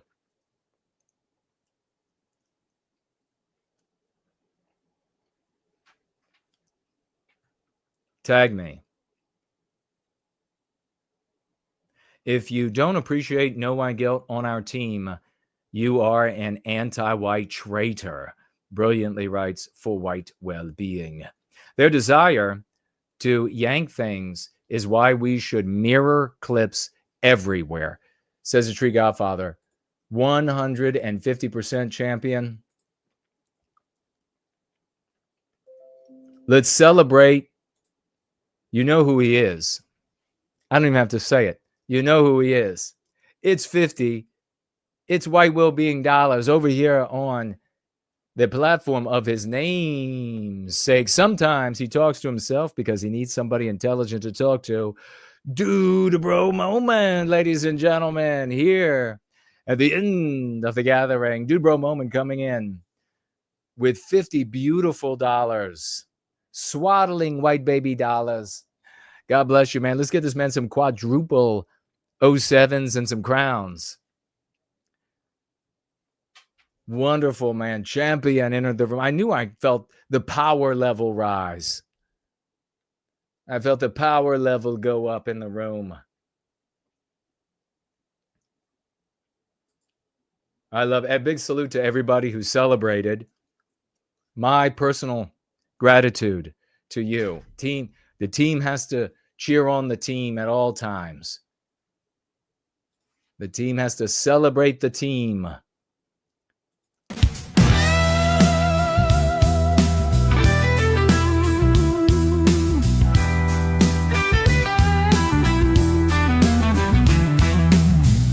Walking proud on a road that's mine,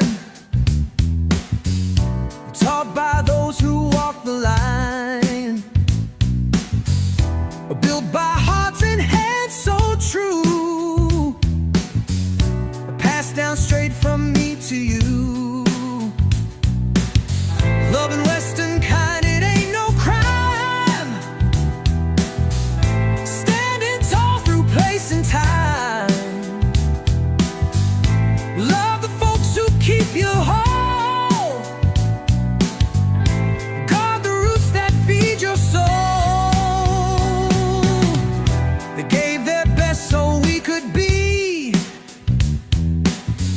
strong and safe and living. Anglo-Saxon NWG, ladies and gentlemen. Let me know that you can hear me as we are wrapping up here. Another glorious. God, I feel so much energy. I feel like I could go 10 more hours, and we're going to do that together this coming week. Rocking it out of the park, day in, day out. For white well-being, changing the world for our brothers and sisters, uniting a people so that together we can be lifted up and empowered. Artsa donated 1 lemon over here on D Live of cryptocurrency. Thank you for that, Artsa. We also have Dallas over here on Premium Rumble, and she says, thank you, Jason. And saluting and crossing swords and flexing muscles, and she's got muscles. And she salutes. God bless you. Thank you so much.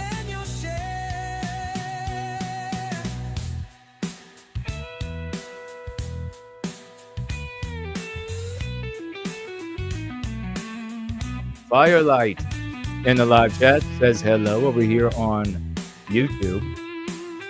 Just looking for any final tags as we rock our way out of a glorious Sunday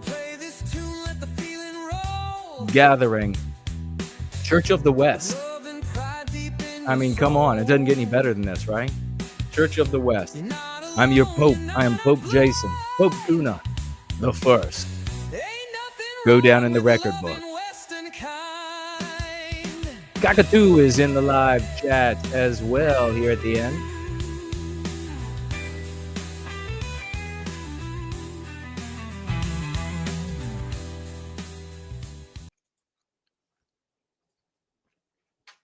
Raucous emojis. Great name.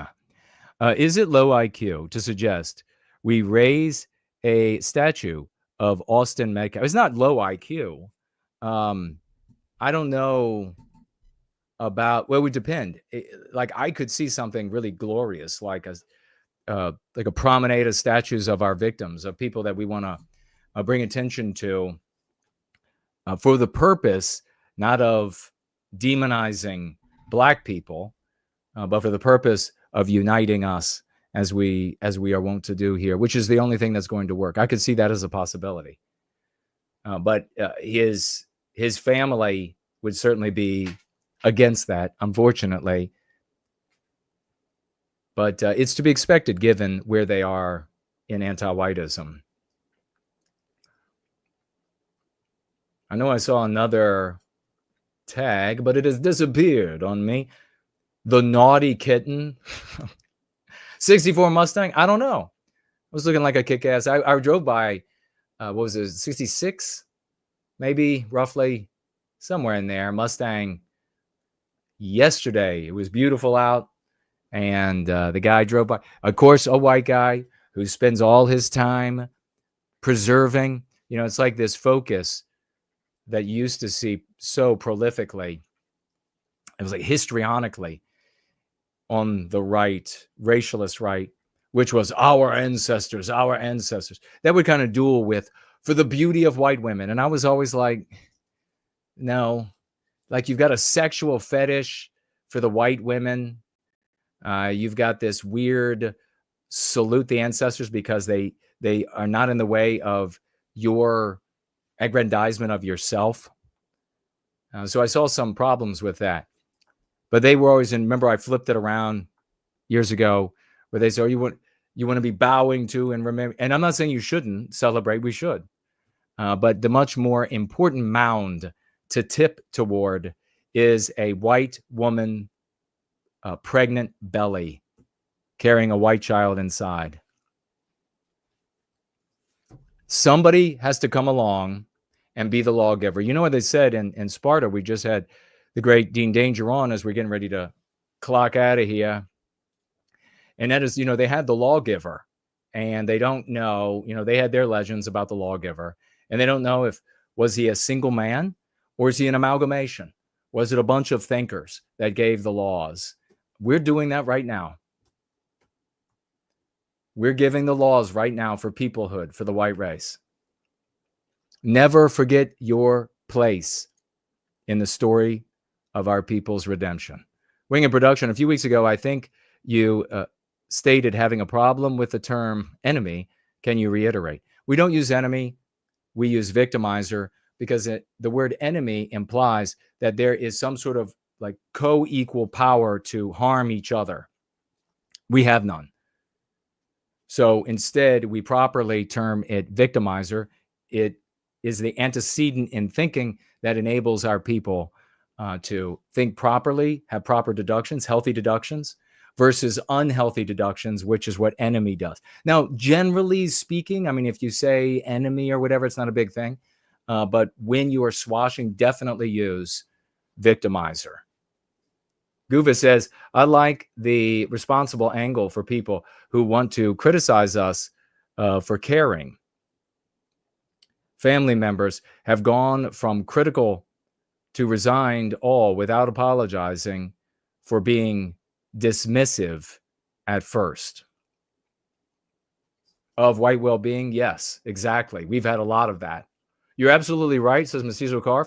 So much of our young men today are mentally stunted. Oh, Scott, it's so true. White guys and the non-white guys who suffer collateral damage, 100%. Yes. Western Sunrise says, makes sense and thank you. About his question about merchant right versus big con. Tree Godfather, by the way, guess who officially retired as of Friday?